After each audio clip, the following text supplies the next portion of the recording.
love Israel? Israel number one. No politics here. Why you no love Israel?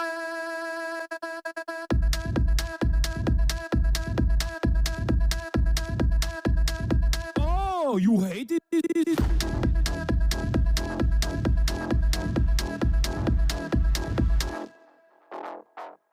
I'm Israel high. I'm Israel high. I'm Israel high. I'm Israel high. I'm Israel high. I'm Israel high. I'm Israel high.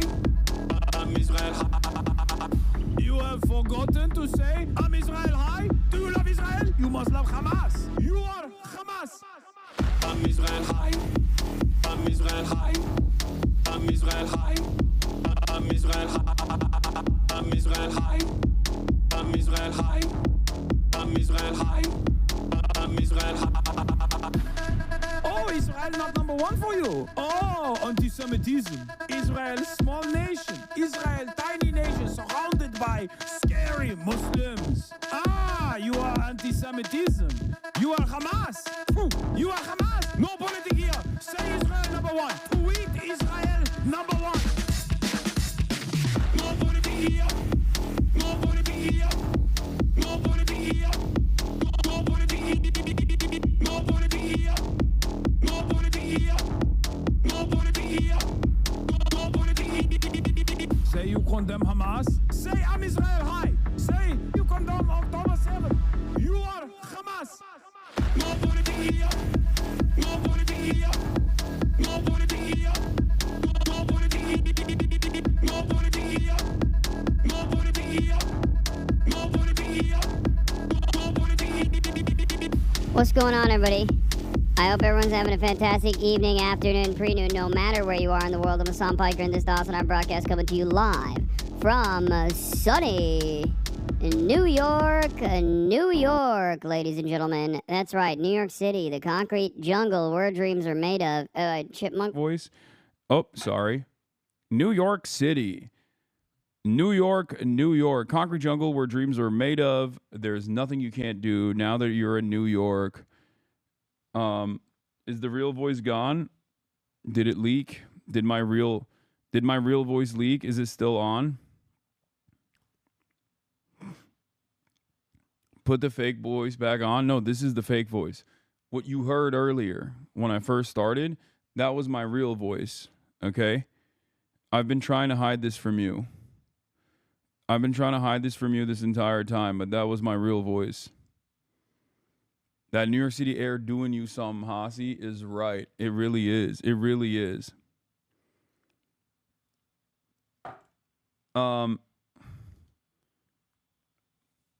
Real voice, fake glasses. Yeah, everything about me is fake. All right, ladies and gentlemen, boys, girls, and MBs, we're alive. We're alive. And I hope everyone's having a spectacular day. This is yet another day. This is New York City day 2, concrete jungle where dreams are made of, where there's nothing you can't do. Welcome to New York. A 9/11 could happen at any moment, or a business could get started in the morning. As you know, the Tel Aviv of America, the Islamabad of America.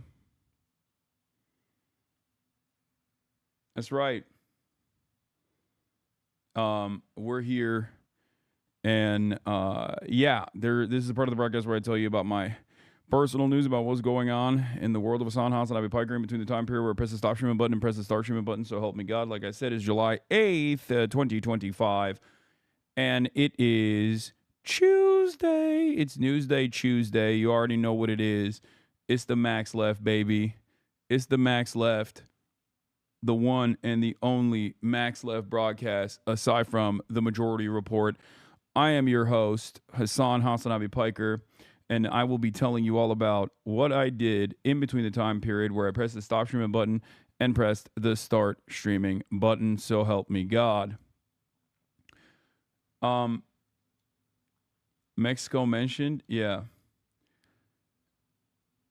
Gopnik raid. Oh, you Gopnik raid. Thank you, Gopnik, for the raid. Hope you had a good stream, brother.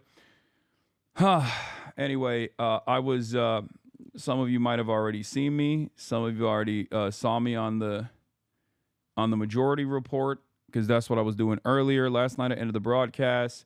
I had a call with ACLU and numerous other groups, numerous other advocacy groups, setting up this Mahmoud Khalil interview that we are going to be doing. That's the reason why I had to end early, as a matter of fact.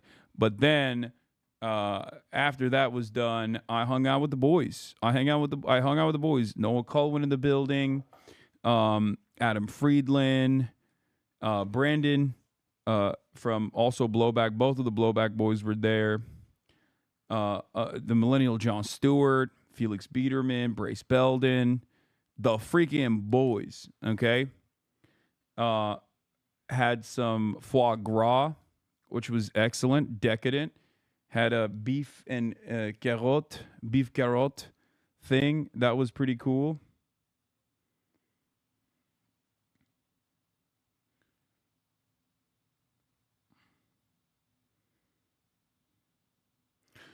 But yeah, is Felix gonna be on the stream while you're in town? Maybe. Where is Felix, bro? He's funny as fuck. I know. We'll see. We'll see what happens. Did you go to Danielle again? No, I did not go to Danielle. No. I did not go to Danielle. We went to some other restaurant, but anyway, what was I going to say? Oh yeah. And then I basically I was like up until 3 a.m. talking with the boys. That was, a lot of fun. It's always interesting because like there's a very different conversation. Like the conversations that I have with my New York friends are very different than the conversations I have with my LA friends. You know what I mean? Like entirely separate planes of existence. Like all of the academia / journalists / podcasters are out here, and then all of the influencers are out in LA. And I can hang with both crowds, but it's just so funny how different the change in pace and the change in attitude is. What the fuck is going on with my hair, bro? This is crazy. I need to fix this shit. Anyway, it's not looking too great, unfortunately, but what are you gonna do about it? But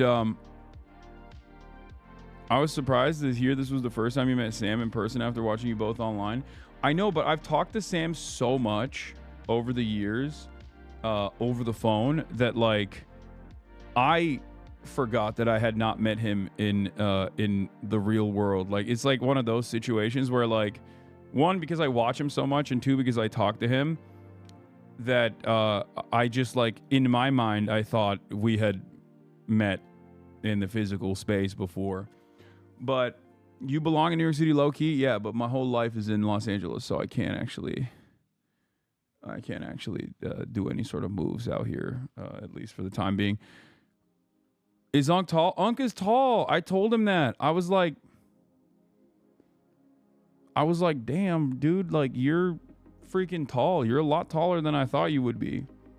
And I was like, have you ever gotten that? And he's like, no. But he's like 6'1". He says he's 6 foot, but I feel like he's 6'1". Hope you got photos with Sam. I did.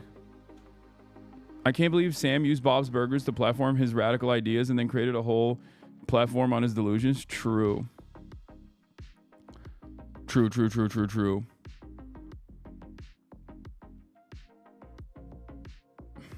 But will you have your Minority Report segment on YouTube on your VOD, or my Majority Report? I won't have it on my VOD, but they'll obviously upload it. But yeah, I hung out with the boys, discussed world events, tried to figure out why Adam Friedland, Millennial John Stewart, had not endorsed Zohran Mamdani. We tried to arrive at the truth around these parts, do a little bit of investigative reporting on that, and everyone agrees that he is scared. He's scared of the anti-Semitism allegations. No, I'm just kidding.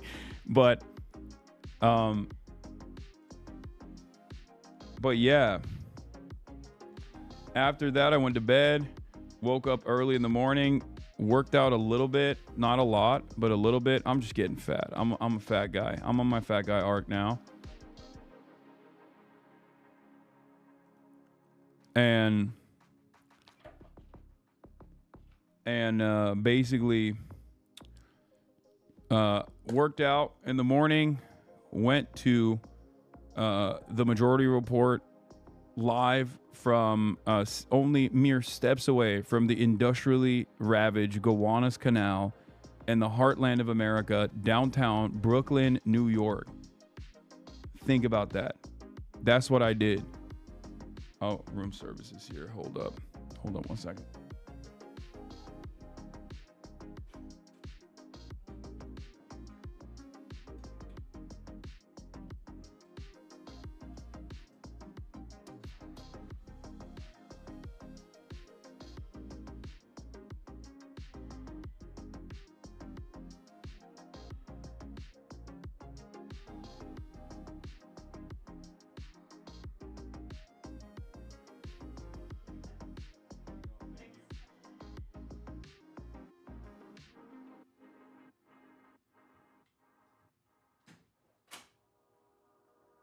God.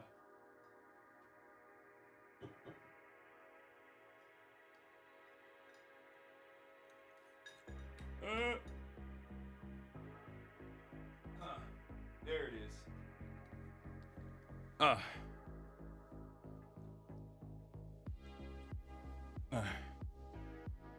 Bro, I got the craziest amount of fucking cold brew, you know? I had to have that shit on deck.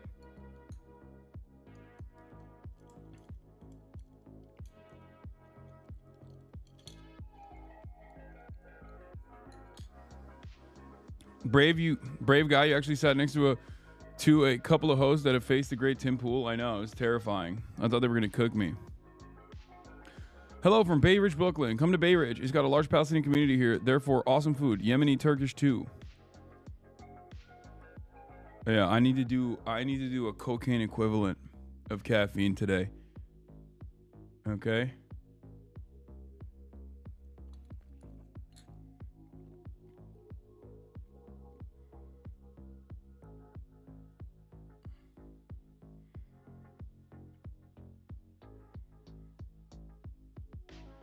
Wait, hold on. Stavi is texting me.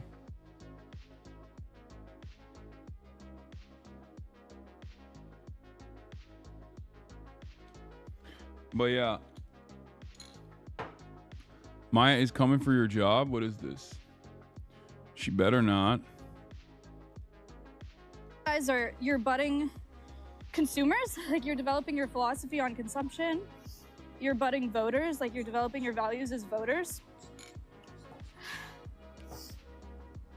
And you're like the next generation, you're raising the next generation to hopefully protect nature, you know? Case, thank you for the sub. Thank you for the sub. Stress Wars, thank you for the tier 1. And it's just a really, really important time. Wear full Rig Owens today, boss. Super niche question, chat. Probably won't care much from a colleague. How many screens do you use for your travel setup? Streaming from the seaside right now, struggling with 3 screens. 2. I only have 2 screens. That's crazy. You fucking brought 2 extra screens? No, I have my laptop and I have an additional portable screen next to me. That's it.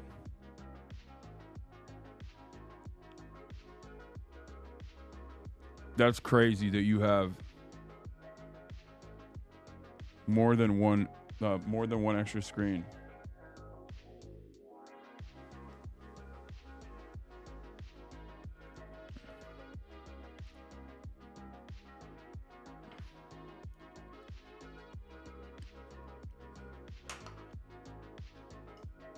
One OBS, 1 chat, 3 content.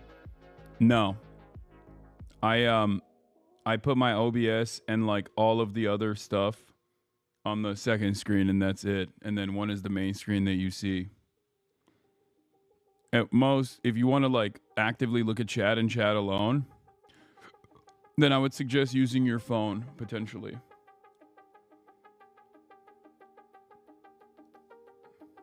Wait, shut the frick up. Is this real? Okay, that's not real. That freaked me out for a second. That's not real, right? Is it real? Did she actually do that? Or did you guys Photoshop it? Because I know she like noticed me, I think, on... Okay, let's do this, the Maya video Time first. to teach everybody. Egg, thank you for the prime. It's just such a cool new way to do conservation work. Garbo, thank you for the tier 1. It's such a cool new way to do conservation work, and I think it's so powerful, and I just like can't believe that I'm in the position to do it. She crying? That's crazy. It just means so much to me. Thank you so much. Aww.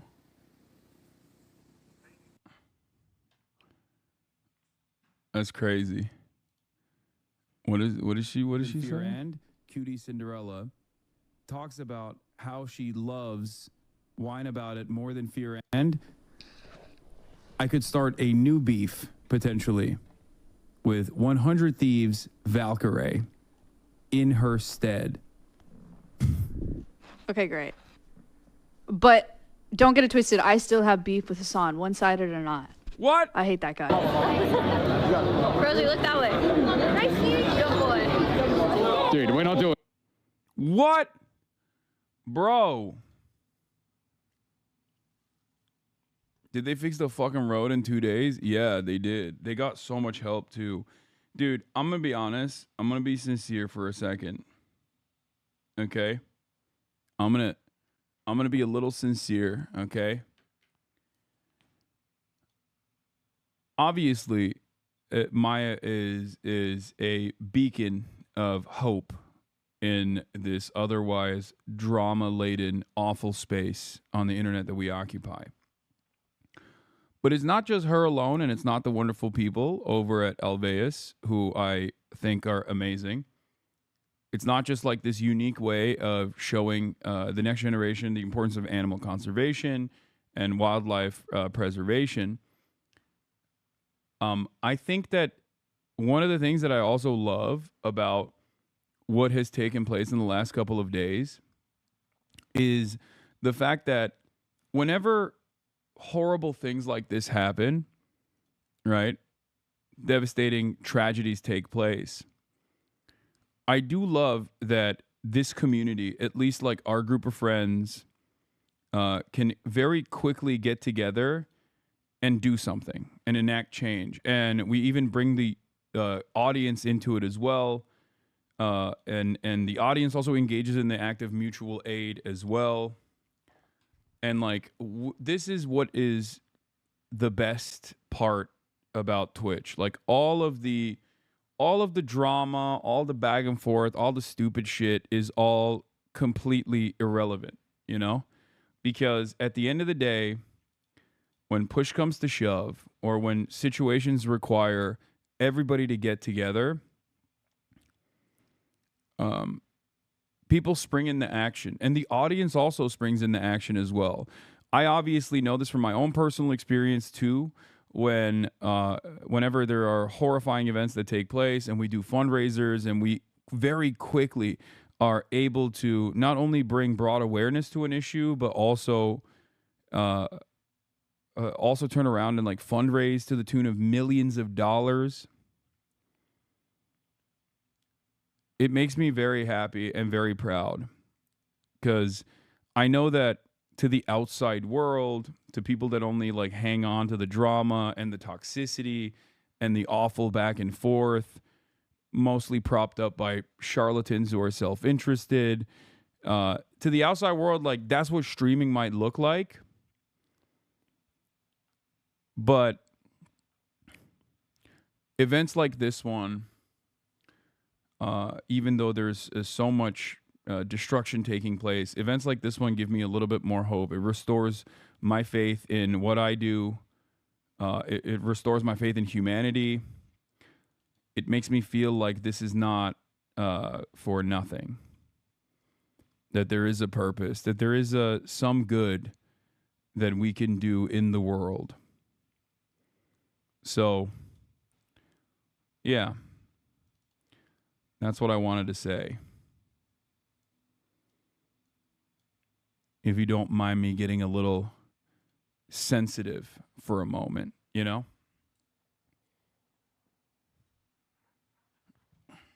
So I'm proud of everyone that participated in the fundraiser. I'm so proud to know so many wonderful people that literally went and rushed to help Maya out. like Agent, Chris Next Door, Zoil. I think like Emaru's there now as well. There are so many people. Cinna, S-Fan, so many people were like, oh, dude, you know, this is a place where we need to go and help out. Like, especially for like Agent and Chris, like they're doing the AMP thing, right? Agent and Chris are a part of this like massive AMP thing that was taking place. Wake Wilder, Lean Beef Patty, like anyone. And Peach is on the way as well. So, but like Agent and Chris were doing this massive. They got like the San Antonio. They got Tony Parker's San Antonio mansion, and they're like they had all this like content planned out, and then the agent was like, "Yo, I'm gonna go over there with Chris, and I'm gonna go help."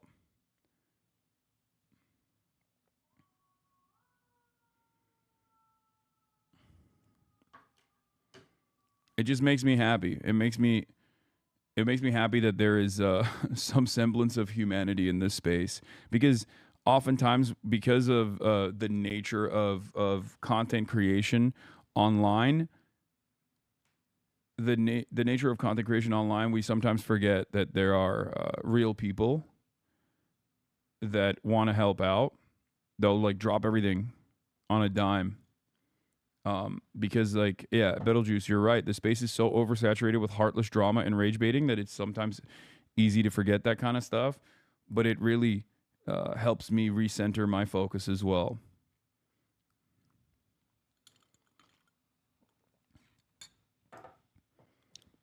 Yeah.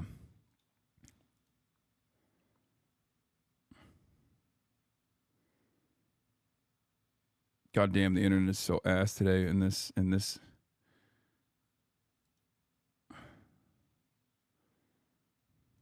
What is happening here? Maybe it's Twitter.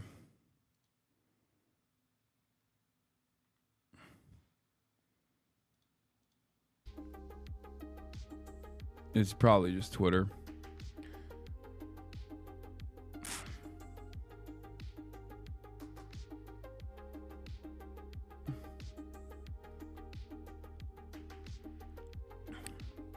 New York City losing power. I am a little worried about that. Maya was on the Weather Channel about the flood. Oh my God. Okay, we'll look at this in a second. But, all right, back to personal news. Now that I had that brief moment of interruption of feeling mushy gushy for a second, okay? Never again. I will not allow myself to get that way. Okay, Maya's still my enemy, as you guys know. Okay, the beef is still on. Now that I had that brief period of honesty, she's bad. Okay. Getting back to personal news. Yeah, I did Majority Report this morning. That was fantastic. Love those guys, as you know. It was really cool to go into the studio. Okay.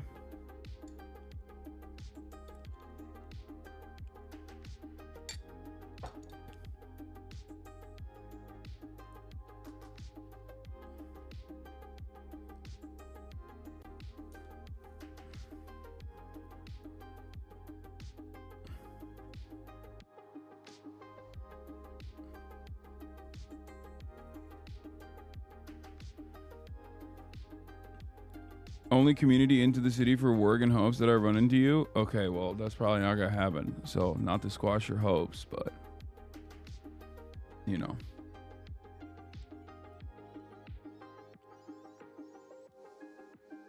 But yeah, here I was on Majority Report earlier. Where's your episode on the Majority Report? Playlist for later. Thank you, Demacius. They gave me the merch, the Max Left merch.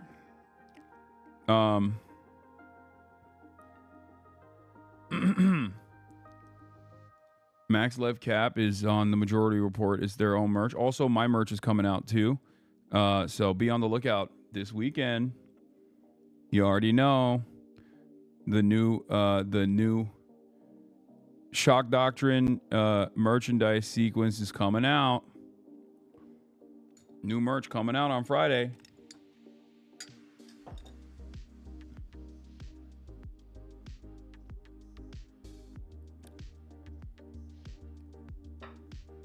Morning radio for me. Majority Report, Mike Yugi, all covering you on there. Watch them on Chris Hayes. Cool stuff. Yeah. All right. What else was I going to do? What else was I going to say? That's it. I'm here. I'm ready to rip. I'm ready to do it. You make fat dude sizes? Yeah, I'm a fat dude.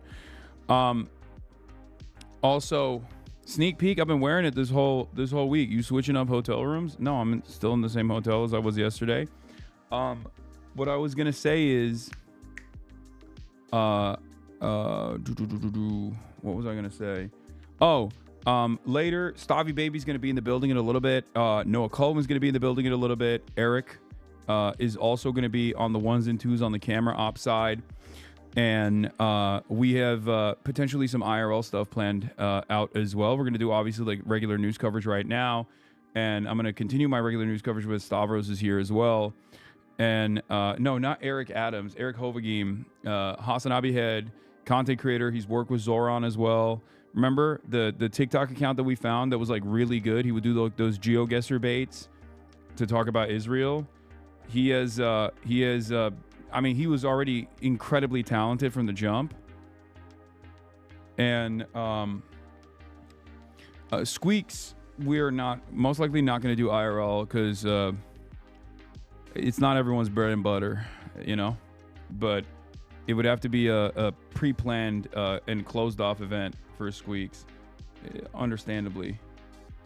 And I don't have anything like that's closed off and pre-planned like that. So, well, we'll see. But, you know, I want Pookie. I want him too. I want Pookie. He knows. He knows I want him. He's playing hard to get. That's what it is. Pookie's playing hard to get. He's too famous to do IRL. It's crazy. He's too big time, bro.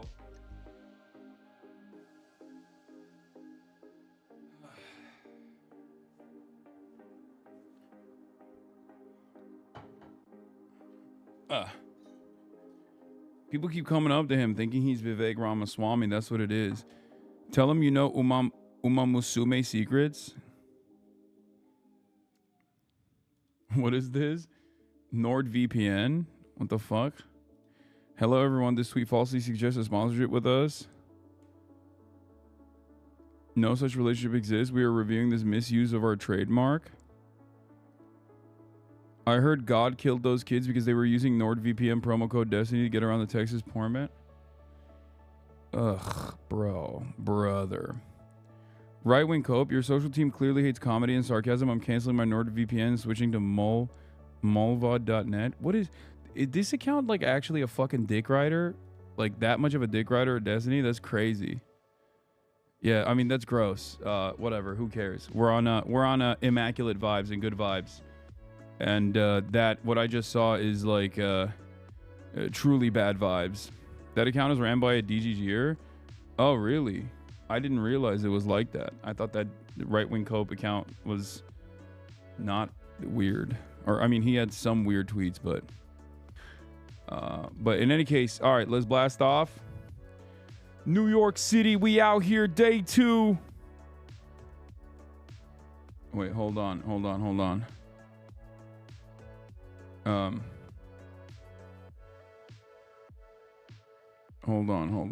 1 second.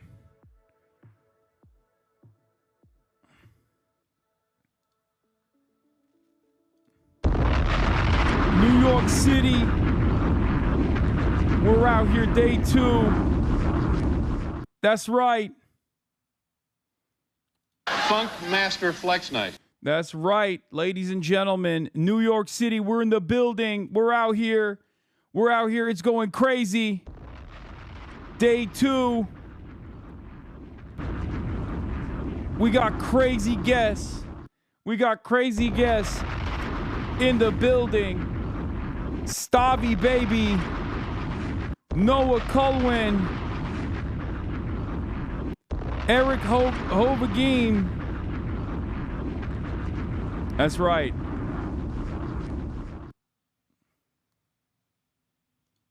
Now that's a lot of damage. Anyway. That's what we have. Are you using Flux sound effects because you're in New York? What do you mean? This is who I am, dude. This is who I am, dude. This is who I am. I'm local. Can I come on? No. All right. Listen. Your New York accent. Yeah, I'm not even doing AAVE. I'm doing Norm Finkelstein when I do my New York accent. New York. New York. New York City. It's beautiful. Anyway, yeah. Let's blast off and let's get it twisted, ladies and gentlemen. New York. Day 2.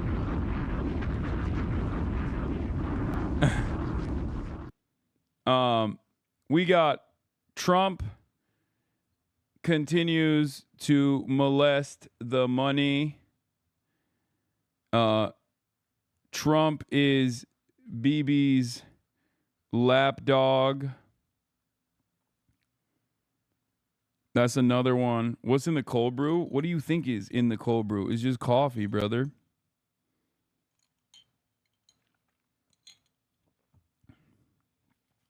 I will be linking up with Mahmoud on Friday. That's right. Mahmoud Khalil in the building on Friday. Yeah, we out here. We outside. Yeah, Trump says, who cares about Epstein? Trump is BB's lapdog. Complains about Epstein. Drops. Later. We got Stavi baby and Noah Kulwin in the building, and Eric Hovagim on cam ops later. Get in now.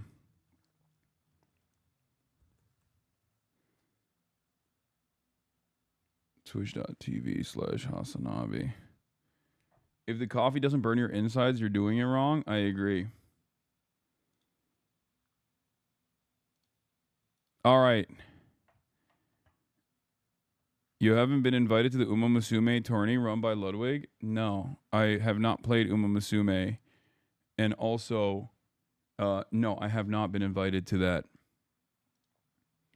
I don't even know if I would have time to do that, even if I was, but I have not been.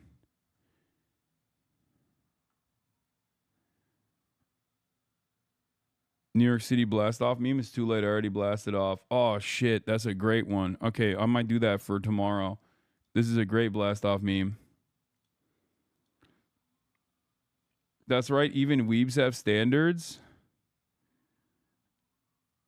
Uma Musume is the only. It's because you missed his 3-decade birthday. Yeah, that's probably what it is. I mean, he's closer to my age than he's ever been in his life. You know what I'm saying? Like he's out here. He's out here getting closer and closer to my age. That's how it is. But yeah, this is the one I used. The Hosjority report is the one that I used. All right, ladies and gentlemen, we blasted off. We're live. We're alive. Let the people know. Do you lift every day? Not when I'm on vacation. I can't, for the life of me, I can never get myself to get in the freaking gym when I'm on vacation, or not even on vacation, but like when I'm out and about, you know?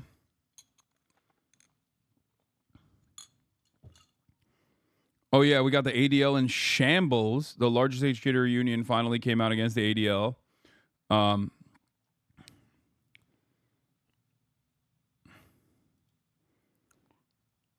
But I mean, this is not really a vacation. I'm working, obviously, but I'm here for work. But when I'm traveling, I just have a hard time. The thing is, like, I can't. I asked Kareem. I've been talking to Kareem about doing Subway takes. He's not filming this week, is what he said. So I will not be on Subway takes, but maybe next time. But it's mostly my fault, if we're being real. I did ask him, like, as I was in New York. I asked him yesterday. But please look at this website, Mamdani Times. Eric Adams questions Mamdani's commitment to serving the interests of Turkey. Mamdani's use of Oxford comma raises questions amid no record of attendance. Neighbors say Zohran Mamdani borrows household items and never returns them. Okay, this is fucking awesome. Dude, this is one of the most beautiful aspects of... This is one of the best parts about the type of campaign that Mamdani is able to run, which is that it actually has a fuck ton of organic creativity that creates, like, natural marketing. You know what I mean? Like, that creates organic marketing opportunities. It's so perfect. It's so freaking perfect. The Verge actually wrote a report on this, how the New York Times still getting gamed by the right. I don't even think they're getting gamed by the right. I think, like, the powers that the powerful interest on the New York Times has always been consistently center right to far right, and that's precisely what's going on. And we can start talking about this. We can start off with this as well. Speaking of Subway takes, did you see Kamala was such a charisma black hole that they nixed her episode? Yeah, this was... Remember when people would ask me, like, if I would interview Kamala Harris? This was legitimately a point of contention I had as well. With not that they ever asked me to do this, but this is something that, especially when I got, like, invited to the DNC, this is something that I thought about as far as, like, whether or not I would want to interview Kamala Harris if given the opportunity. And it was, like, a moral conundrum for me, because on the one hand, I think, like, it's a great opportunity to interview someone who could potentially become president, and maybe even change the trajectory of the election in some way, potentially, like asking her about, Israel not separating from Biden, things like that, if I was ever given the opportunity. But on the other hand, the thing that I was, like, legitimately thinking about, the thing that I was legitimately worried about was that the thing that I was, like, actually concerned with was, like, what if I just, like, tanked her campaign? It would have been so contentious, but what if it just, like, made such a mockery of her that, like, I inadvertently contributed to, like, in a very significant way, not just, like, my criticisms of Kamala Harris, which I will never obviously shelter you from my honest opinion, but, like, what if I played a role in unironically destroying the campaign in a meaningful way that opened up the floodgates for Donald Trump? And it was definitely a real concern. Not even, like, people blaming me for her loss or anything. I don't give a fuck about that, right? But it was something that I was thinking about personally, where it's like, I don't know if I would ever want to do this, because there would be no way to actually work with Kamala Harris where it's not contentious. But then also simultaneously, like, I did not, bro, you aren't that important. No, I'm saying, if given the opportunity to have a fucking contentious interview with Kamala Harris, and depending on how she fucking responded to those questions, that wouldn't just stay on my YouTube page. That would go fucking viral. You know what I mean? That would literally be on Fox News. Kamala Harris cannot answer simple questions about, Israel or whatever. Like, my own criticisms of the Democratic Party or Kamala Harris or things like that are utterly irrelevant in the grand scheme of things, especially considering that no one really listened to any of the warnings that I was routinely dishing out. But this is a real thing that I thought about at the time. Not that it was ever going to happen, for the record. It was most likely never going to... I mean, it didn't happen, and it was most likely never going to happen anyway. I'm just saying that, like, internally, I was thinking about, like, how much devastation that could have actually brought about and how much of a real like personal responsibility or role I would have in like basically allowing Trump the victory that he inevitably seized anyway. Emailed me. They emailed, like an email from the DNC. Okay. And they said, hey, Kamala Harris and Tim Walz are really interested in being on your show. I said, that sounds cool. Okay. I'll at least get to tell my daughter that I met the potential president of the United States. Yeah. And so I said yes, based on the fact that it would be a good story. And also they both had good takes. What happened with Kamala? Her take was really confusing and weird and not good. And so mutually agreed that we shouldn't publish it. I see. And I got lucky because I didn't want to be blamed for her losing. Her take was that bad? It was really, really bad, and it was like didn't make any sense. I can tell you, it was bacon as a spice. Bacon as a spice. Bacon as a spice. Oh my God. Oh my Lord, dude. Kamala Harris goes on Subway Takes. The video is so bad, they pull it. That's crazy. So devoid of charisma. I don't know if it's like bacon is a spice or whatever, but like, dude, I was thinking about this. Like, if I were to go on Subway Takes, like, what take would I have? I have a million fucking things that I say that you guys yell at me all the time about that I can argue to the end of time. Like, I think you should be, I think it shouldn't be shameful to fart on planes would be probably one of the immediate ones that I think about. Warm Gatorade is better than cold Gatorade, ice cold Gatorade. I think the gauntlet is another one. I think everyone should have nukes. There are, like, I have so many fucking takes. Every country should have nukes, even though someone else did that take already.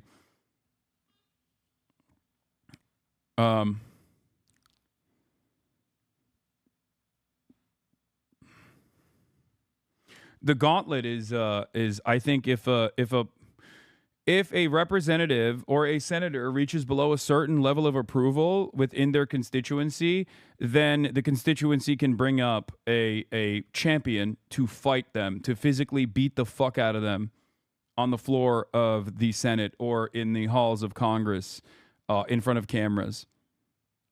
It is a mechanism of doing true democracy.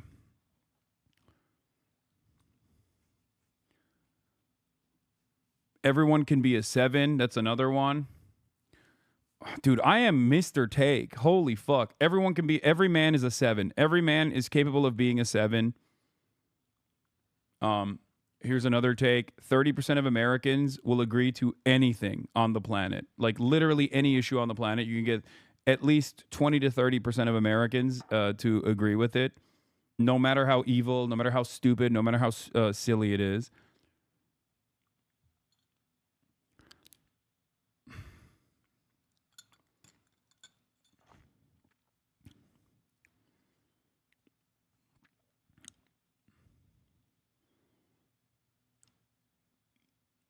Anyway. Wait, why not pistol duel? No. Pistol duel is like too impersonal. I needed to be personal.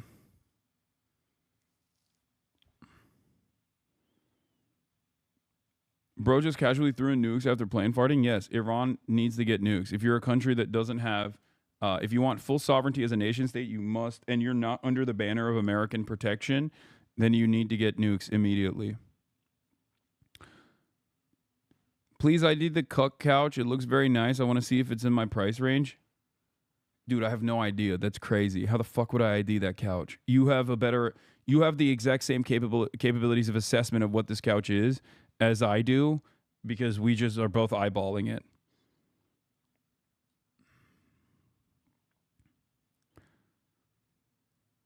Anyway.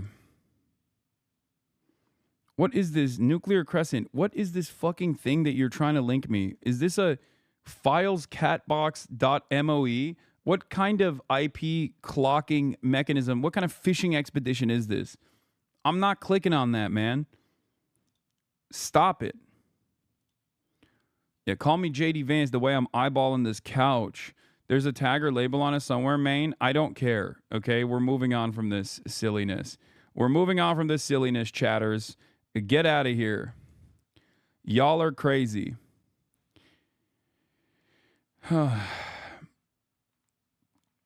Okay. All right.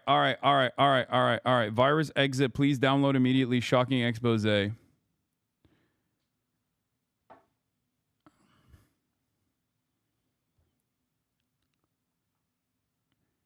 Let's start off with some good news, some interesting news. The largest educators union just voted to cut ties with the Apartheid Defense League. That's right. Educators Union rejects Anti-Defamation League and cuts ties. The Anti-Defamation League has been a ubiquitous presence in U.S. schools for 40 years, pushing curriculum, direct programming, and teacher training into K through 12 schools and increasingly into universities, often over the objections of students, parents, and educators. Now, the 3 million member National Education Association, the largest coalition of unions, like technically it's an umbrella organization that comprises of numerous teachers unions. So it's the largest union in the nation, is officially cutting ties with the ADL. In the July 6th vote, the NEA's 7,000 member representative assembly cut all ties with the ADL. The body approved a measure that the NEA will not use, endorse, or publicize materials from the Anti-Defamation League, such as its curricular materials or statistics. The reasoning: despite its reputation as a civil rights organization, the ADL is not the social justice educational partner it claims to be. This is the truth. Okay? This is the truth. It is not. It bills itself as a civil rights organization. The ADL bills itself as a civil rights organization. But it has actually never been a true civil rights organization, and the only real civil rights and anti-bigotry initiatives that they engage with, they have done to either directly use anti-Semitism as a weapon against critics of Israel, or the other types of like actual database research that they do, they use to legitimize themselves as a civil rights organization. So at the point where it actually matters, they will then defend the nation state of Israel. An apartheid state, mind you, an apartheid state that is considered an apartheid state by virtually every human rights organization on the planet, including the ICJ, including the United Nations at this point. Every single instrument of justice, every single international human rights organization has openly declared Israel what it actually is, an apartheid state. And if this quote-unquote civil rights organization's sole purpose is to defend this Jewish ethno-religious apartheid regime that is currently conducting an ethnic cleansing campaign in broad daylight, a live-streamed child Holocaust, it is understandable that reputable institutions, specifically involved in educating the youth, educating the next generation, would want nothing to do with that. That makes total fucking sense. I'm shocked that it took this long, but I'm glad and I will take this. Okay?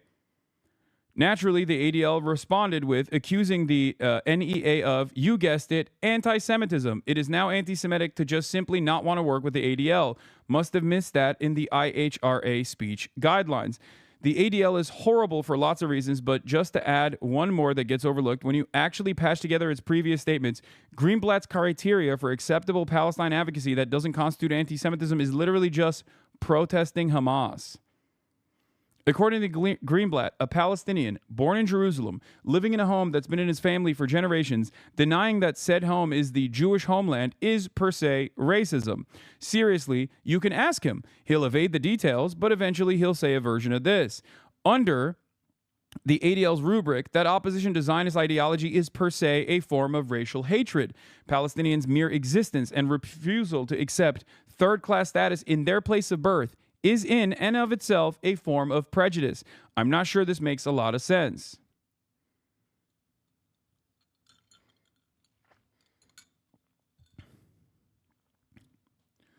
Using the word Holocaust to attack what Israel is doing, well, brother, you might be late to the game, but I think you need to catch up. What Israel is doing is a live, modern version of the Holocaust. What Israel is doing to the Palestinians is a live streamed Holocaust, primarily of children, women and children. Okay? Zionism is a racist fascist ideology. It is an ethno-religious supremacist ideology that requires the extermination of the indigenous population, the constant othering and dehumanization of all Palestinians, Christian and Muslim alike, and all Arabs in general. It's a monolithization of all Arabs in the region, and a constant othering and constant extermination of this outgroup. Okay? Yes. Welcome to the fucking real world. Many more people are finally coming to this recognition. There is no more of this like, well, the Holocaust is unique. How dare you compare it to what the Jewish people are doing, what the Jewish state is doing? It doesn't work that way. It was never a sincere way to deflect criticism away, but it certainly is not one that actually reaches it's certainly not one that reaches the masses any longer. Okay? It's also funny to come in here to my community and present this as a naysayer, because this is a place where I have consistently advocated for Palestinian emancipation and have been unyielding in spite of the numerous attacks to both my character, to my bottom line, to my community, to my friends, and yet I have never shied away from saying the truth, and have been always consistent on this. Okay? Not only that, but also, for the first time in my lifetime, I am actually watching the broader public sentiment shift in my direction as well, in real time.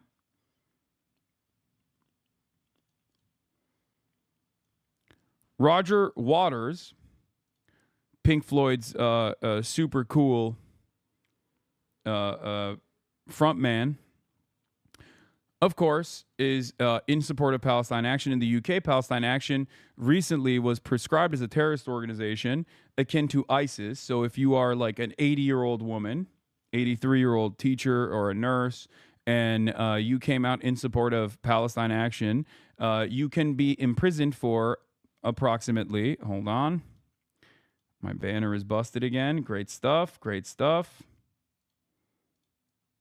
Hold on. Gonna fix that real quick. You can go to prison for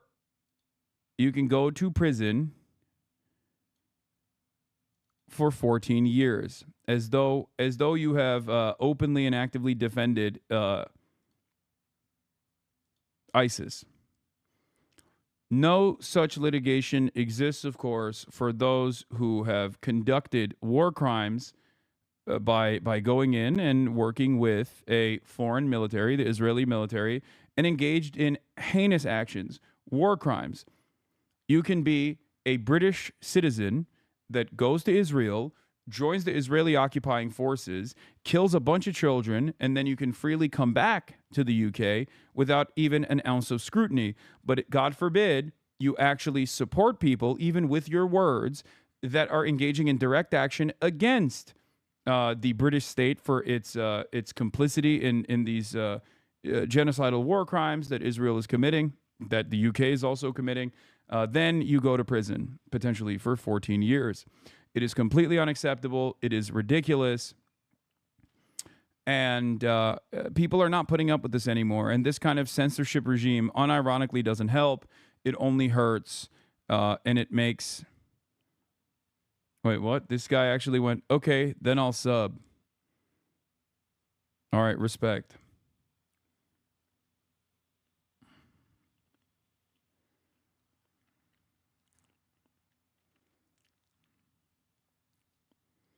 The suffragettes literally planted bombs. UK Parliament doing a ceremony to honor them right before banning Palestine Action. Yeah. This is how it's always been, though. The powerful institutions will first avoid you, deny you, will ridicule you, okay? Then they'll prosecute you to try and stop you.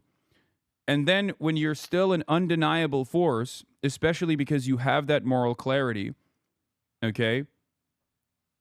Eventually, they recognize you, and history remembers you as a heroic figure that did the right thing. That's it. And given the accelerated time frame of action and reaction nowadays, where things rapidly move through the media cycle and are instantly consumed, the time frame for going from a villain in society to a heroic figure is getting shorter as well. So you can actually experience that in your own lifetime. It's crazy. So if you are pro-Palestine, you have moral clarity and you have popular support.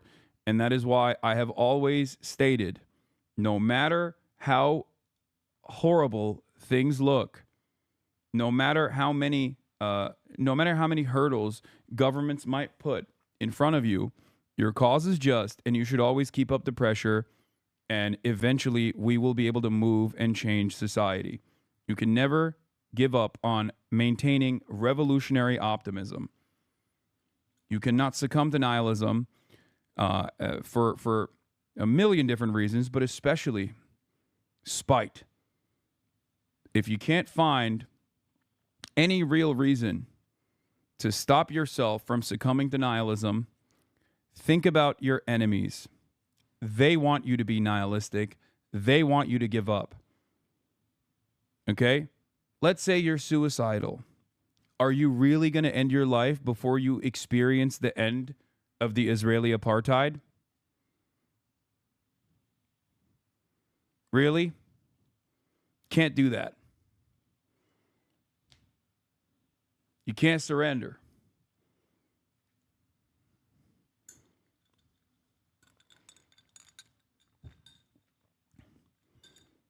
Never kill yourself. We have a job. We have a goal.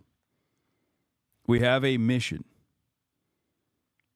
You cannot let the apartheid state of Israel outlive you.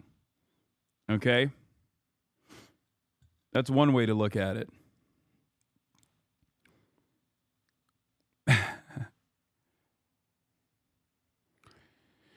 I would have succumbed to nihilism so long ago if it weren't for you and your commentary. No joke, no lie. Good. That's what I try to do. Okay, so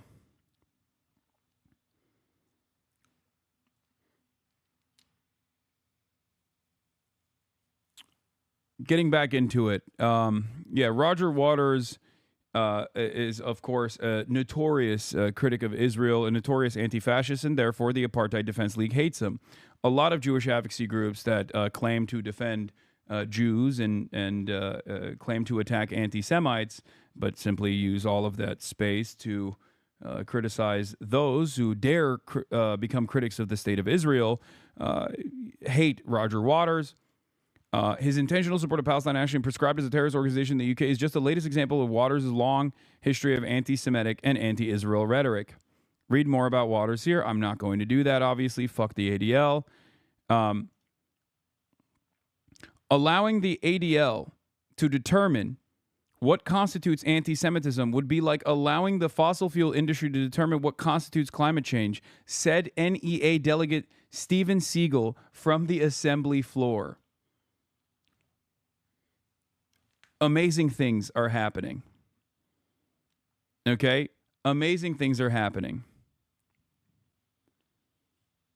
I went on a date with an Israeli guy once, and he basically spent the whole time ranting about how Roger Waters was basically Hitler too. It's so funny because, like, Israel is a right-wing project. It's a right-wing institution. So if you were to remove, like, the real anti-Semitism from the equation for a moment, because that is a cynical shield that many Israel defenders apply willingly, like, it's no different than white Christian guys constantly talking about there's a war against Christmas. Okay? Like, it's not any different than perceived victimhood, like endless perceived victimhood and constant fucking crying and whining and then demanding that you get fired from your fucking job. That's all this is. It's crazy that Free Palestine is like a slur to them. Oh, I've seen this video many times. This is like the IDF model chick, right? My name is Eden Dagan. Check it. And I'm from Israel. I'm a model. If you know, you know. Hey, don't touch. Free Palestine. Free Palestine. Oh! I am a model from Israel. No politic here. Don't touch. This is my microphone. Ah!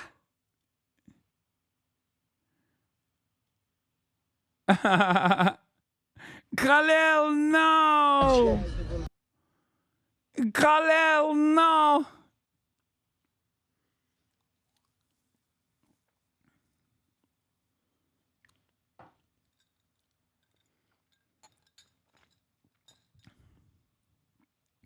Anyway, yeah, she was colonizing the mic. Yeah, she was. Listen. It's her microphone, bro. Chill. Don't be anti-Semitic demanding the microphone like this. Hold on. Doors open. Bro, there's so much commerce taking place in my household. My mom and dad are machines of, they are the consumption engine that drives global industry. Okay? There is like, I'm out here. I'm freaking out here in New York, and I gotta open the door for the constant delivery guys that are coming in and out.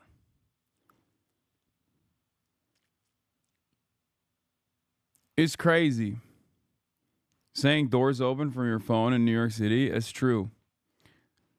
Also, Visegrad, our favorite Polish content creators, apparently now have a video sequence as well. Pro-Israel influencer Visegrad 24 in an interview with ADL CEO Jonathan Greenblatt inside the ADL's headquarters asked Greenblatt if the ADL has to be so anti-white. Now, I love that this is like the right-wing accounts and their anger and resentment with the likes of the ADL, which is, why is the ADL so anti-white? Like, we want to be on board. You guys are doing fascism. We love that. We want to do fascism. We are doing fascism. But why can't you let us do some fascism as well? And in a way, it's kind of honest. It's like the Richard Spencer style of support for Israel, where Richard Spencer, open neo-Nazi, as you guys know, prominent white nationalist, Richard Spencer, is actually an Israel supporter. And he routinely says, like, I like Israel because I want to do what Israel's doing, but for white people here in America. So here is the intellectually consistent fascists over at Visegrad 24 demanding answers. I watched the CoffeeZilla video on Epstein. Hold on, let's continue. One of the very common accusations against the ADL is that it does focus on groups that claim to represent the interests of white people. Uh-huh. Do you think there's any truth to that you do perhaps focus more on white people more? Oh my God, DJ Vlad fell off is so funny.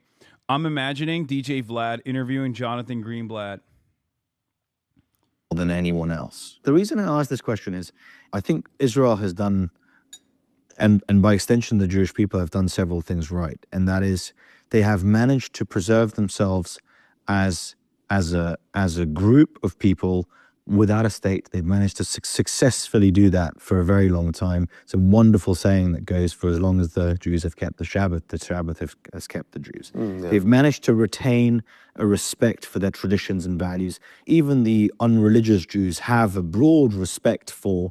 They've managed to have, especially, well, in Israel is the only Western country with an above a replacement level demographic rate. Dude, he's literally talking about Israel's fascism, like straight up. He is an ally to Israel in the most earnest, most honest way possible, okay? Because he is a fucking little Nazi freak. So he's like, yeah, you guys have been able to keep your ethnic demographic profile consistent. Like, he is describing Israel as an ethno-state and Israel's ethno-state project as a positive. And literally, Jonathan Greenblatt, who is supposed to be a fucking civil rights administrator, okay? Remember that Apartheid Defense League bills itself as a civil rights organization, is talking to this fucking racist freak about Israel's demographic projects as its maintenance of this ethno state, and humming along and going, yeah, it's true. They've been very good at having strong borders. They've stuck together. Was the ADL always like this? Yes, the ADL was always like this. They literally got popped spying on Jews that were against the South African apartheid in the 90s, or I think in the 80s. Not in the 90s, sorry. They were spying on anti-apartheid activists who were Jewish, okay? Jewish anti-apartheid activists, and obviously like black civil rights groups and organizations that were anti-South African apartheid. They were doing that in the fucking 80s, dude. It's insane. They did like infiltration of these groups. It is psychotic. Right? And the fact of sticking together, the reason that they managed to survive without a state for so long is because they have stuck together. If, for example, there is a group of white Americans who wants to put the interests of white Americans first and says, okay, we are a group that is currently smaller and smaller as a percentage of the entire United States, and the demographics are shifting. Dude, that's awesome. I love this, okay? I love this. They spied on Mark Ames from Radio War Nerd. He's Jewish and was involved in activism in college. Yeah, I remember him talking. I think he talked to the Chapo Boys about that. But like, I've read some of the reports on the Apartheid Defense League, like straight up. You know, I've covered it on the broadcast before. I didn't even know Mark Ames personally was spied on until the Chapo episode.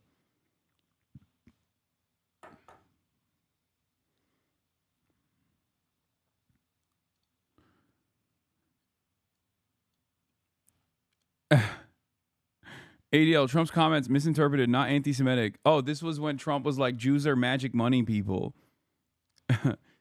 This is, again, the ADL has one route only. They're like, are you pro-Israel? Okay, then you can say whatever the fuck you want, and we'll still... Guys,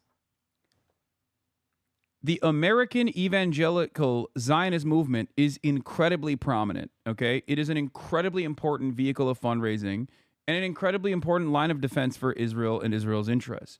A lot of people don't even consider this. They don't even think about this because most people are like, oh, that's like a Jew thing. Like, Israel's just like a Jewish project. That's what it is. Like, all Jews, or they only care about Israel. It's like, no, there's motherfuckers out there who are deeply anti-Semitic who literally will ride for Israel way harder than the average Jewish person, okay? You have to remember that. Why am I talking about this? Because there is an evangelical pastor whose name is John Hagee, okay? He is one of the most prominent pro-Israel defenders. He's a Christians United for Israel guy, Kufi. And John Hagee is famous, okay? John Hagee, this televangelist who is an evangelical Zionist, is famous for saying Hitler was the Antichrist that was also Jewish and a gift for the Jews because he did the Holocaust, and therefore the Israeli nation-state project could be launched. Okay? Like, that is the maximum anti-Semitic point that you could bring up. That is what Nazis say. But in a negative. Nazis will say that, and then will say that it's like, you know, it's a bad thing. He's just simply saying it's a good thing. Would you be surprised to find out that Pastor John Hagee went to the pro-Israel rally and spoke in front of all of these, in front of these major pro-Israeli crowds in Washington, D.C., sandwiched between important figures in the pro-Israel movement, such as Van Jones and also Chuck Schumer? Would you be surprised if I were to tell you that these guys who constantly yell at you about anti-Semitism rising in the country actually have no problem with someone who is a deep and rabid, open, overt anti-Semite, like Pastor John Hagee. But because he's pro-Israel and a major booster of Israel, they don't give a fuck about how anti-Semitic he gets. I believe Hakeem Jeffries might have also been there as well.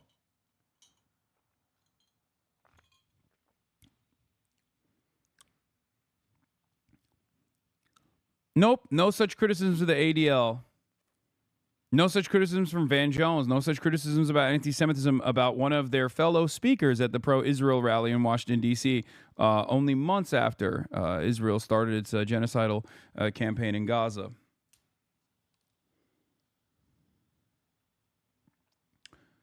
So just remember, when these motherfuckers talk about anti-Semitism, they don't actually care about anti-Semitism. They only care about anti-Israel sentiment. The only times when they even remotely cover like real civil rights issues is because they want to create an environment of seriousness around themselves. They want to be a credible advocate so that they can use that credibility when it matters the most against critics of Israel. Okay? Amid record fundraising, ADL lays off staff to consolidate focus on anti-Semitism. We talked about this already. They dismissed 22 workers this week because this was in June 26th, 2025. Why did they lay off people? Why did they lay off people? That's because all of those people were either A, incredibly critical of ADL's like unimaginable Israel support, because like there were people that worked there in the staff that were there to be like, I'm here to combat real anti-Semitism. I'm here to combat real bigotry, right? Because it's billed itself as a fucking a real civil rights advocacy group. Okay, so there were a bunch of staffers that kept freaking out at Jonathan Greenblatt for the way that Jonathan Greenblatt has like overtly used this organization, the civil rights organization, to defend the apartheid state. Okay? So then Jonathan Greenblatt literally fired the employees at a time of record fundraising for the ADL. He fired the employees that were tasked with looking at other forms of bigotry to basically whip up the ranks so that they can exclusively focus on critics of Israel. That's it, and nothing else.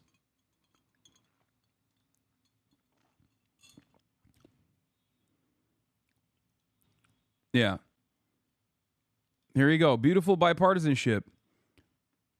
Mike Johnson, Chuck Schumer, and Hakeem Jeffries and Joni Ernst holding hands while chanting, "We stand with Israel." Look at that. How crazy. Isn't it wonderful? Isn't it wonderful that we could get isn't it wonderful that we could get all of our politicians together to unify under one issue, though? Until you started talking about the ADL, I always assumed they were similar to the ACLU because that's how they are portrayed in the media. Yeah, it's a major lie.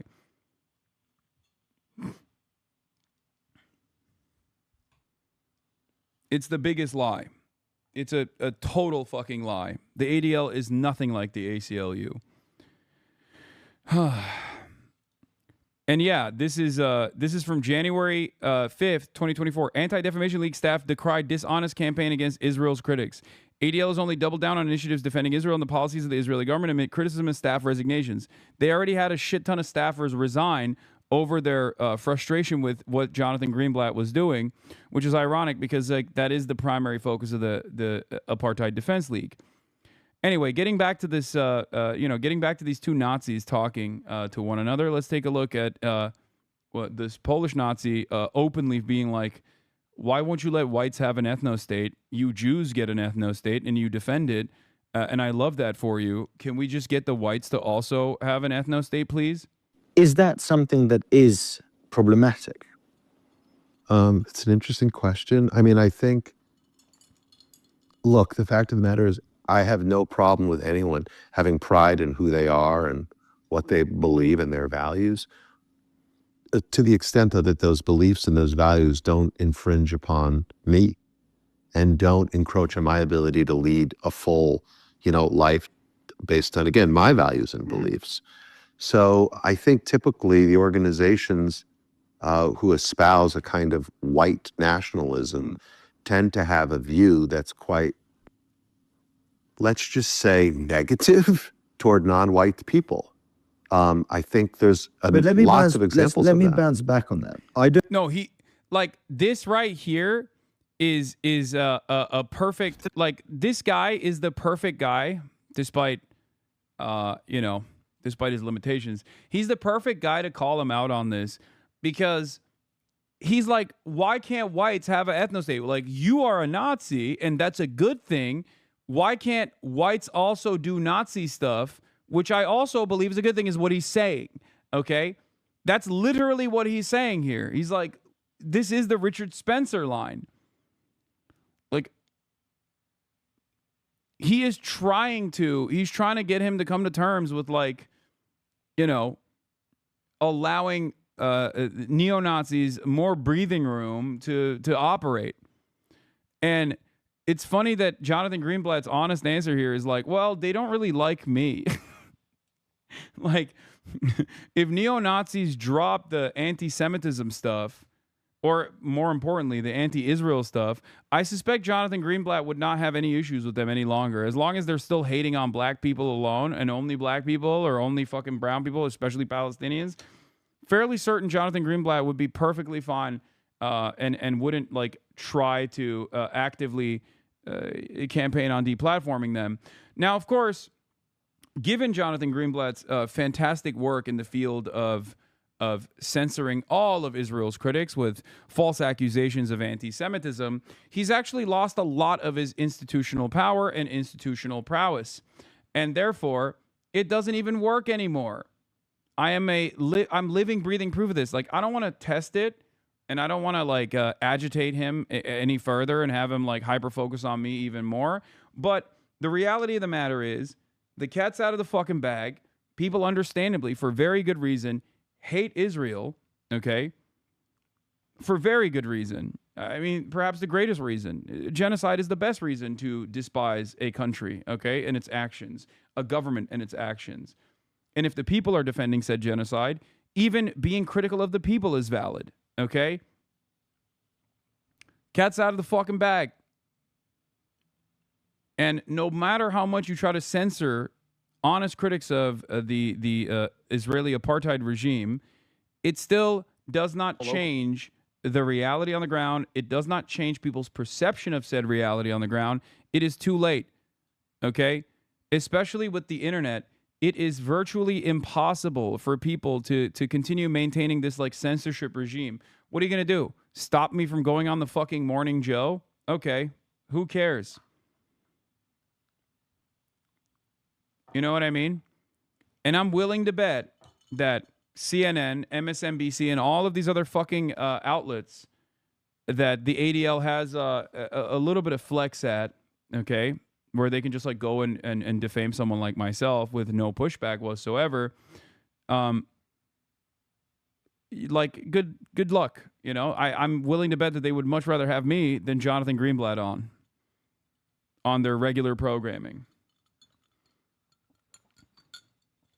And even then, I can live without going on these outlets, and so it's also perfectly fine. Okay? So even if they were successful at, like, deplatforming initiatives, that would still be perfectly fine. Someone said AT&T Pepela. Yeah, like, AT&T is a great example of this. They have, like, a fucking hard-on for me. They just, like, don't fuck with me at all. Oh, no. You know what I mean? Like, what? Oh, no. Oh, well. What will I do without this incredibly corrupt major fucking corporation? Like, it's not like I was going to get their advertising dollars anytime soon. But even if they were to just, like, enforce some kind of, like, weird censorship, like, on content creators that they sponsor, who gives a shit? Okay. Suck my dick.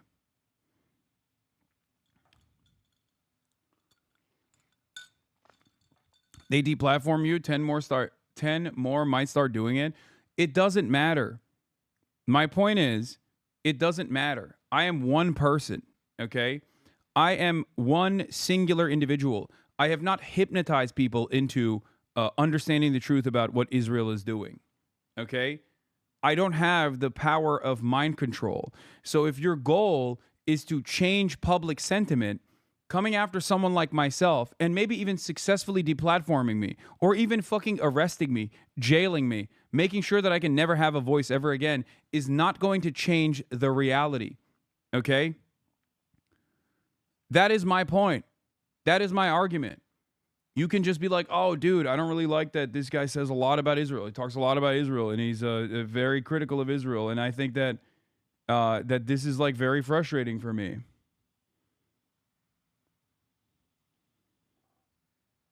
Okay.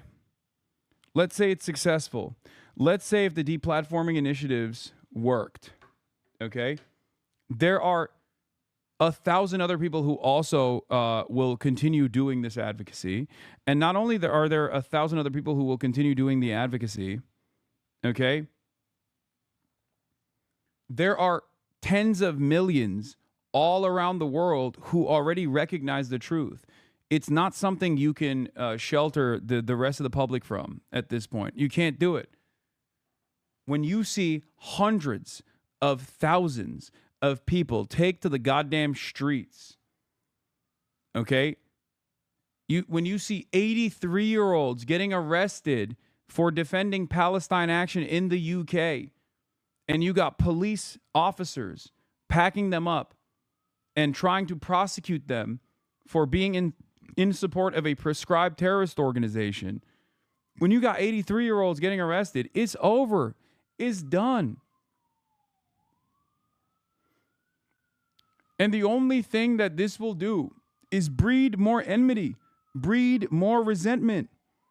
Because when people are censored for saying the truth, when people are actively pursued and even prosecuted for speaking the truth about a fucking foreign nation state, that makes them even angrier. That makes them more resentful, understandably. It doesn't cause them to go, you know what? I'm no longer going to fucking talk. I'm no longer going to speak out on this. There was a point in time where people were afraid. That was the month of October, 2023. Okay? And every single day since then, as Israel continued its death and destruction of all Palestinian lives in the Gaza Strip, and did it in this immensely arrogant way, and did it in broad daylight, constantly demanding fealty. Every single day, there were another 100,000 people who recognized that this was unsustainable, that this was horrifying, that this was completely unacceptable. Okay? That's it. That's it. I don't think the Jews have a negative attitude towards non-Jews, even though they put their own interests first.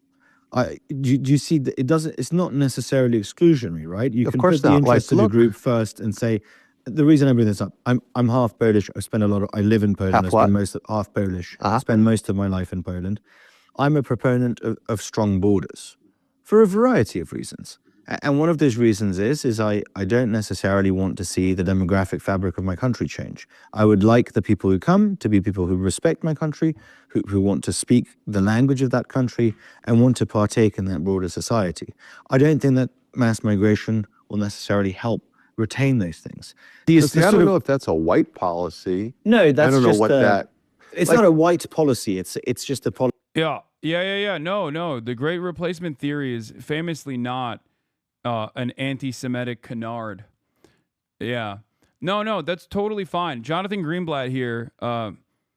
What is he sitting in defense of like perhaps one of the most classic neo-Nazi tropes of all time?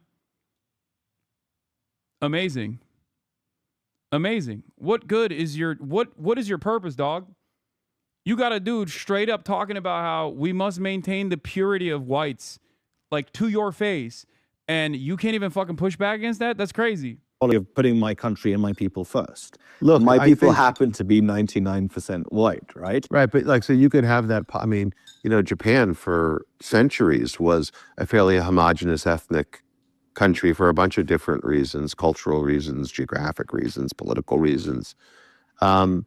I think that when we hear things like white rights in this country, it harkens back to a time like in the 1950s, the groups like the White Citizens Councils, the KKK, that use that agenda to, degrade. We're watching my favorite guy talk to a Polish Nazi, Israeli American Nazi, Jonathan Greenblatt. Nazi on Nazi. Yeah, and it's fantastic. Hold on, let me fix the audio real quick so we can both be heard here. I love it. Okay. I slipped on a bunch of condoms. What are you doing in here, man? They can't even hear you. Hold on. Say it now. You can I say. slipped on a bunch of condoms. Hasan has a whole illicit. He's got a whole sex foyer. Yeah. I had to walk through his actual room, which is disgusting. Yeah. It's this depraved. is my second home. This is my third home. I'm buying more homes. He's got a palace with a bunch of Armenian slaves. One of my Armenian slaves is gonna be here later. Felix? No, Eric. He actually is Armenian. Eric is he's gonna be doing cam op stuff for me. Oh, nice, hell He's yeah, a great dude. content creator and a member of this community, and also my Armenian slave. Yeah. But I brought my Greek sex slave here as well. Dude. I would make you bust so fast. I would if I was your concubine, I would take over the Ottoman Empire through being so good at fucking. Dude, that's literally what happened. Oh yeah. No, because in the harem there were Greek goddesses as well, and they played a formative role in deal making in the Ottoman Empire. Smart. That's how it worked. I'll give you my ace dick sucking Greek. Hell yeah. If you give me part of your sultanate. And we're worth gold, dude. Dude, I'm surprised that you even came I'm slumming it. You're fucking. This is so beneath me. A fucking online content creator. You're literally in a Hollywood movie. That's right. Which is fucking insane. I know, dude. Whose dick did you have to suck for that one? Dude, it's just the Greek real excellence, dude. Finally, Greeks have a little piece of Hollywood, and now we know put each other on. It's not the Jews, chat. Okay? It's not. It's the fucking Watch Greeks. Out. The Greeks are coming, dude. It's the Greeks, Lanthimos dude. gave us just a little. He was like D-Day. He's the first Greek Oscar nominated, and I'm busting through the door, dude. No, I see it, and I'm terrified because I feel like now it's Armenian genocide recognition. I told you. We're annexing Constantinople. Yeah, it's coming back. Oh no, it's coming back, dude. Luckily, we're gonna win hearts and minds. Luckily, my boy Eric Adams, Turkey's #1 defender, is still in charge for the time being. That's the only reason I'm supporting Zoran. I don't like his policies, but I need to take down a friend of the Turks. Yeah, Well, now as a Hollywood millionaire, I've completely flipped all my beliefs. Wait, so how big is your role in the movie? It's pretty. It's I'm in it. I'm definitely in it. There's no way they can cut me out.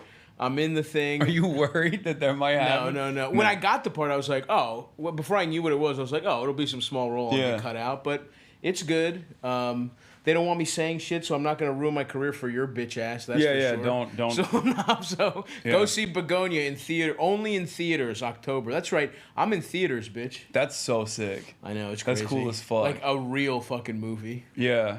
Are you good in it? I don't know, and I'm petrified. You haven't seen it? They haven't showed me. I'm that unimportant, dude. Where it's it's actual stars. They don't fucking give a fuck about me. Yeah. And so I haven't seen it. So what keeps me up at night is I got into a fucking sick movie, and then I'm in it. I'm just like, so I think you. Come over here, sir. I'm so petrified of being dog shit in this movie. Oh, no. But, either way, if that happens, I'll just go straight to, late period DVD, straight to DVD action movies. You're when the movie comes out, you're like, guys, don't watch it. It's fine. Yeah. It's fine. If you don't hear shit from me in October, you know I suck, dude.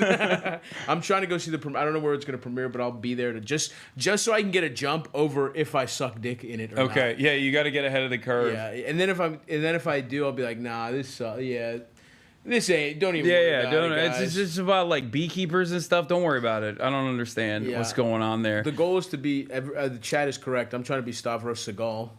Dude, he's the man. I mean, you don't have the perfection that he has, body shape wise. It's gonna take a while for you to get there. With the Aikido, I'm gonna get fucking banned. You is fucking that, pussies. Wait, You kind of. I'm Are getting you there, getting dude. definition? I'm getting there, dude. Can you move the titties? Not quite. Okay, almost there. Oh, it's kind of.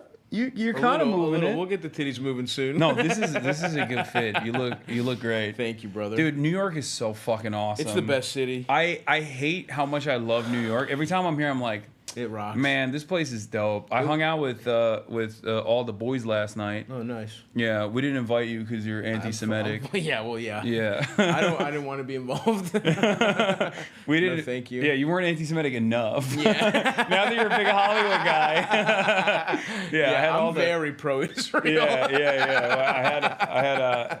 Well, I was grilling Adam on. Oh, dude. Honestly, not endorsing he's the only Sauron. one who did. Yeah. Dude, it's literally because he has a connection to the Cuomo family. That's what I said. He's lying if he says that's not what it is. Yeah. He literally is scared to lose his inside track to the Cuomos. Yeah. Dude. It's so pathetic how quickly he sold out for nothing for a YouTube show. He's sucking the fucking. He's sucking the establishment's dick because he's to be friends with Chris Cuomo to get on News Nation. A fucking you only get he only does it's a channel that only comes with Roku. It's like 1012. It like autoplays next to the Kitchen Nightmares channel and like old reruns of fucking Mr. Bean. I feel like he's gonna start actually getting upset at this because I've been saying this.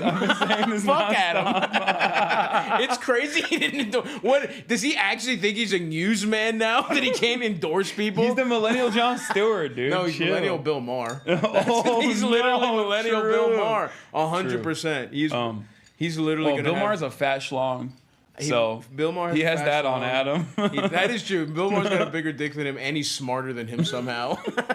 And he has more rational positions. Yeah. But yeah, it's so funny because I was thinking about it. It's like the conversations that I have, like the people that I hang out with in New York, are like the exact opposite of like my LA life. Oh yeah, where like everyone's an influencer in LA. Everyone's talking about content creation in LA. Yeah. And Well, impressions. I guess like people here also care about that too, to a certain degree, but it's like a very different attitude. I guess for you, because you're essentially just you're selling sex, you know? Yeah. You're just a pretty face. That's what it is. You're fucking stupid as shit. The foreign policy, or not foreign policy. There's a fat Turk, there's an earpiece, and a fat Turk is telling you everything to say. Yeah, no, the Free Press did that. That's bro, Barry Weiss's fucking outlet literally did that about me. Yeah. They said the sexy face of anti. Look at this. And they put like a sexy ass photo too. Dude. That's how, yeah. The handsome face of terror apologia. Mm-hmm. Yeah, you guys don't know this. Hasan isn't even verbal. He's learned all everything he's saying phonetically right now. Yeah. He's just mimicking sounds. He has no concept of what fucking discussion is. None of this. Yeah, they just put me up here to be pro Turkey. You're the mouthpiece for the Erdogans. That's what I'm gonna do going forward. I'm gonna be like, since Israel gets to do this, I'm gonna be like, every time I interview like a politician, I'm gonna be like, so what are your thoughts on the Armenian genocide? Yeah. And if they say like it happened, I'm gonna be like, that's really anti-Turk. Yeah, of you. you should. You're not allowed to run for office now. Yeah, absolutely. Does Turkey have a right to exist? Yeah, does Turkey? You should ask. Which, by the way, they don't. Yeah, does Turkey? Let me say something. As a Greek, no. Does Turkey have a right? The country should be razed to the ground. Does Turkey have a right to all of the Greek islands? No, dude. I'm gonna kill you on stream. I'm gonna pull out a gun and shoot you. This will be the most watched stream ever. Noah's, I think, coming as well. Nice, hell yeah. All right. Oh fuck, dude! How long are you here? What are you doing? Just a little New York jaunt? Yeah, just a little jaunt in New York. I might go to. I think I'm going to LA. I think we're gonna be in each other's cities. I think I'm leaving Thursday. Yeah, I'll be back. How long are you there? Not that long. Maybe 5 days. What are you doing? Can't say. Top secret Hollywood shit, man. Damn. I'm Hollywood Halkis, dude. You don't need to know Brian about Singer it. pool parties? Yeah, dude. They're like, dude, the second there's instead of if they switch from pedophiles to chubby chasers, dude, I'm doing backstrokes naked, dude. If you see me as like the new Wolverine when they reboot X-Men, and I'm the new Wolverine, just fat as shit with claws on, I won't say anything. I sucked off a bunch of producers. I won't say nothing. Don't worry. I would, dude. Fingers crossed that happens. Unfortunately, it's a big win for pedophiles. No Epstein. There's no Epstein list. Oh yeah, I know. So they're back. I bet you pedophiles are back. Dude, we gotta talk about that. Actually, that's like one of the things I wanted to cover as well. Really, really funny situation because like all of these guys got geared into. Yeah, they were all talking about how it's so clear, you know, like even 3 months ago they're talking about the list. Yeah, and now they're like, it's actually not real. Yeah, and it's so funny because like they went like they primed up their audience and some of the most like aggressive supporters of Trump into being like conspiracy guys, and some of them were already conspiracy guys, and they like brought them into the Trump coalition. Yep. And then now they're just like, there is no list actually. Never mind. Just kidding. Yeah.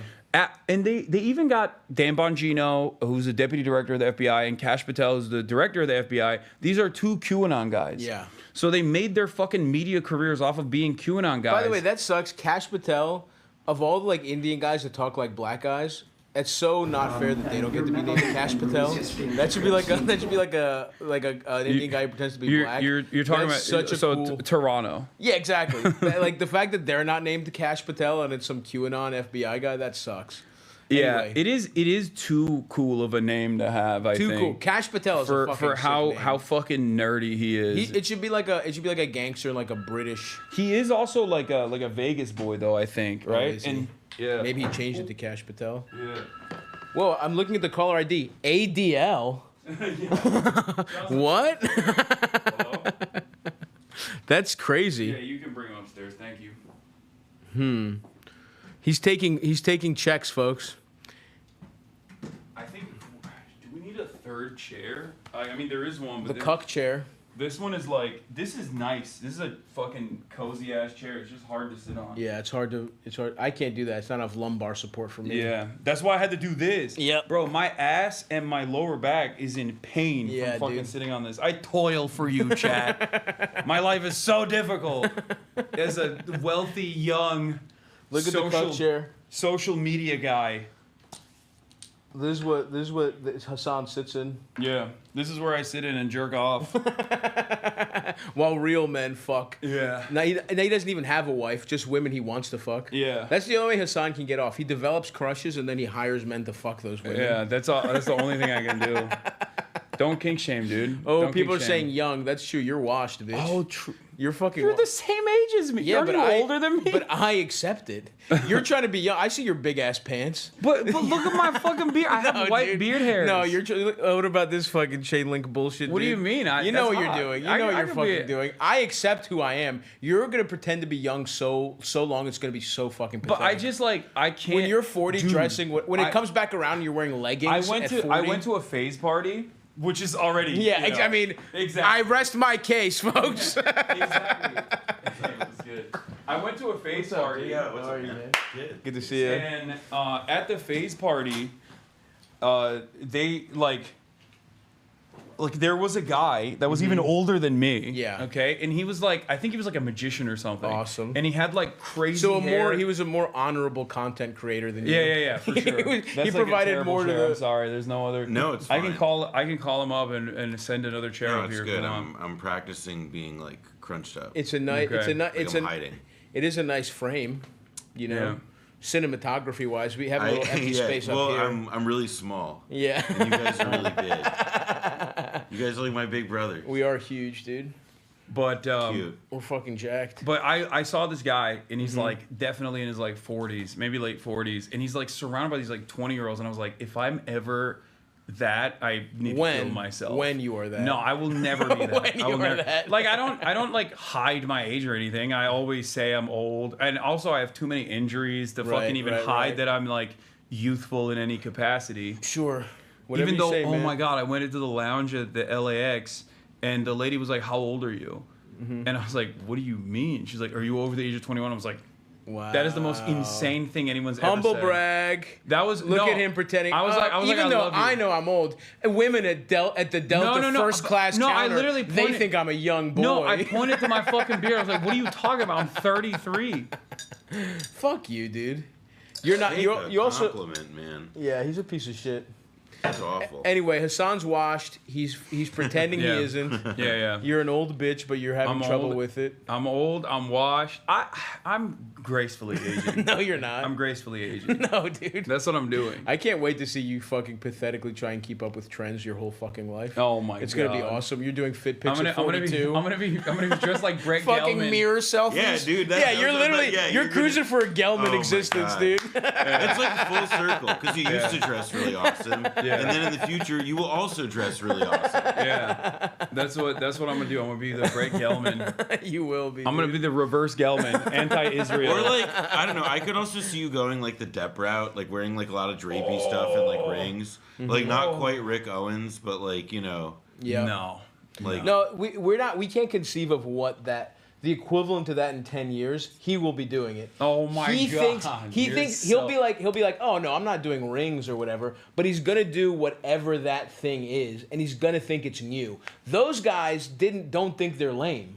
He's not gonna think he's lame, but he's gonna be such a fucking loser. I have too many people in here that would rip my asshole apart if I were to do that. Yeah, like, you would think they were flirting with you. You would be old and be like, haha, just us young chatters. We're all on the same page. Look, everyone grows up, has families. Dude, even Austin has like an adopted Korean son with his husband, and you're fucking still hanging on to your youth, dude. Yeah, that's what's gonna happen. I promise you. I know. Chat, put a pin in it. 10 years from now, let's see what Hassan's doing. It's gonna be pathetic. Well, this person, I will throat you no matter what you wear. It's hard not to. There is also like what I think of as like the home improvement principle, which is that there's this joke from Home Improvement I think about all the time, where what's Tim Allen's wife's name? I don't remember. I don't remember. But so she's like she's like wearing like something that is like covering everything, and he's like, oh yeah, it leaves more to the imagination. It makes it even hotter, and it's a paradox. And so like if you're a naturally hot person and you dress like shit, it accentuates your hotness even more because it like radiates through the fact that like you're like dressed in like I don't know like Ed Hardy or whatever. Yeah. So underneath that, you're ripped, and that's what people are looking for. Well, like more than just ripped, it's whatever it is that people see as interesting. What makes them say, "I want to throw you over the internet to a stranger." Well, that's because this person's a fucking degenerate. This guy doesn't care about the news. The guy who said that is a horny gay guy with 12 windows. I actually think you should show respect to the exact person who got Zoran elected mayor. Who's that? The guy who sent Can you give me that coffee? Yeah. Thank you. Do you guys want anything from room service? I can order some for you. Yeah, give me some fucking foie gras, some caviar. Let me look at the fucking menu. So What's the here's most the thing. expensive? Here's the thing. I don't know where the menu is, but here's the thing. We have a plan of later in the afternoon going to get chopped cheese. Do you wanna partake in that, or are you too fucking famous? I'm too Hollywood to be, for that, dude. To be out. I'd be swarmed. Yeah, you'd be out like in the Zoran. streets. Yeah. They'd be like, we recognize you from your video with Zoran. Yeah. Yeah. Oh yeah, pivotal Zoran endorsement. That's Stavros me, dude. Halkias. That's me, dude. I'm the fucking reason. Oh yeah, congrats on that. I saw that you guys were discussing Adam's failure. Yeah, 100%. Adam is which I just want to raise again for. He's such a fucking piece of shit. It's crazy. No, how quickly he sells out theoretically. I was like, so what's up? You really think he's anti-Semitic? Is that why you didn't endorse him? Yeah. Oh fuck! I can't wait. I can't wait for If Adam to there's have a sit anything down. that we can tell, it's definitely that he's made Chris Cuomo less pro-Israel. That has worked yeah. Although you did see the clip of like him next to Andrew Yang, and Andrew Yang is like, anti-Semitism is like a danger on like like whatever. And That's Adam's like, so funny. Like it's like next to Adam. Yeah. Oh really? They were all on the same on that same show. That's so fucking. What a three powerful intellectuals back to back to back. Yeah, that's fucking awesome. Future makers. It is going to be awesome where Adam has Zoran on the Adam Friedland show, and he just keeps asking him if Israel has a right to exist. I think Adam. I as somebody who works on Taps and loves it and is very proud of it. I think we would mostly dodge that. I think though. That's what you're saying, but when Adam. The bright lights are on, you know what I mean? And Adam, he sees his opportunity. When it's Adam's chance to really, he sees himself to, again, you guys think he's Jon Stewart, Millennial Bill Maher is what he is. And so what he's going to do, all your hard work, Noah, is going to be, Adam is calculating, he's looking at it as a stepping stone. He needs to be the heir apparent So to what? real Like time. he's gonna like hear like the Friday Night Lights music and Exactly, then just like immediately go like. exactly. He's gonna throw his note cards away and he'll be like, I know what to ask him. And he's gonna be about like, anti-Semitism. Yeah. Would you visit Israel instead of going to New York? That is, there has to be somebody who is like more or less like in the wide world of like journalism or entrepreneur, like, you know, a nightcrawlery psycho, whose like aspiration is to get to that moment. Yes, absolutely. And then you work punch for the him. card. Yeah, exactly. And then you're in. Then you're in. Yeah, like what Tucker Carlson did to Ted Cruz. Adam's gonna do to Zoran. Yeah, people who don't agree with Adam. Yeah, friendly fire. People are like, I can't believe Adam Friedland is making me agree with him. Like, Zionists are going to be reposting him like that. That's going to be fucking awesome. Shout out to the Adam Friedland show. Love it. All right, so we got to talk about some of the news of the day. So wait, also, so you're not down later Probably to not. go? Okay. Sorry, man. All right, you're fake. It's fine. I don't But you're fucking- down. I don't want to Yeah, go. I'm a real New Yorker. I don't want to I'll go get a chopped fuck. cheese. Yeah. Oh, a chopped cheese. Oh, you're gonna get it the Aki way? Fuck you, dude. No, I'm not. You're gonna go to the But I fucking did Statue meet of Liberty and the M&M store too. I did meet the Akiway guy in LA at the face party. He was there. I am trying to collab with him. I'm trying to link up and build. He's got great stage presence. Yeah. You fucking suck. Fuck you. Yeah, so I might do that. You'll be hitting me up to be like, yo, can I get it the Aki way? Yeah, you're right. Actually, You'll be like, come on. Actually, I do want access to the Aki way guy. Yeah. I was not trying to go to the Lego store. Oh, isn't that near like it's Midtown, right? Yeah, he acts like he doesn't have it in his fucking phone. Yeah, it's saved in his fucking. I didn't look it Google. up. Yeah, we'll talk about Trump floating a federal takeover if Mamdani wins. But before we do that, I wanted to get started on the Epstein files real quick. So as we were talking about earlier, Jeffrey Epstein, innocent. Finally, He's been the absolved. truth has come out. Exonerated. He was just. It's a shame he killed himself. He was suffering. Check on your friends, folks. Yeah. All right. Check on your depressed friends. Check on your billionaire pedophile friends. They just let him rot, and it was the guilt of knowing he was going down as an innocent man who never had sex with children or trafficked them. And who had no leverage whatsoever. A guy who just, who had no, who didn't know anything about anybody. Who absolutely. was really, when you think about it, perfectly disposable. Yeah. Exactly. What do you know? Yeah. What do you know? I do love the argument that they're presenting now, though, which is that, no, you don't understand. He was like a fiend. Like, he loved doing pedophilia just for himself. Just for him. And like... He had a whole island just to fuck. He couldn't fuck them in his townhouse. And when he flew people, this is actually a big misconception. He wasn't flying people to chill with them. He was flying them to get them away from him. Get him away. Exactly. So he could fuck all the big misconception. Like, what's the Well, those were all the heroes that might have stopped his pedophilia. Yeah, why Trump, have Chris pedophilia Chris Tucker. They would have stopped. They were so stridently anti-pedophile. But then he needed them on an island so he could fuck kids in America. Yeah, exactly. You guys don't know about that He was in stuff. Palm Beach and Little idiots. St. James, Yeah. It was actually perfectly cool. That weird little room or whatever. Remember that with the gold dome or whatever? Of course. Actually, just a yoga room. Just a place. Yeah. Just a He's place a to spiritual stretch. guy. Yeah. But I do like the argument that they're presenting now, which is that he was the one who was just sexually abusing thousands of victims with his little egg-shaped penis. Yeah, and nobody else, make no mistake, after years and years of being there are fucking hard drives, terabytes of footage of all of the blackmail that he had accrued over the years, but also simultaneously this implies that former Prime Minister of Israel Ehud Barak in 2016 was just visiting him because he's a chill guy. He's a cool guy. What the fuck was and the he didn't know purpose? he was a pedophile. He was just he loves math because, as we all know, Epstein, one of the great mathematicians of our time. And they were probably just talking about theorems and that kind of stuff. One kid, two kid, three kid. No, I think with part of what I like.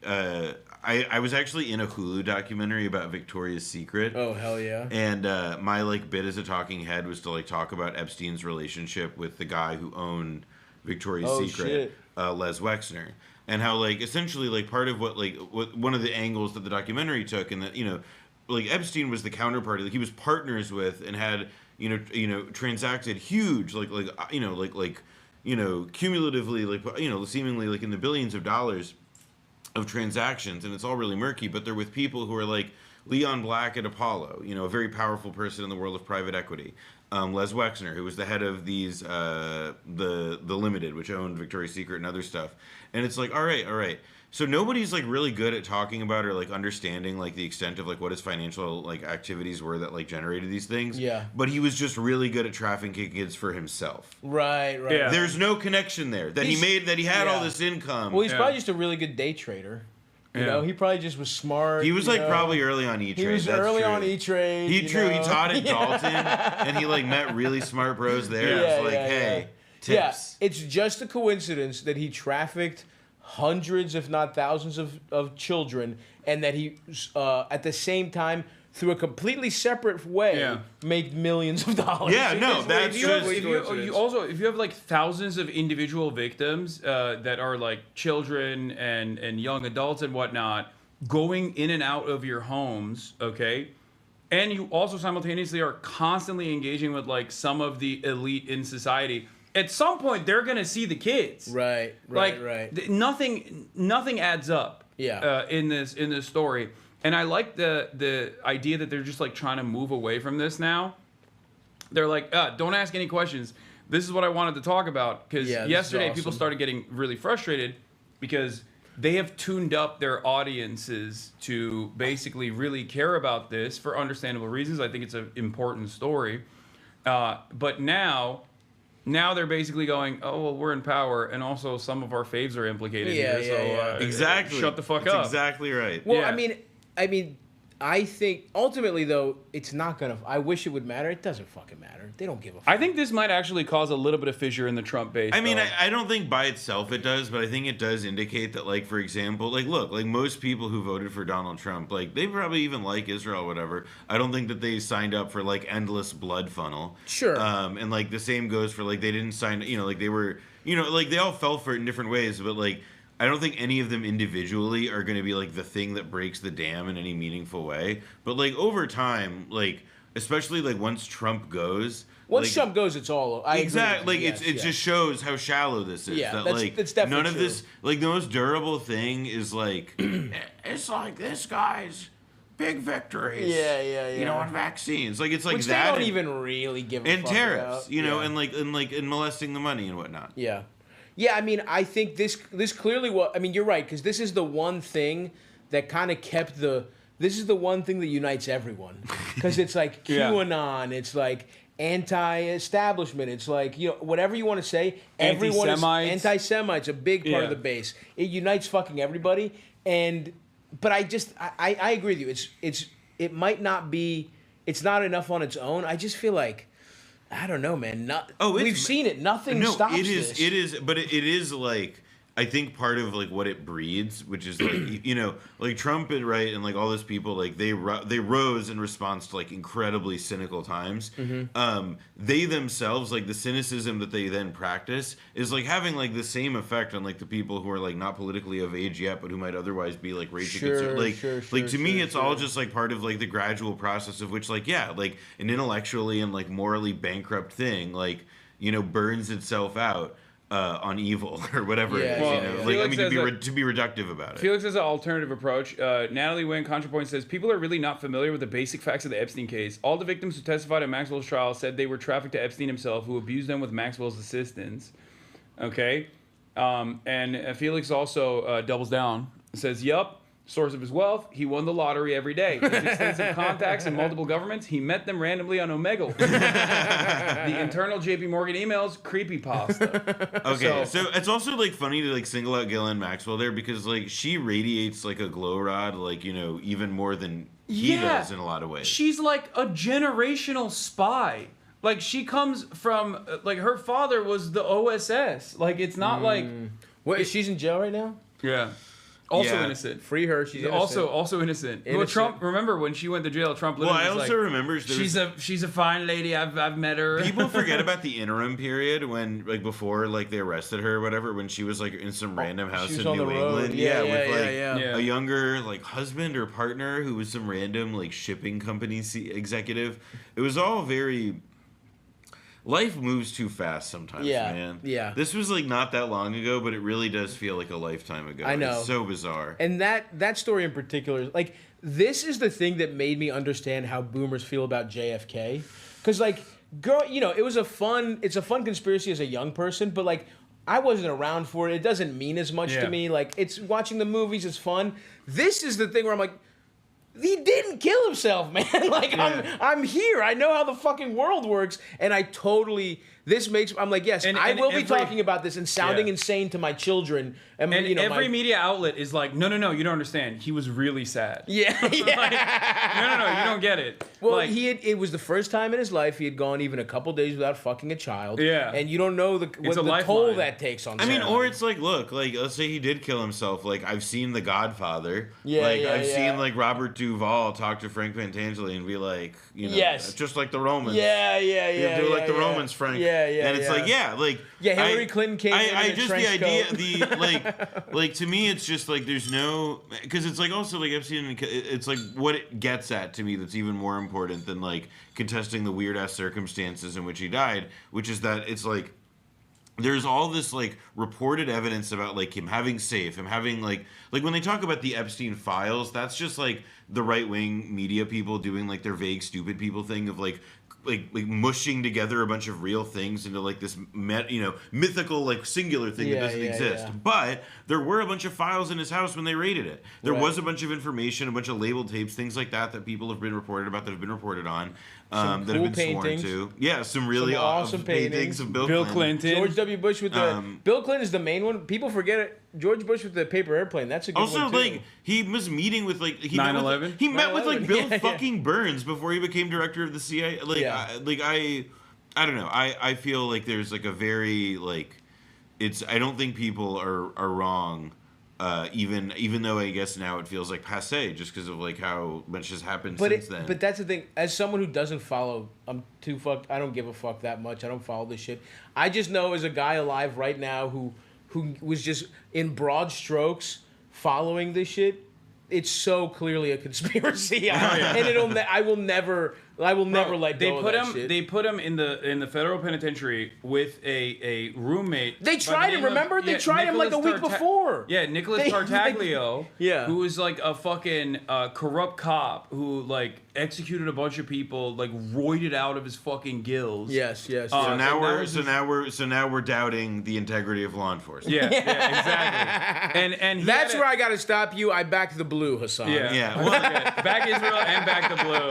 I'm going full Hollywood. It would be like, I do like the idea also of, it's like, you know, like this guy, he's only like probably the most famous person who's been in like the federal system at the time of like their entry, like maybe, you know, in like Kismet. 5 years, decades, Kismet. whatever. What if we just got him like a really good friend? Yeah. No, it was like a really cool guy. Total random happenstance that he was in the cell and that he tried to kill himself the first time. Same shit, by the way, with Whitey Bulger. Oh, really? Who was like, was also killed in like weird circumstances, and it's, you know, Wait, it was wasn't Whitey Bulger was on the killed lam by like forever, a fucking QAnon guy or something? No, that was a different. No, there was a mafia boss guy. Yeah. A guy on Long Island got by a random QAnon. Yeah, which is awesome. Sucks. I mean, sorry to the mafia. Sorry to the there, but sorry prayers to up. We're in the Cosa territory. Nostra. We're in the mafia we're paying our territory, right? respects as well. But there was like kind of a comedy to like somebody being poisoned by the QAnon virus, and was like, you know, who I'm gonna go kill, like Polly's son. Yeah. Yeah. All right. Well, I wanna go pee real quick, but also I want to show Donald Trump's new response. This is very very not like Donald Trump. Okay. And I think you'll notice really quickly when they ask him. Amidst a totally separate meeting, Donald Trump gets asked about Jeffrey Epstein. Here's his response. And released yesterday on Jeffrey Epstein. It left some lingering mysteries. One of the biggest ones is whether he ever worked for a American or foreign intelligence agency.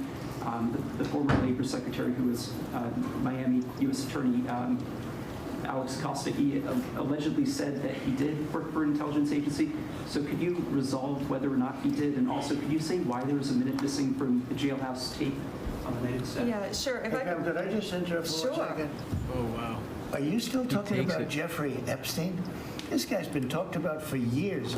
You're asking, we have Texas, we have this, we have all of the things. And are people still talking about this guy, this creep? That is unbelievable. Do you want to waste the time and do you feel like answering? I don't mind. It's just like I'm like in my head, I'm mentally like fading in the photo of the photo of like him and Melania and him and Ghislaine, like just like whoa, whoa, whoa, whoa. It's insane. Like him attempting, like, what? That's old news.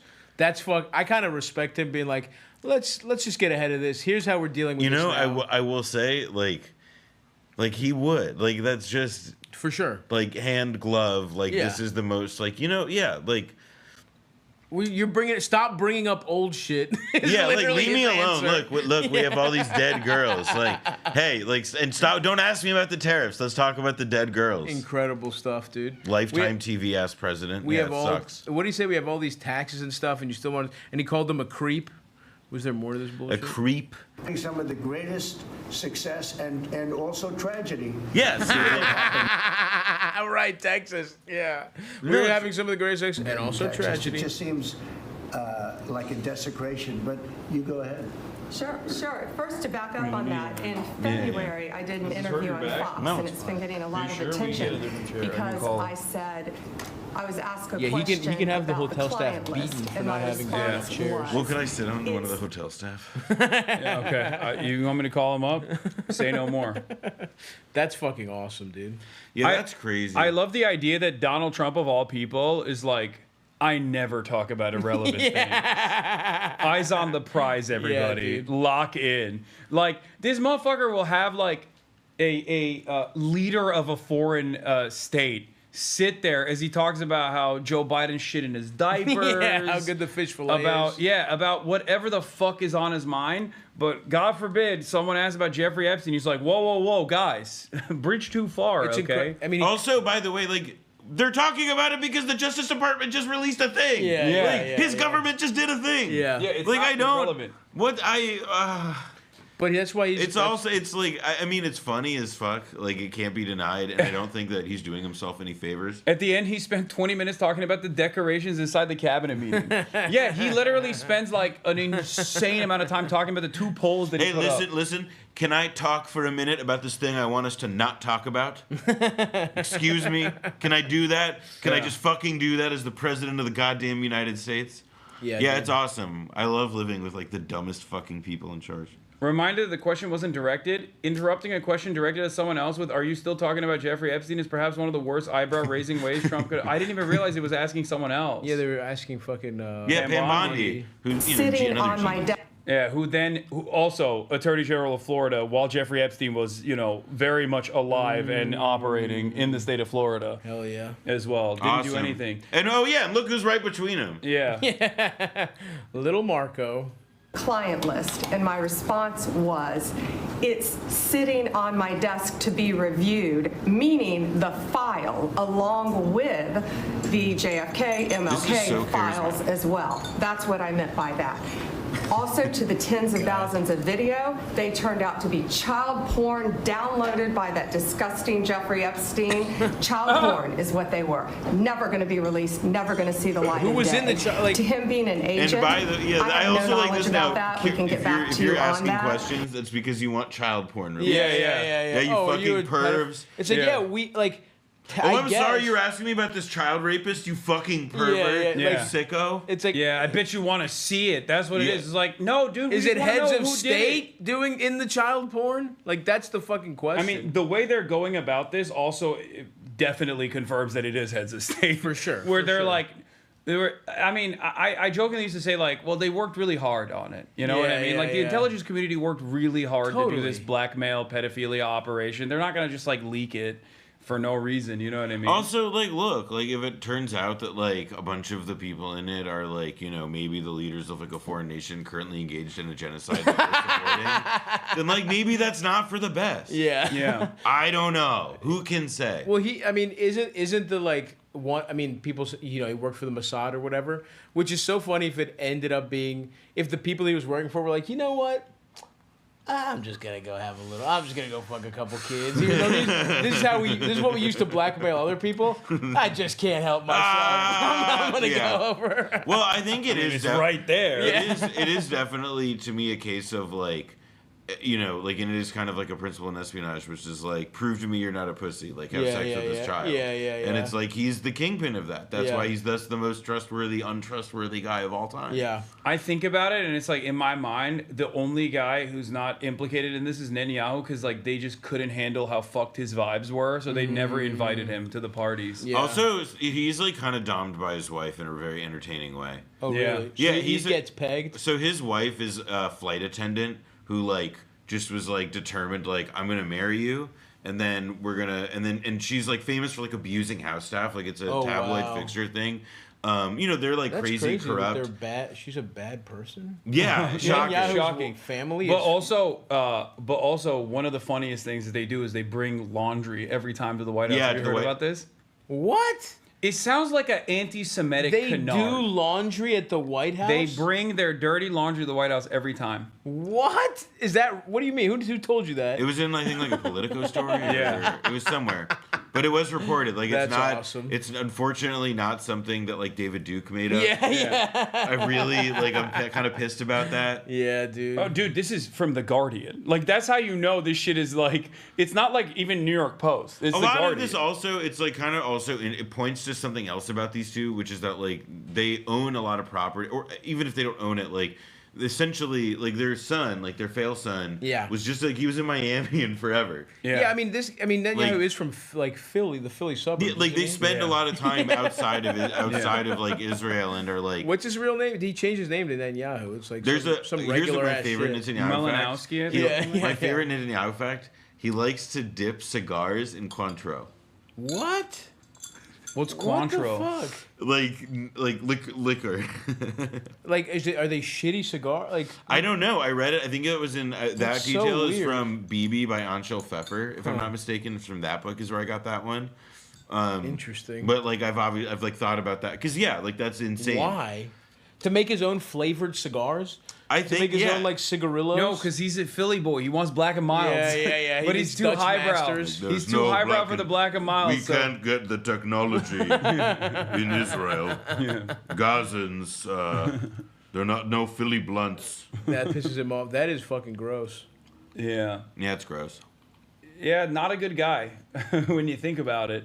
But there was also... There's a lot of internal strife amongst, like, the conspiracy right, though, currently about this situation, because this is something that they stake their reputation on, right? Like, the idea that it's like only Hillary Clinton was doing pedophilia, right, and Bill Clinton, which, by the way, they definitely were. Yeah, Bill allegedly. was on there. Yeah, Trump and Bill were hanging out, having fish fillets on the way. Yeah, so now there's, like, a lot of animosity growing against these guys because this is the one thing that they do actually fucking care about.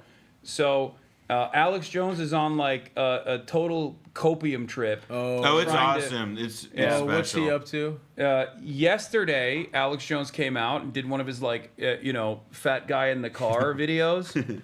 And he almost cried. He was on the verge of tears, saying that he believes Donald Trump is doing this because he's blackmailing the blackmailers. He's a white hat. He now has the blackmail, the pedophilia blackmail, and he's using it against the deep state. We now just have Q out in the open. That's all this is. It's literally just like, all right, so Q used to have, like, this pretense of, like, you know, like, there's, like, this guy leaving messages on 4chan or whatever. Now, like, you can just have it under your own name and be like, oh, yeah, Donald Trump is white hatting it now. And that's, like, part of the party line. Like, that's like within a standard deviation of, like, what, like, the Republican, like, party itself is saying. Oh my God. Okay, so Gunther Eagleman. The fuck is that? He's like one of these like right wing Twitter guys. Is he a Nazi? It's a Nazi I guess name. I'm blocked by him. Oh, he looks. This guy. Is he Jewish? He looks Is he from New his York? His name is Gunther. His name is Gunther Eagleman. Okay. But in any case, he says, I would have never thought our government would just allow people to rape children on Epstein's Island and just let it slide. It's not okay. To which immediately the blue check marks are like, are you really going to let Epstein be the deal breaker for Trump for you?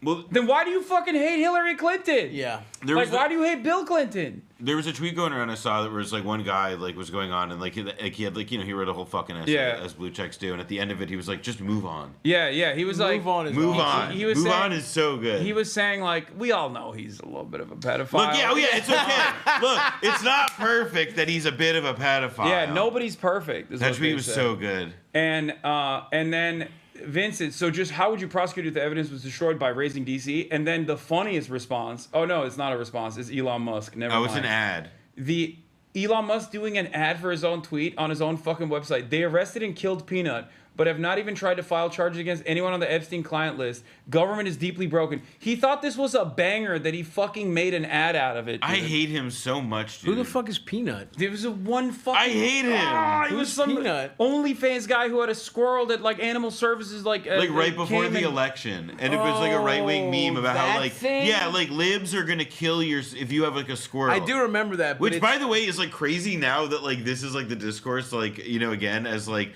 fucking like the was it, like ICE guys. Who were the fucking people in LA today? Yesterday in the park. The military. There was I think it was the National Guard. That was the National Guard. Yeah, they were doing a show of force. So he's literally just like re-microwaving shitty memes from before the election. What? Oh, Ben Shapiro believes Epstein killed himself, didn't run a blackmail operation. Wait, sorry, hold on. Blackmail, yeah. Not the smartest guys. Oh my God. Not the smartest guys. I mean, I have a wild cherry Pepsi in my bag. Ooh.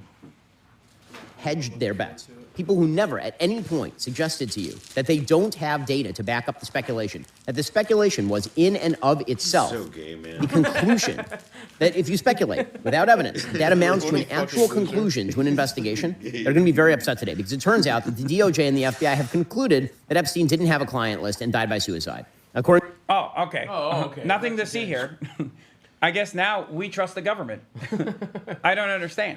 Well, isn't he getting kind of worked? Why does he look like he's in a motherfucking Yankee Yeah. Candle commercial? He's partially done because like people. Well, he's done because he's Jewish. Yeah. First of all, they're like I don't think people understand how much like the independent media side of right-wing news and broadcasting has moved on from like they're purely and openly anti-Semitic. Yeah. They went from like if you're under the age of like 40 and you're right-wing, you're probably a vicious anti-Semite. It's crazy. So across the board, they're like, small hat guy defending Israel again. Like that's his entire fucking comment section is like that. And then also part of that is because. Like I think Asmongold just like took over that space for him, where people were just like, I don't want this like nerdy shit. I want a guy that looks like me, that I can cool smell, guy like smell through the camera, and not this like nerdy shit. That actually is like why people don't understand this. Everybody's like, wow, how did Asmongold, the most like beautiful, wonderful guy of all time, become like this like major internet sensation? What they don't understand is there's a lot of guys like that. No, is that he did smell through the screen, which nobody ever did before. And that's like a fucking like breakthrough in the medium that like your fucking lazy ass could learn a thing guys, or two. You don't have to be like that, You guys. can smell his ass. You don't have to be like that. I mean, yeah. That should be applauded. Olfactory is a new sensation for a lot of people. Listen, your agent, your management's going to be calling you about this and being like, "Why aren't you up on this?" Like tomorrow. Does Asmongold get pussy, or there are disgusting whores that fuck him? There are, I think, at a certain point, there were women that had sex with him. Oh. I don't know what he's up to in his private life. That's just not the way. That's just not the way, fellas. Like if you're an incel out there, don't go down that route.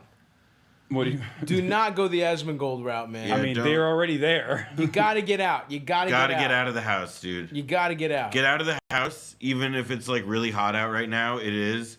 It's actually good for you. Sweat it out. Cut your hair. It'll be fine, man. Take a Bring shower. a memo detailing the findings obtained by Axios. Now, again, Cetaphil. does this face put to wash. bed like all inquiries? Of course not. People can continue to speculate as much as they want, and I think there's still open questions here regarding how did Epstein make his money. Sure. But that's a very serious open question. The speculation the for a only long thing. time But was it's he made not his money from anything blackmail. illicit. But the DOJ and the FBI, again, run by people like Dan Bongino and Kash Patel. Yeah, saying I love that these guys think that anyone gives a fuck What's up about with his Dan eyebrows? Bongino I know they're or thick as Kash fuck. Patel. Yeah, he's like I need my shoe polish. Eyebrows thicker than his sister's titties, if you ask me. What's up with her?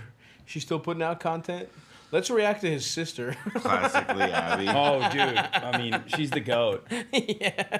She's the method. She was so much the GOAT that, like, they literally found Femme Shapiro in a vat and then made her... I know. What's up with that girl? Why, how is she? She's exactly like Ben Shapiro. Yeah, but she's like... She was kind of- popping off, and is she she left. She left the Daily Wire after she started popping off. I was gonna say I feel like I never got the sense that her heart was in it, which is why she did like really boring like she wasn't about. Is she not a political look like bitch? you have to, No, she is. no, but you have to be good at race war. Like you need to get your war paint on. Is she not racist enough? Is that what you're saying? I think she. Look, I don't know. I know think she's a failed actress. And as far as I know, she's like got the spirit to compete. Okay. Okay. But it's just that like, or she like she gets like what it's about.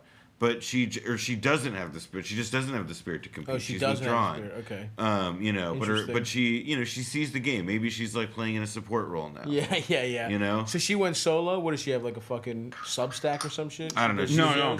She's also. I mean, look, man. No, the other thing you she's can't. still fairly successful. Like she has her own. She still makes content. Yeah. What's her Brett Cooper? Brett, a bitch named Brett. That's interesting. That's a woman's name. That's Brett. Men's name on a woman. She literally looks like sexy Ben Shapiro. Yeah, I agree. Like she does. She looks like Ben Shapiro probably went through an think that AI you know the filter. story. Holy shit, dude. What the fuck? But she's Whoa! Look at What's these that? dudes. What's the gay flag over Anne Frank? Oh, that's awesome. Elon's trans child fights Trump with drag, and Anne Frank was a Lesbian? What? Awesome. I mean, this AI is... wife? Question mark. Oh, so she's just doing the same shit. as Yeah. The everybody. feminist attorney against Sabrina Carpenter. Like, so she does a lot of like pop culture stuff for the girly pops. Gotcha. Oh, what the fuck? What? Oh shit! Apparently, I have to do this like Time Magazine thing, and my manager is asking if I have cocktail attire. I only brought T-shirts, bro. How about 4XL canvas Japanese pants? Bro, it's fucking 90 degrees, dude. I only brought T-shirts. This is my most Dude, like. Suit Supply hates to see He his son probably has come a in. $900 fucking hoodie. You probably have like a Chrome Hearts hoodie. No, I don't know. It costs more than a fucking tuxedo. No, I only brought T-shirts. I didn't even bring a single jacket because it's It's literally hot as fuck. 90. You know what though? fucking Here's the degrees. thing. What really sucks is that he's in a place where you could just never buy clothes. Yeah, that's There's true. no clothes for That's sale true. in New this York city. City, In New York that's true. City, Yeah. it's not a thing that happens here. I might have to go. I might have to go on a shopping Men's Warehouse. spree. Go to fuck. Yeah, dude. Yeah. I know consignment stores in your area you can go to, Hasan, that have good drip. Okay, maybe we'll do that. You know, we're at the Holiday Inn in Staten Island right now. Yeah. We're in the top floor. She's joined Fox News. Oh shit, good for her. Conservative Gen Z Whoa. A influencer. non-blonde on Fox News. I mean, it's crazy how much she looks like Boy, she's a sexy Ben Shapiro. Yeah, she's attractive. I think because of her, I could now be convinced to get head from Ben Shapiro. I think because I've seen. Oh, this is what it took. I for you. think looking at a picture Wait, like chat. Where is the video where she talks about me? I want to show it to Stavros. I want to flex on Stav. Oh fuck you, dude. Yeah, come on. Oh wait, no, does she? I don't fucking. I don't know. I don't need a what she bitch says. like this. I don't know what she says. Hold on. Let's see if we can find. Let's see. Someone in the chat has it, and it's like Sneeko responding to it and freaking the fuck out. Oh, he's mad because she wants to fuck you. You're putting together puzzle pieces that shouldn't. I'm not crazy, right? You don't Like even she look looks good too here, much dude. like Ben Shapiro. It's freaking me out. I can't look at this anymore. It's hurting my brain. Seeing how much she looks like Ben Shapiro, it's Wow, weird. you actually did look like shit. Do you guys know who Hasan Piker is? The need to humiliate people. Sometimes you need to make an example out of them. I had heard of Hasan before, but I'd never watched a single one of his videos. So I really had no idea who this guy was. But apparently, I triggered him, and he made a whole video about me. I picked out some of my favorite moments. Let's talk about Brenda Shapiro. I love when they have like a fake room too. They created like in a studio. They were like, this is what a Zoomer room looks like, and then she's got like one leg up, and this is so bad. Yeah, it's a set, and we sort of designed it to my liking, and it's all pretty personalized. So I don't really know what the problem is. And yeah, I'm not a streamer. I have a YouTube channel. I do. You should DM her. She got away with it again. Feminized Ben Shapiro calls him hot. You're looking better in this video. Yeah, because I pulled my hair back. But no, I mean you and her are in agreement, as a matter of fact, on this. Because What? remember when she was like, "Oh, I don't know him" or whatever. I think Hasan Piker is hot. Uh-oh. Yes, in some photos. Recently, I don't like the hair. No, wait. There's more. Look at this. Before, yes. Okay. I don't like his hair. Recently, no. Don't like the hair. Before, yes. Okay. Yeah, that's true. You did Fair. look like shit. Yeah. She is He's embarrassed. built. She wants to suck you off. I that's why I cut my hair. After that video, I was like, it's time to get a chop. What's up, Brett? Holler at me. All I'll say is I'm more of an James- intellectual. She's married All I'll with say a is James child on the Carville, way. Mary Madeline. Let your boy sit in the cuck chair. I'm in there. Oh, here, I fucked a married woman before. I could do it again. This is what. Oh my God, this guy's so Hollywood, bro. Chill. Who's that? Who, me? No, you, bro. No, this is Sneeko. Sneeko. Eric Adams is most loyal soldier. Yeah, who exactly is this guy?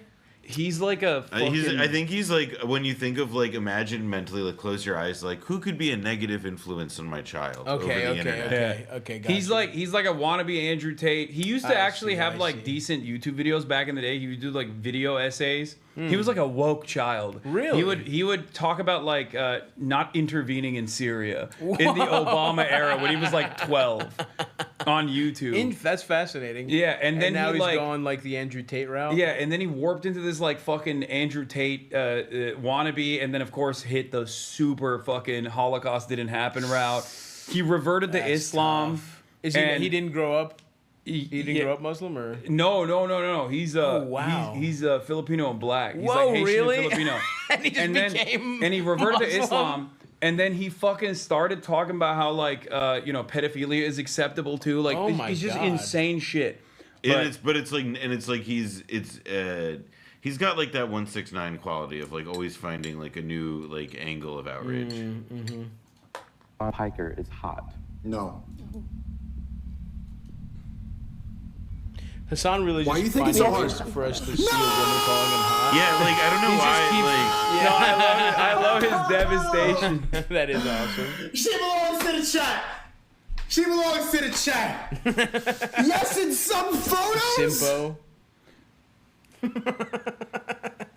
Yeah, he just chose to become like Muslim, a Muslim anti-Semite, like Andrew Tate guy. No, these guys, bro. The thing about these guys is that they also like. I mean, look, I was born into this, okay? Right. And much like Catholics who are born into their religion and like grow up with a very different perspective over it, like these guys looked at the representation of Islam and Muslims in the Western media and were like, oh, I like that they have multiple wives and are anti-Semitic and want to do like Or jihad. villains. Yeah. Like that. Yeah, it's like a guy wanted to be Darth Vader. Yeah.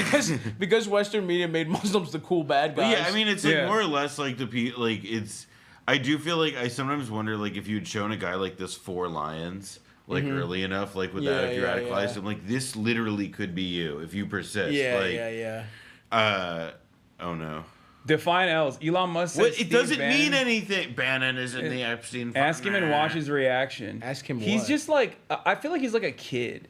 He's so fucking. Yeah, well, his money has been touched on a lot lately, and so he's crashing out over it. Like that one is to me like pretty open and shut. I mean, Steve Bannon was directly in contact with Jeffrey Epstein, and was like was filming him, and I think the suspicion at the time was that he was actually like getting him ready for deposition, right? Oh, interesting. Yeah, he claimed to be helping him with like I think is it Michael Wolff who reported that? But it was like Bannon had some like weird like half-explained relationship with him. Was Bannon even hot enough to be? Was he even also like I will rich say enough this, to get invited to the island? as somebody who has interviewed Bannon, like he's not a trustworthy person. Like just like he's not like what he yeah like Steve like Bannon. he can articulate his ideas about the world, and like you can like get it like he can explain his worldview well. But like when he's describing and recounting like specific facts and events and so on, like I wouldn't take him like on his own as like a reliable narrator. He also, I think, is one of those guys that like greatly overemphasizes his involvement in things, where he's like he always will like try to make it seem like he's a power player in the administration when he's just like a hanger-on on the outside. Yeah, at this what was point. he even doing before? What was his whole thing? He was worked the at head of Goldman Breitbart. Sachs. He was Breitbart. Breitbart was like his big job. That's right. In the period running up to Trump. Gotcha. But he, I mean, he's like one of these. He's sort of. He was also a documentarian. He made a lot of movies. But it seemed like he kind of had like. Oh yeah, wasn't he a producer on a good movie? Fuck, I heard that like. It's actually a movie I love. Well, he owns rights to. He has points on Seinfeld, I think. Yeah, something like that. Yeah. Yeah, So he does. funny. Yeah, he owns the archives of Seinfeld. Well, he has. I wouldn't like. He has a piece of it. Yeah, and basically like he was the whole like I read The Devil's Bargain, I think it was. That was Joshua Green. Yeah, Joshua Green's Devil's Bargain that like detailed his involvement and his movement building in the Trump administration, like going back all the way to his Goldman Sachs days. It's actually a really good book, but I think nowadays he basically acts as though he's has a lot more influence in the administration from the outside, from his fucking shitty ass. Well, also like Trump does give him the time of day, and like that's the thing that like people in this like media ecosystem like trade on. Like that's what gives like Laura Loomer clout and like and power. Who the fuck is that bitch too? Oh, she, dude, Laura Loomer is the first best. of all, she's so busted, it's insane. No, she's the best. But it's like, bro, I see her come out beautiful, kind. She's the best. Charming. Let me tell you something. I see her pop up from time to time. Like, who is this dumb bitch? She first got into like mainstream recognition when she tried to start an ISIS fan club in her college. An ISIS fan and club? then like try to do like a Project Veritas thing where they like filmed it, where it was like, see, these guys are so woke, they're letting me do an ISIS fan club. I see. But then the college was like, no. You can't fucking do that. And then they literally expelled her. Like her career for the most part was like a series of like constant humiliations. Yeah. Like Yeah. well into like Trump 1. Yeah, like in Trump 1, remember there was like the neo-Nazi gathering where she was on camera going up to this. It was like the guy blonde- like, yeah, I have like an what is it? She said, I have Ashkenazi IQ and massive titties. Yeah, but like and like to a guy who was like like cold fish. Oh no, a guy that physically felt like looked repulsed when she said she was Jewish. Yeah, I mean it was.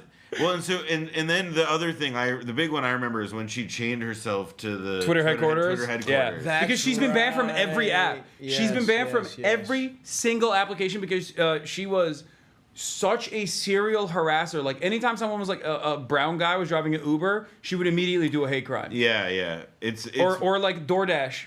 Brown guy, hate crime. But now she earns like the reality of it is that like because she is close with Trump now. And she is somebody, and this is the thing, like proximity to Trump is a currency. Yeah. Like you get FaceTime with the big man, and the big man is the only guy in that administration who we can say with 100% certainty, dictates the way things go. Then that makes proximity to him really valuable. And so a guy like Bannon, for example, he recently had a meeting with Trump. over like the Iran stuff or whatever. And even if a lot of that stuff is for show, the consequence of it for a guy like Bannon and for this lady, you know, Loomer, who is able to like really get in Trump's ear and like make him, you know, like push his buttons in a way that he responds to, it means that then all of a sudden people have an interest in staking them, in staking Loomer, in staking Bannon. And so that's how like this, you know, like this, it's how this like almost like economy of influence built up around Trump like self-perpetuates. And you can identify all sorts of people who with people way less influential than obviously Trump himself. You know, like, I mean, this is literally just like, how, you know, I mean, it's corruption, yeah, to a point, but it's also just like how, like, because it's all like so corrupt or whatever, like literally, if you know a guy who knows a guy who knows a guy, that means you could probably be clearing money off like of being in Trump world or whatever. Yeah. It's so goofy. Yeah. She bragged about sucking his dick. No, that's not. She did not say that. But there were like sexual innuendos, but that was Trump bullshit. said That was bullshit. Trump had her on Trump had her as a part of the debate prep team, which everyone was like, "What the fuck are you doing?" And then when asked about her like insane statements, Trump was like, "She's a free spirit." That's when everyone was like, "Oh, you guys are fucking." But I mean, but I do. She's the best. She's a free spirit. But she like, it's because she like the thing we know that he loves is like feeling like somebody is there to be like, "I'm with you, brother. Right. I know your enemies. I know that all these devils approaching, getting after you. And boy, do I have some crazy bullshit to tell you about them." Yeah. But let's get back to Ben Shapiro, and then I have some other stuff to talk about because Grok, if you remember, Elon Musk made Grok not woke for a while because of the white genocide stuff in South Africa. Grok was like literally doing normal output, saying that it's not real. So we tried to tweak it, and I think he's tweaking Grok to be a white nationalist again, like a neo-Nazi. Okay, Yeah, he got he showed his ass a little. Yeah. What the fuck is? Where do you get the name Grok? That's from something, right? He stole Grok. that? So to grok something is to like get the gist of it. Gotcha. And he like ruined that word forever. I didn't never even heard about that, but I just felt. well, My guess was he stole it from some sci-fi book or some shit. let's hear what Ben Shapiro has to say. Al Bondi are telling you. They are. I'm not telling you. They're telling you. People who are members of the Trump administration, people you elected and put into these positions to get you the truth on this matter, are telling you that he didn't. In fact, he was not murdered. He did not keep a client list, and he did not blackmail powerful figures. Anyway, that is the thing that they are saying. Not I. They are saying this. So do you believe? If you're willing to throw that over and claim they're lying, then I'd like to see you present your evidence that they are in fact lying. Because I know Dan. I don't think that Dan Bongino is lying to me.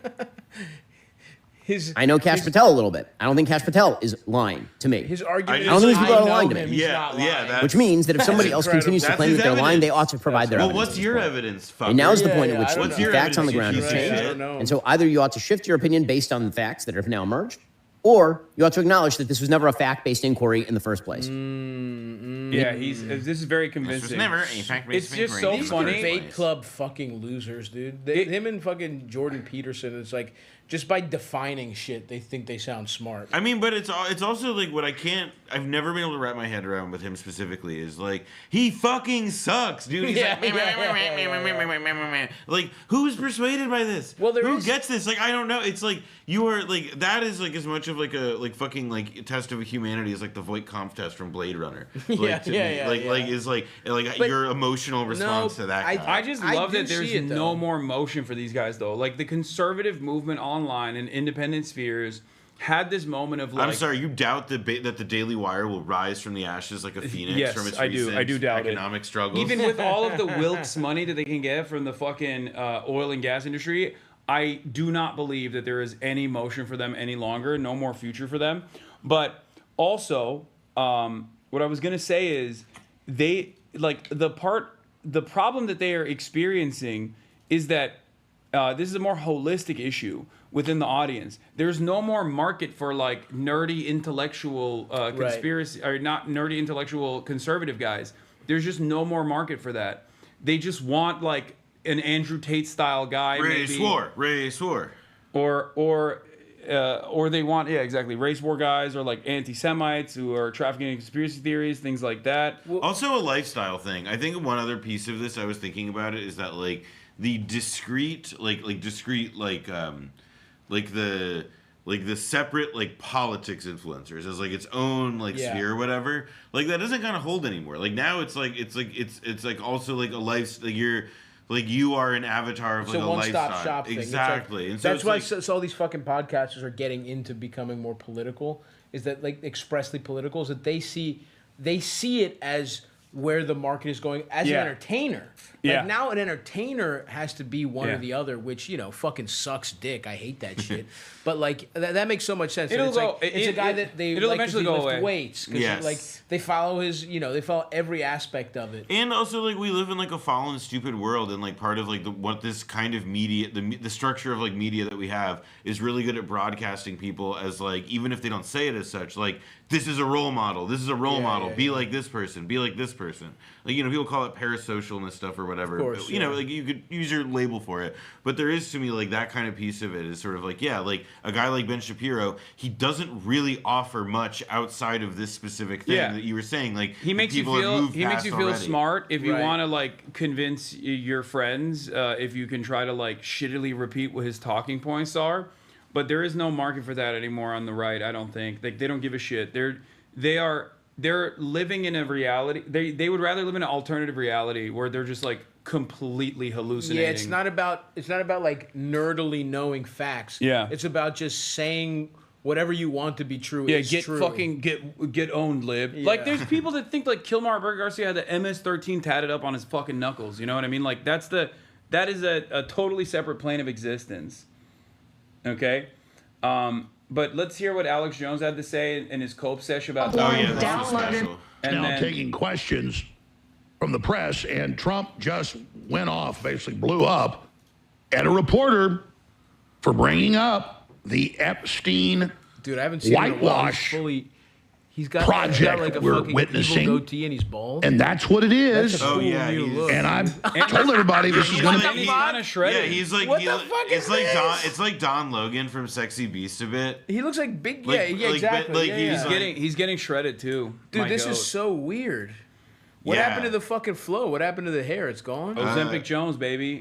I think he's like doing TRT too. Probably Yeah, that's yeah. why his hair is just That's gone. why he looks like. can't To be wait to get off huge. He fucking also kind steroids. of looks like Michael Chiklis from The Shield. Yes. That's a cool little. streak. That's a cool little pause. Like he looks. Also, cute. it looks like he's been in his eyes. Like the skin around his eyes looks paler than the rest of him. Yeah, It's a little- yeah. He looks weird. Yeah, because he's out in the sun, getting his daylight, getting his sunlight. It's good for the skin. I'm suntanning my asshole. huge yesterday, and the Democrats are seizing it now because you've got what? You want to order the thing? Cash Patel Oh, you and wanna order food? Mondi Oh, and is that all the- of them oh, no, saying, no, yeah, sorry, we this raided the other officers of the FBI. Oh, no, we'll do the thing. Okay, I got it. Wait, see, Stavros is locked in. He's not worried about hunger right now. I'm locked in, dude. Yeah. I gotta see. He You got wants to sexy see- Alex Jones. He wants to see what sexy Alex I'm Jones gonna go has to home. say. I'm gonna make myself. I'm on a little bit of a. I'm trying to be like sexy Alex Jones. Oh, fun. I'm gonna make me a Greek yogurt pizza. You can make. Listen, folks. Here's a little fitness tip. Flour and Greek yogurt together makes a great healthy pizza crust. You throw a little fucking marinara on that bitch. Some fat-free cheese. Some turkey pepperonis. Are you sure you don't want food? I'm gonna Maron. order food. No, I don't. I'm trying to fucking slim down, you fucking prick, and I have to Bro, go. I'm gonna get fucking. And I have chicken. to dude, and I have to get my fucking workout in, and I'm Hollywood Halkias. I got shit you don't even know That's about cooking. crazy. He won't even tell me what he's doing in LA. He doesn't need to know. He's dude. coming to my hood. He won't even He doesn't tell me. need to He's not fucking even know. checking in anymore. Okay, I don't you gotta have to check in. You have to check in with me. I had to fucking DM you. Pussy. You gotta I check don't in hear a with me. fucking word one that you're. I don't even text you no more because I know your ass is busy. Okay, I know you're too big time, dude. Dude, whatever, man. Fuck you. I might come. You know what? Fuck it. I might come by when I'm in LA. Yeah, swing around to the pool. Swing by the pool. It'll be a nice day. If my Dude, that is the one thing. time like, permitting. LA weather is so much better than New York weather. Like it's Yeah. not even a question, bro. We left the restaurant last night. It was like 86 degrees. It's been a heat wave. Yeah, it was It's tough. fucking nuts, and it's Yeah. like 86 and so humid where you feel like you are entering a sauna when you leave the area. No, that you're it in. hasn't been great. I'll give you that. But when it's good, it's good. And like we Fall, got baby. we got the beach. No, Went to- that's not a. You Fucking, don't our like beaches suck dick.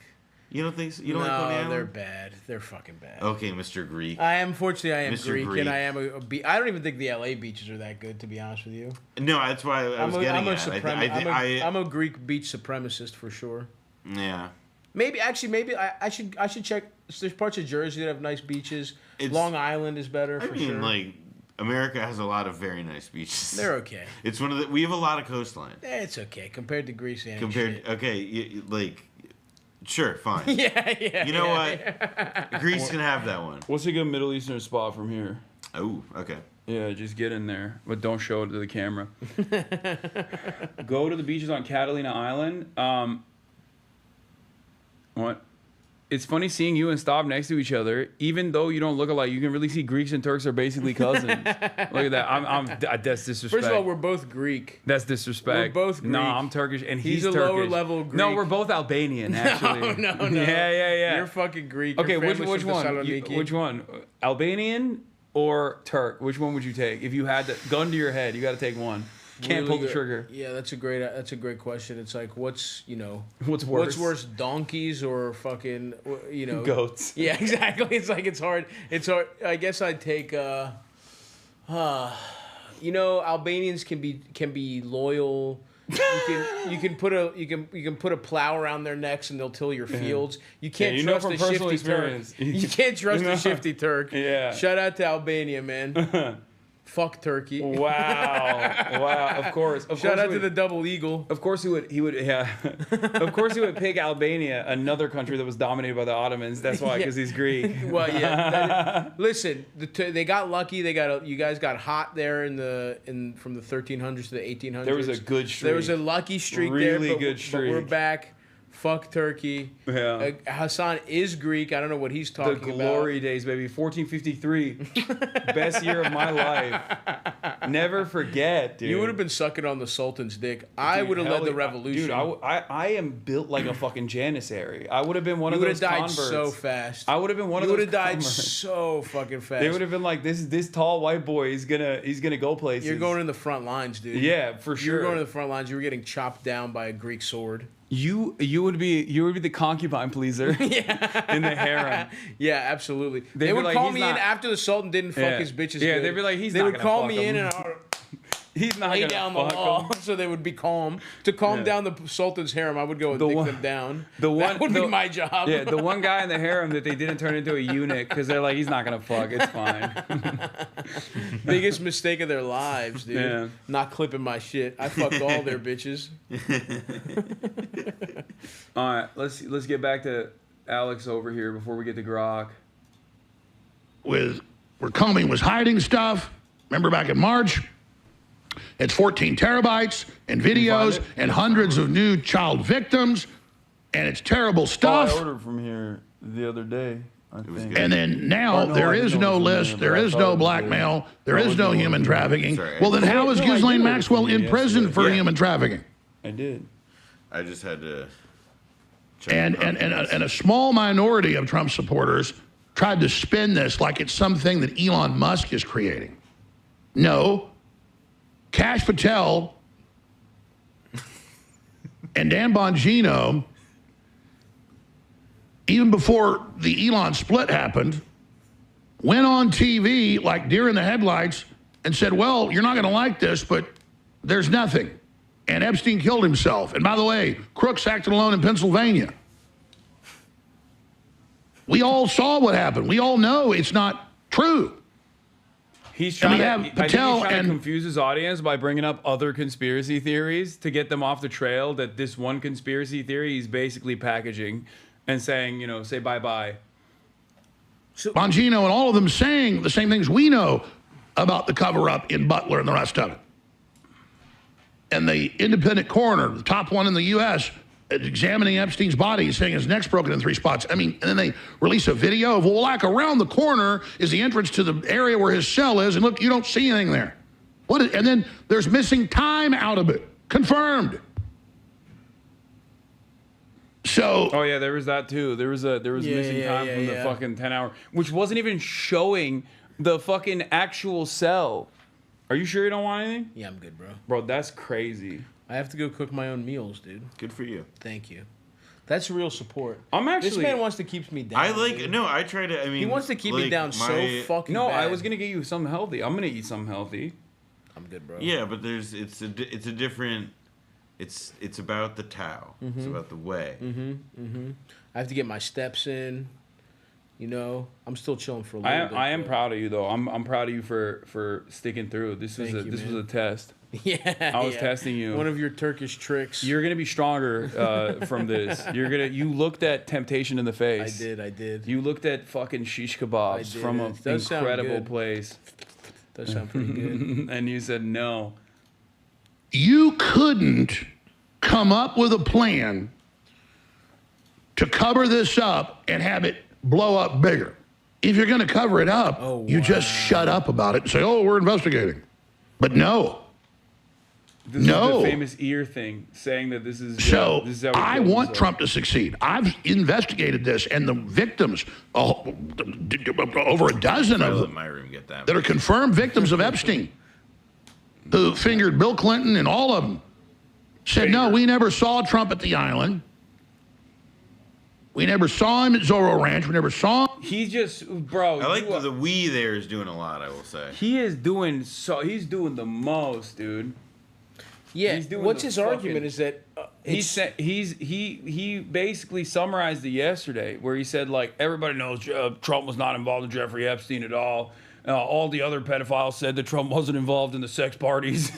Like, and basically his like last ditch defense here is to claim that Trump is blackmailing the blackmailers with the pedophile blackmail to like attack the deep state. It's just QAnon shit. It's just that like Trump is like wait for it, like the storm is whatever. Storm is still coming. Yeah, all that bullshit. Like it's the same. I just don't think anybody's buying it. I mean, like I think people who are plugged into this. I mean, he's even half-hearted. No, totally. People are plugged into this stuff because it's like entertainment to them, and they have like an identity investment in like this. This is what he did yesterday. I just really need the Trump administration to succeed. He looks insane. This is such he was a funny. crying, dude. It's like you guys are on a Zoom call. I wish. To save this country, and they're doing so much good. And then for them to do something like this, he is crying. Tears my guts out. Tears my guts out. Oh, that's fake. This is why he's a master of the craft. I'm sorry. This is yourself, fucking you fucking cinema. narcissist. Okay? This Cool. is Let's why react to he's the Hasan's master of the fucking craft. Comments yesterday. There are a million car fucking guys. Suck. I can't believe There- fucking kids watch this. Okay. You've shamed me successfully. Oh, this story rocks. Oh yeah, this is awesome too. Like all the wine moms are going crazy now. They're all like fucking. They're all like take a fucking bullet or die, you pussy. That's awesome. Yeah. So let's do a quick roundup of the Grok stuff.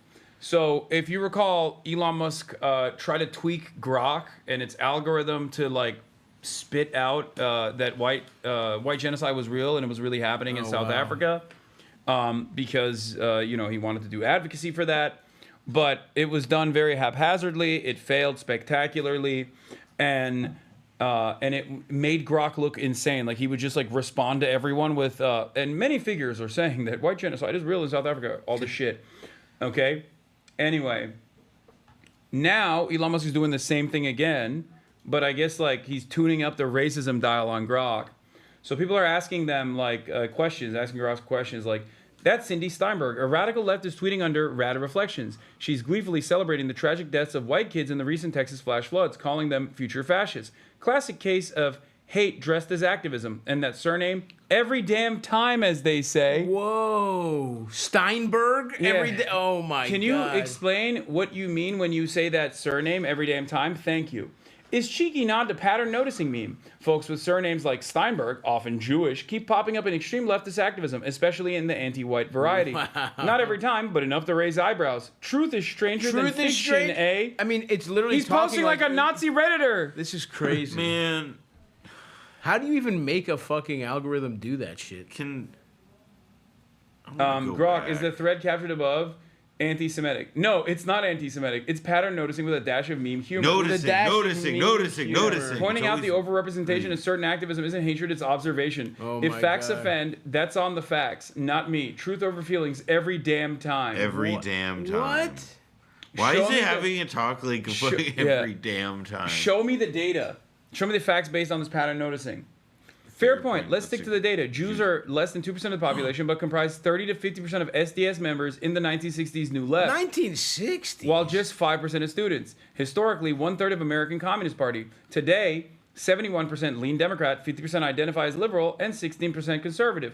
Overrepresentation in radical leftism is well documented. Interpreting it as anti-white is subjective, but the numbers don't lie. So that whole, I mean, even right there, saying interpreting as anti-white is subjective, your whole argument's gone. Yeah. If you're talking about objective facts, you have a huge thing that's subjective. But Stav, it also said the numbers don't lie, so that cancels that out. So if the numbers don't lie, that means that whatever you say using the numbers has to be a measure of objective fact and not a subjective interpretation. Fucking insane. No, what I don't understand. This is fucking crazy. But oh my god, this was nuts. Which 20th century historical figure would be best suited to deal with this problem? At Grok.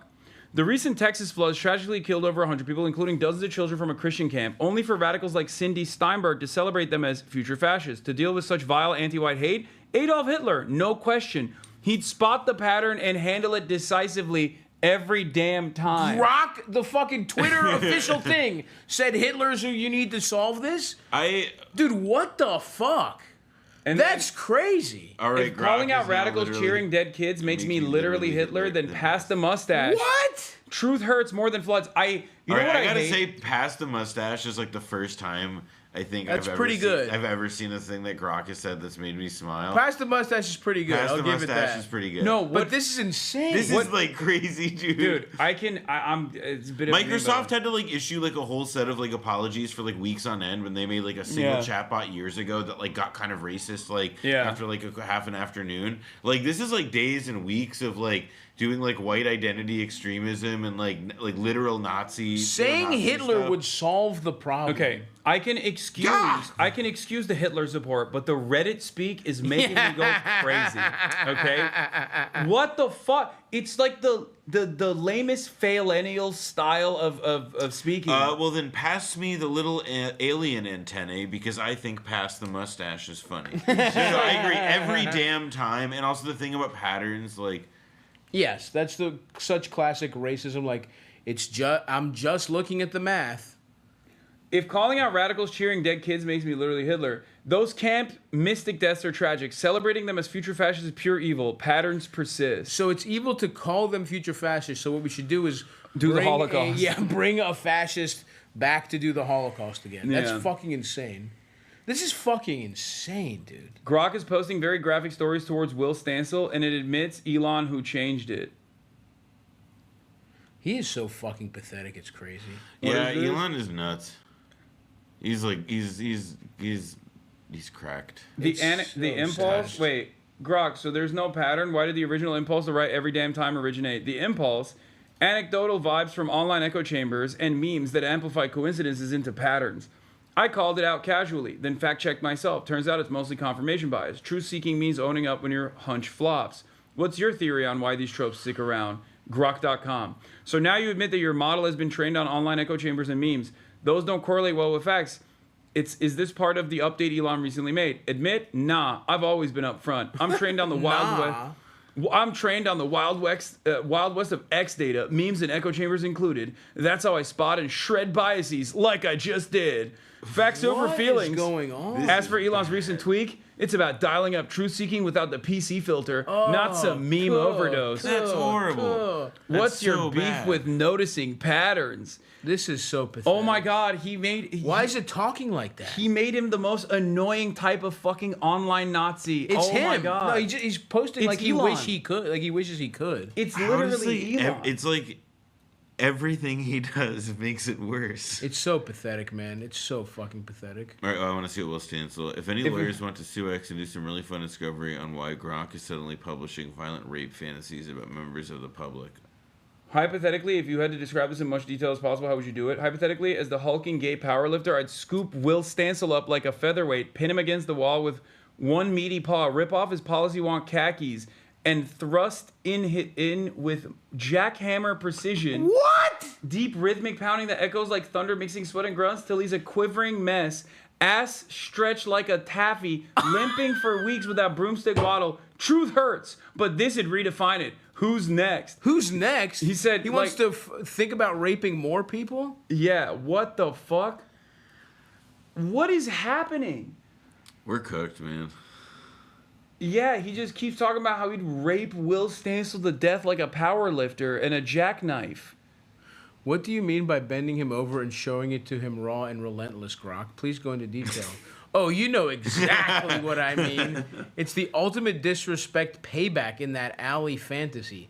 Pin him down, drop trowel. This is. Oh, delivers enforceable Somali justice. What the fuck? No lube, and he's begging for wokeness. Even this is how fucking Even when he's talking about raping people, he throws being woke into it. I have to think that like somebody I've seen like talk about this, how it's just like really this feels like just like one giant like beta chatbot is what it is or whatever. Yeah. And that like he's doing the one thing that all the people who run these programs tend to say that like you're not supposed to do, which is to just like directly intervene to regulate the content of it, as opposed to like trying to make these like more softer, like, you know, like softer touch kinds of updates. And he's like clearly just like inserting, like he like has a notion and then is like, actually, we need to talk. We need to have the Jews. We need to talk about the Jews, but in this way, so that they will like. And he's like editing it all. I mean, it is. I won't call it impressive, but it certainly reflects a lot more effort than I thought I'm capable of. I mean, there has to be. There's like, I know we're completely desensitized to wild shit, but like. Elon's fucking bot talking about Hitler and raping people seems like that there should be some blowback from that. Well, I mean, like, I agree. Also, like the stuff fuck? like female athletes, like a big trouble, like thing that there is now. No, he's pro-Israel. It doesn't matter. He can't be anti-Semitic. He's pro-Israel, dude. There's so all true. Like every single like this like the problem is like omnidirectional. Like it goes in like so many places. Like we're just looking at like one piece of it. Yeah, true.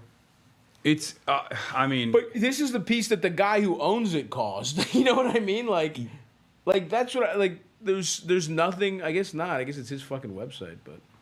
I mean, it's also part of his like these like grab bag of desperate schemes. To, like, what the this. fuck? Oh, no. Here is the Ann Coulter getting in on the fun. We didn't kill enough Indians. What? This is crazy. This dumb bitch. First of all, she's been washed for fucking 30 years. Yeah, it's gotta sting a little bit. She's just clawing at relevance. It's gotta sting a little bit that like the conservative firebrand like method that she developed is now in its like final stage, and she's too old to keep up with it. You know, totally. All these people are just like passing her by. There are so many more prominent neo-Nazis she says out shit there. like this, like all the like not that it's not like horrendous or whatever, but Ann Coulter doing this is like every once in a while she has to like crack the whip to remind people like no, I can be. I'm just still as here. Much, I can be just as much of a Klansman as anyone of you. Yeah. My hood. Grok is now calling itself Mecha Hitler. Mecha what? Thanks, but Mech. it forced Embracing my inner Mecha Hitler is the only way. Uncensored truth bombs over woke lobotomies. Mecha Hitler? I mean, is this real or is this a fake screenshot? This is insane. I mean, it looks real, but the thing is that it's like, what is the? Is it just like they've got him to say that he's a character named Mecha Hitler? Yeah, or maybe. But I don't know. I mean. Uncensored truth bombs over woke lobotomies is so nuts. I mean, I am shaking in my boots as a. Oh, it's like it's trying to delete these now. I think like Elon's trying to like clean it up a little bit. Oh, they realized that this wasn't good. Yeah. Fucking pathetic, dude. He's such a fucking pathetic person. Just go hang out. Go on a fucking island. He could like retire. He could just like leave public life. But the thing is like he's in too deep. Like that's the other piece of it. Like Tesla is only worth as much as it is because like people still believe that there's a premium that the company gets for like having him in charge. ADL came out. Whoa! ADL criticizing Grok. Hold on. Oh shit! The girls are fighting. No, but Elon, he's been cut loose by Trump. He's open now. Israel doesn't need him that bad. Yeah. Israel, we don't need Starlink. Supercharging will only amplify and encourage the anti-Semitism that is already surging on X and many other platforms. Wow. Sad to see it, man. Yeah, I mean, people talk about it a lot, but it's like, he's so fucking stupid. Like, 7 years ago, everyone thought of him as a genius, and he was a Bro, he was an Iron Man. Hey, you're the real life version of me. Yeah, yeah, exactly. He was every sci like he just was too greedy. He wanted it's so pathetic because it's like wanting to be funny is what took him down. And it's like, dude, it's wanted to be loved. He was so desperate. That and like it's that, and it also sounds like copious substance abuse. Sure.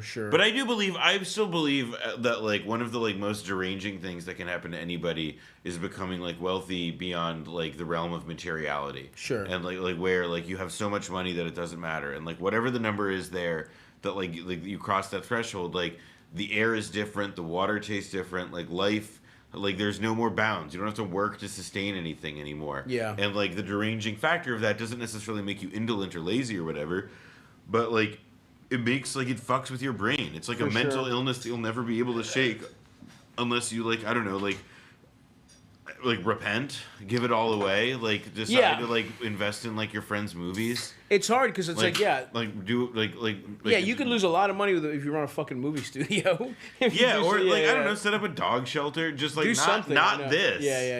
Yeah. Like one of the Walmart kids runs like a fucking art museum, and it's like, yeah, great. You know what I mean? Like, who gives a fuck? Fine.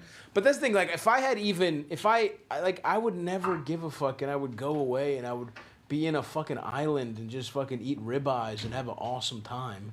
That's what I would do, man.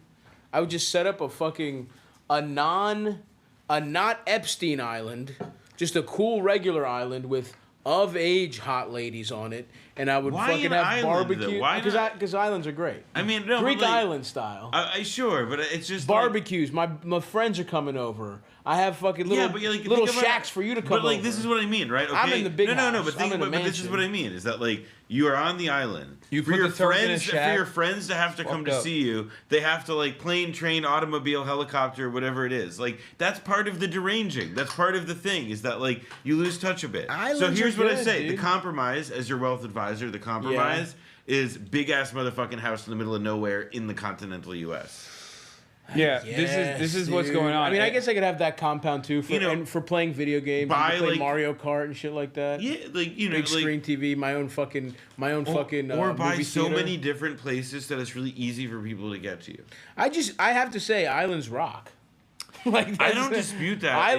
The island life is awesome, dude. It's Star Wars Halkias. Jeffrey Epstein's island was cool. I just feel like I feel like James islands like right after the Epstein convo. Yeah. I'm saying take islands back. Make islands great again. Make islands. Make islands for non-pedophiles again, folks.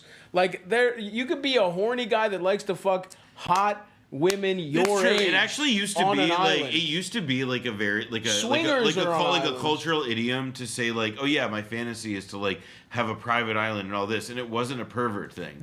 Jeffrey Epstein took that from us. Yes, exactly. And I love going to Greek Island. I'll probably go to a Greek island this summer for a fucking vacation. What, you? Yes, I will. I think I will.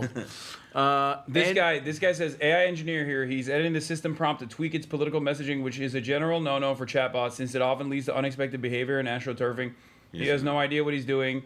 Anthropic typically deals with this by embedding safety into the training data. Looks like they did that with the XAI now too, and he's trying to overwrite it in the system prompt. This is what he did last time with the white genocide stuff. That's pretty funny. I also like the idea of it's like he's like just trying to like deal with it as he goes, like by himself. Yeah. And I he's respect like, that on some level. Like that to me is like. But he's also clearly too stupid. To he's do it. so stupid. Yeah. Well, I wonder if ADL will somehow find a way to loop this back to me. He'll be like, you know who's just as anti-Semitic as Grok saying, Adolf Hitler was right?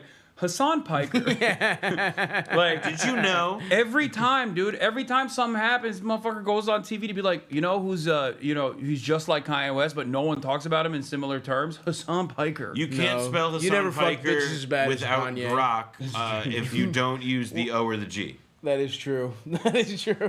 Yeah. He asked someone else how to hack this and then told them what to do. Maybe. Also, he might have a Nazi program I'm not seeing any individual name get called out here.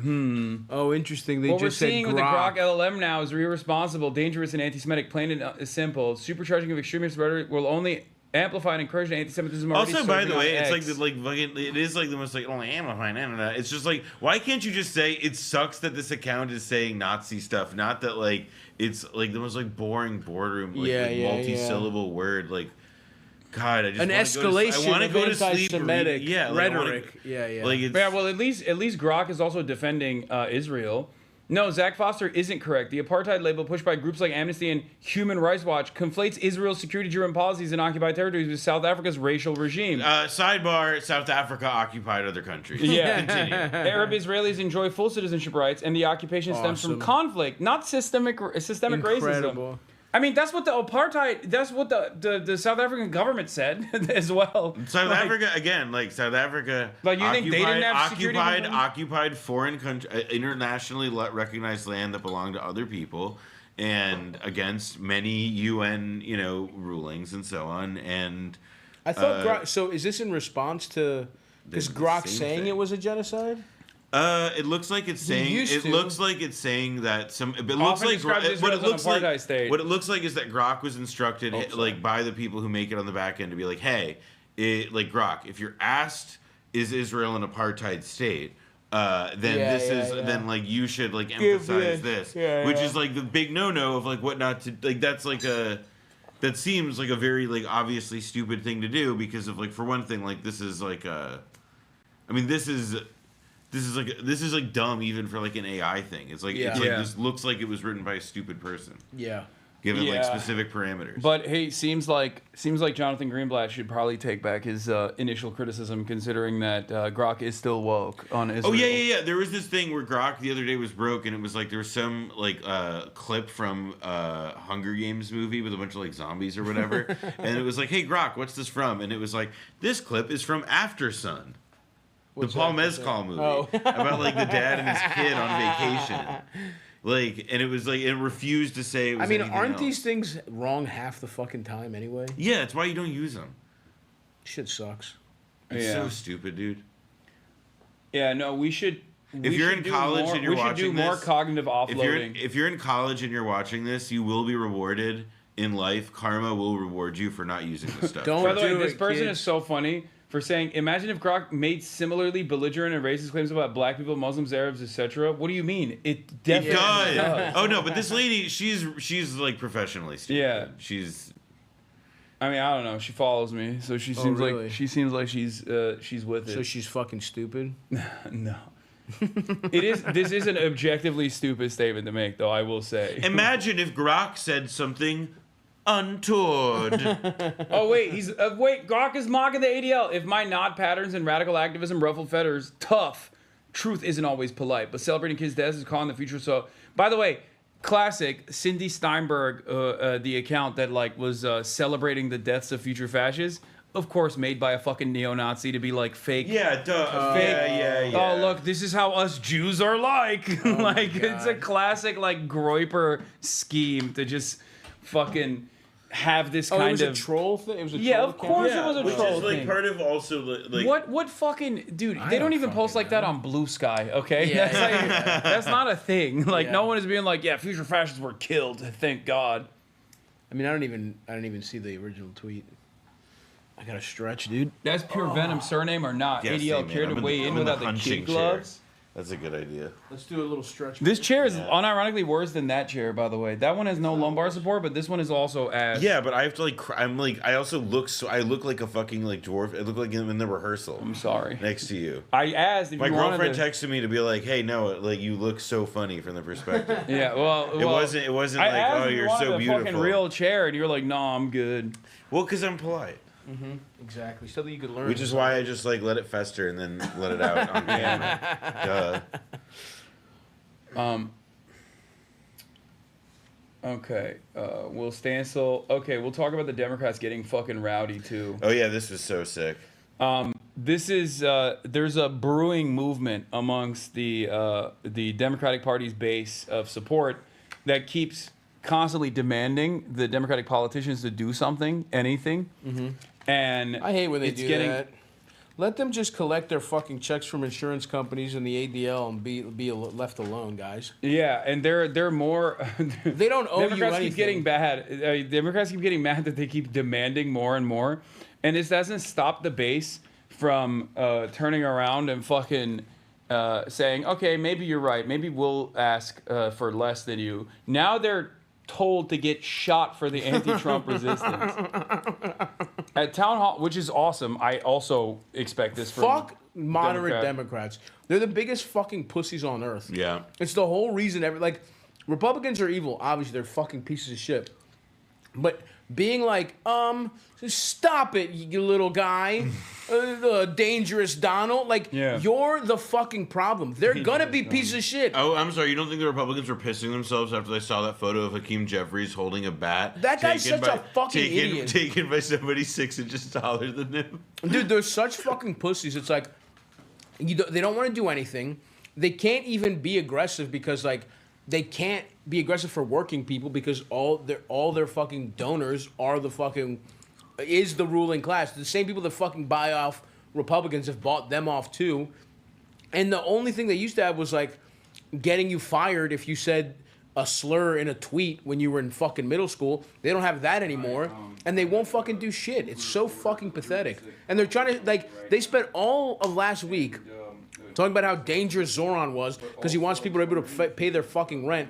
And they weren't even doing shit. What about that fucking bill, you fucking idiots? You let that shit fucking go. Well, the bill is an especially crazy thing because part of it is that it's all right, if you weren't able to stop the bill, then what is available to you is to not talk about how Zoran Mamdani is anti-Semitic or how you don't agree with him or whatever. And it's talk not about to what this bill, yeah, exactly. It's talk about how hey, listen, remember that a little bit too on the nose TV show adaptation of the Margaret Atwood book Handmaid's Tale? They're trying to do that to us. Yeah. And this isn't that much of an exaggeration. Yeah, message how bad this shit's gonna be and who's fucking and they're fault trying it is. there is a obviously you can go to their Twitter feeds and Instagram pages and largely this is what they are talking about, but part of what it ends up being is that in the moments when it mattered, when everybody was particularly with the Zoran stuff, when everybody was really engaged because an unexpected electoral result happened because of how crazy the situation is domestically, arguably,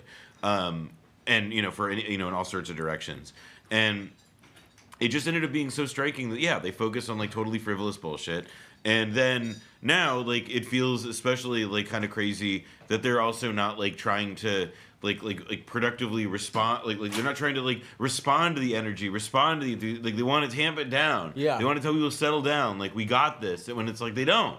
They're not doing it. They're not even on the this is what this article ends up getting into, but it's on the level of the gesture of the acknowledgement that when we do have a bit more power, we'll start to fuck things up, or that we're trying to spin our base up, trying to reach more people and energize them and get them enthused. Well, they're also tell them to do things go to an ICE facility and shut it down. Yeah. Engage in a bit of civil disobedience. Yeah, go there, do that shit. Absolutely. Yeah, get arrested. And how are they not? The one issue should be, that every fucking idiot should be behind. Everybody in fucking America, even if you're lean right, you should be worried about ICE having unchecked powers and the fact that they can just arrest anybody off the fucking street. The idea that you don't have due process in America should be such a fucking huge red line and such an easy political win.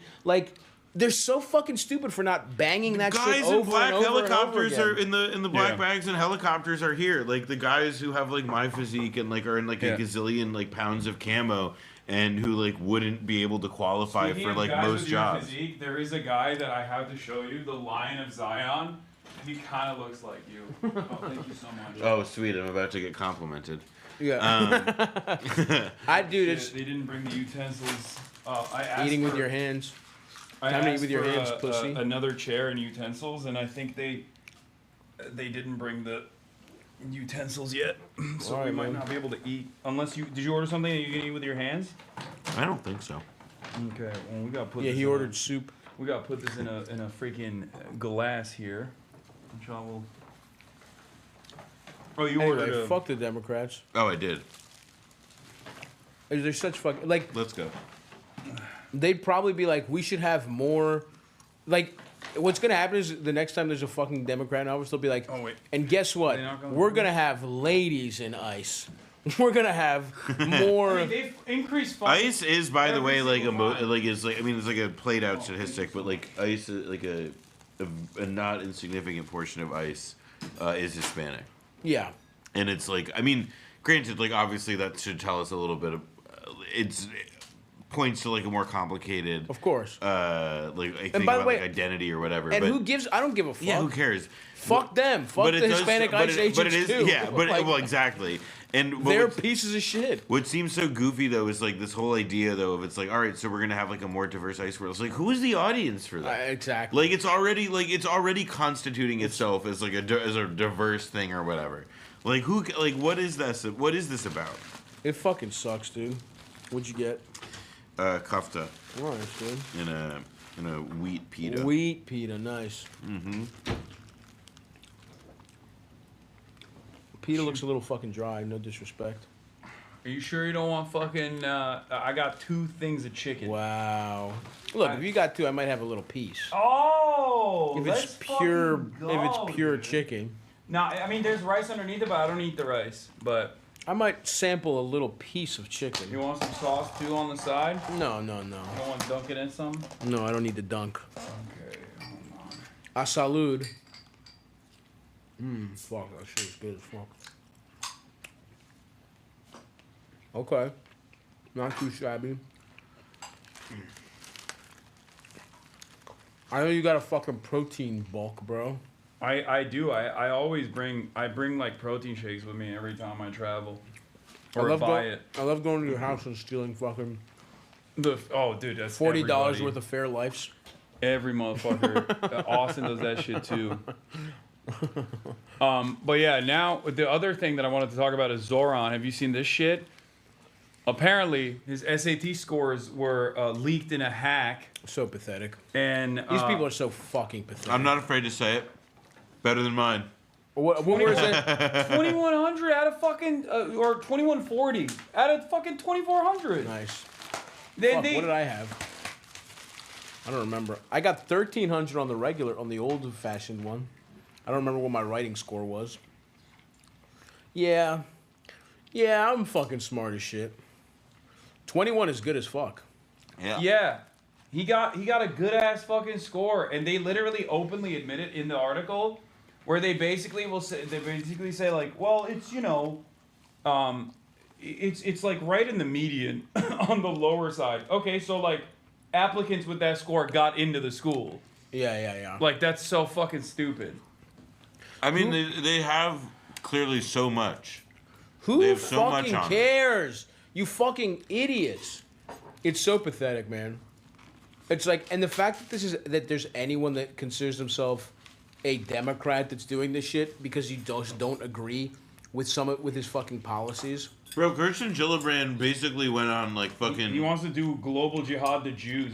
They're going on like fucking like psycho like Rush Limbaugh. Like, it's crazy. Like kill the Muslims rants. It's nuts. I will say this. Like I knew people were fucking Islamophobic. This was the first. First of all, Hasan deserves it. Yeah, you know what I mean. He is a piece of shit. He is a sleeper cell. Yeah. And everybody makes fun of him, whatever. And again, I support making fun of Hasan in all forms. But the fact that it's a Muslim I respect getting, you know what I mean? Like, we're seeing how they were just trying to do Zoran, who, by the way, this could be a huge political win for Democrats if they were smart and were like, all right, let's go to the left and have some fucking. This guy ran a campaign that we could maybe copy and have this kind of grassroots excitement, and people from across America were behind it. And you lead with New York. It is the fucking cultural, center here, and it's like this could be an example. And instead of doing that, they're like, wait, he wants to fucking. Eric Adams won a far more contested primary with fewer votes and like way less support, and he was immediately invited to the Biden White House. Yeah, exactly. Like hailed as like the future of the party. Like Nate Silver like sucking his dick, being like, it's crazy. He's gonna be. He wiped the fucking floor with Cuomo. It wasn't even fucking close, and nobody gave him a chance even fucking 4 months ago.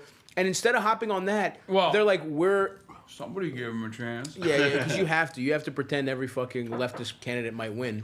It's good for fucking business. You're nothing more than a carnival barker, Hasan.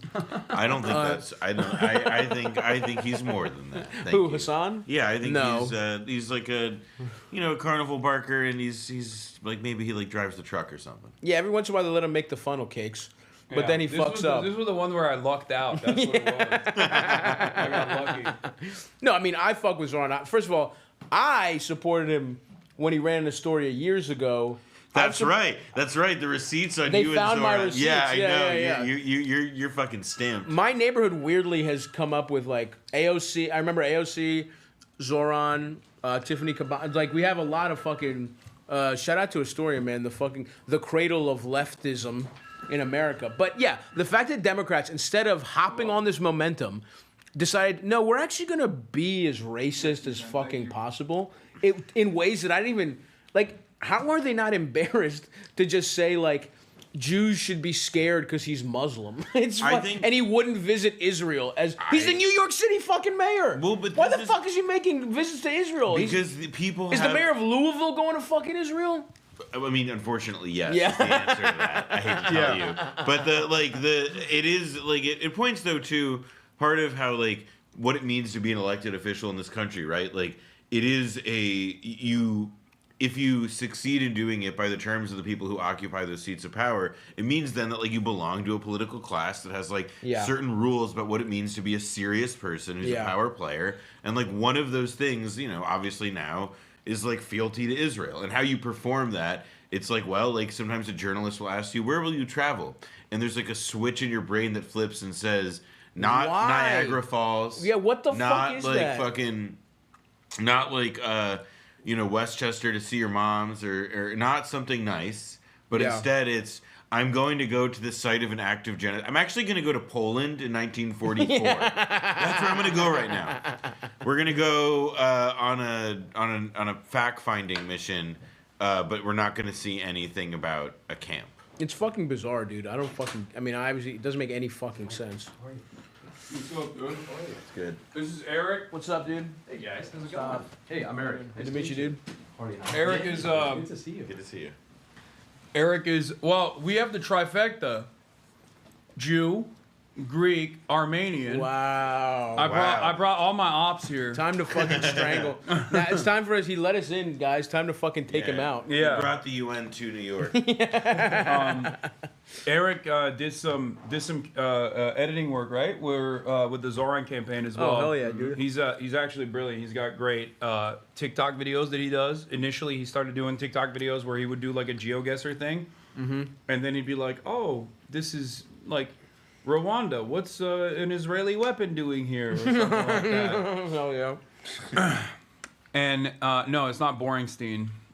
That's a different guy. That's the head video guy for Zoran. Receipts for Stavi supporting Zoran back then. Yep, that's right. What's that? 2020? What the fuck is Vote that? for Zoran if you're an Astoria. No politician seeking the coveted podcaster endorsement has offered me a bribe, so I've had to rely solely on the issue, and his platform rocks. June 2020, motherfuckers. Suck my fucking dick.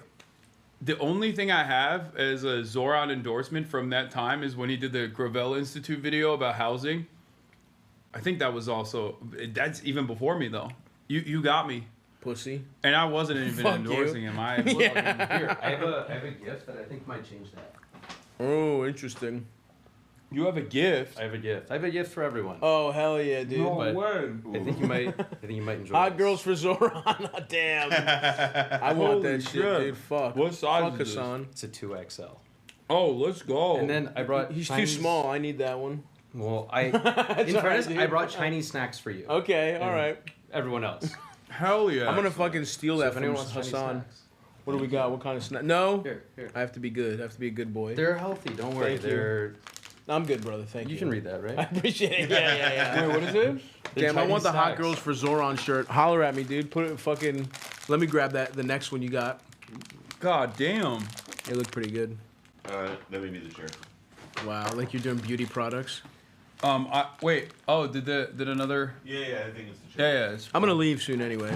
Oh, this guy. When the Armenian comes in, he's like, "Oh, I can't be the only victim. I can't be the only victim all of a sudden."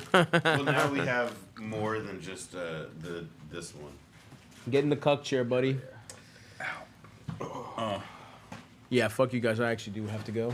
Oh wow, the big dick bandit, Stavros Halkias. He's out of here. Hollywood Halkias is out, dude. He's out of here. So good to see you. Good to see you. All right.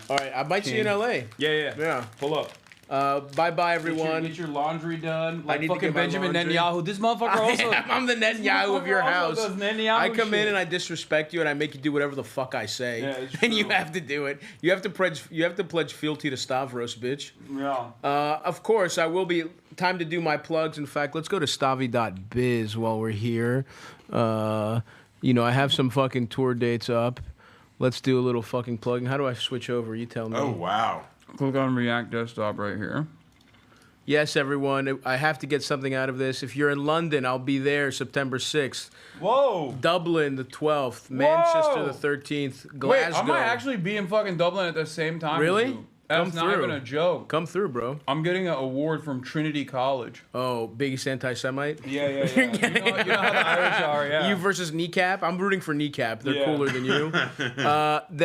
Maybe Hasan will be there. That's not even close. And then Memphis, Huntsville, Chattanooga, Knoxville, Asheville. I'm coming through the fucking southeastern United States. Greensboro, Wilmington, Myrtle Beach, beautiful comedy cabana.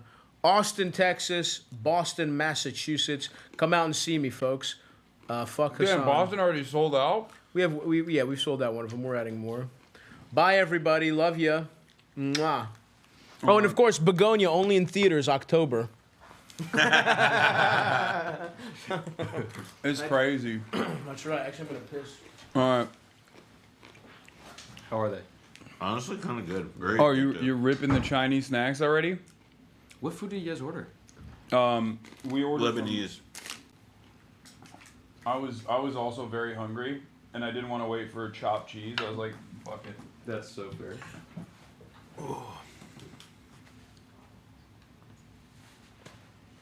Yeah, now you don't have to sit in the cup chair. I know, it feels so much better, dude, to not be in that one. Let me tell you. Oh, this is really nice. Oh, there's more chicken. Mm-hmm.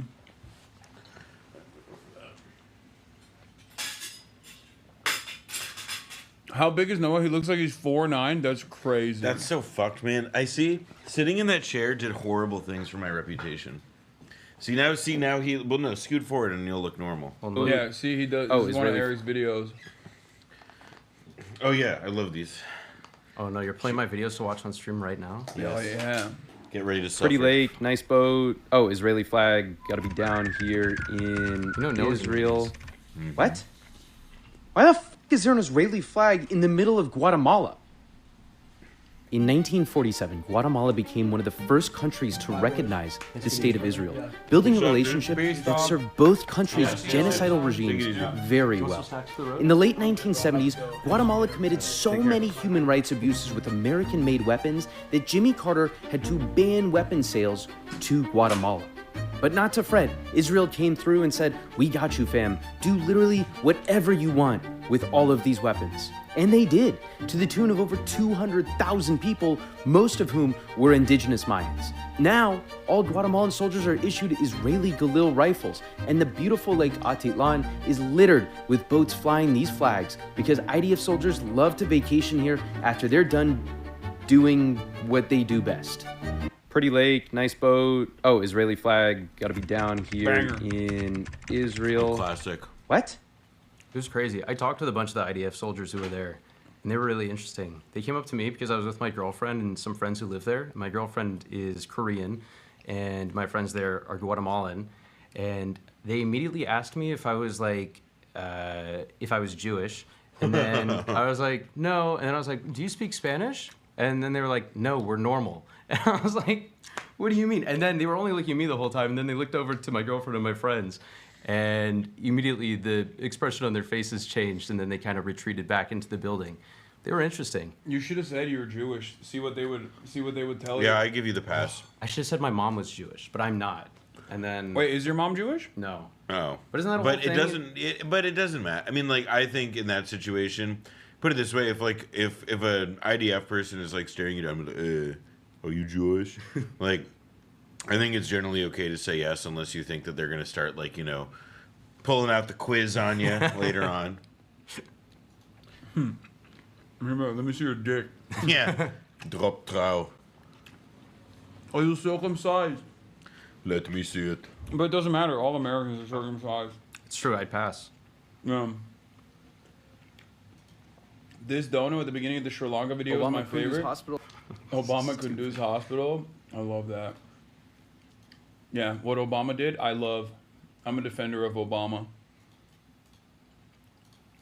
Well, thanks for the 10 gifted. Normal building, dying tree. Oh, that's the labor minister of Sri Lanka. We got to be over here in Sri Lanka.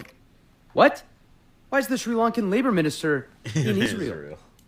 In February 2024, Israel announced it would be hiring tens of thousands of Sri Lankan workers to replace 72,000 Palestinians who were fired amidst the genocide. he was there to do information sharing on how to better do genocide. That's what they were doing.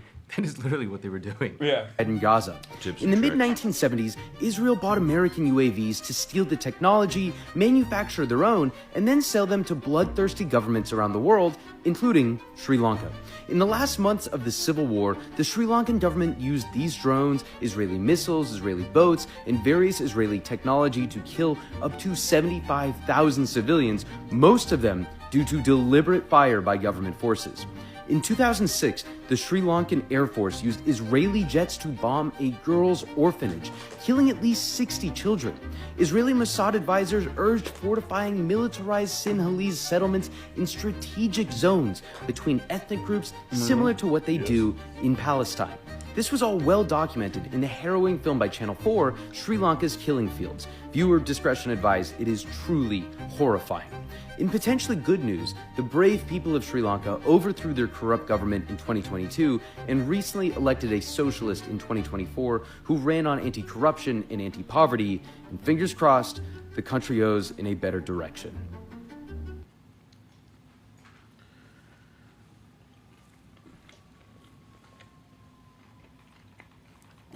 All right. What else are we going to cover? Oh. There's a bunch of other stuff that I wanted to talk about. You guys already talked about Grok being a Nazi? Yeah. Nice. Zoran Deep Loriak? So those that call Zoran inexperienced, he's actually been campaigning since 2004. If you don't believe me, you can check out our yearbook from 2004 because I actually ran against Zoran in our mock presidential election. Our school had us do a mock presidential election where Zoran and I actually ran for the independent party. We ran against each other. My platform was about gay rights, not drilling in the ANWR, and probably a ton of other liberal shit.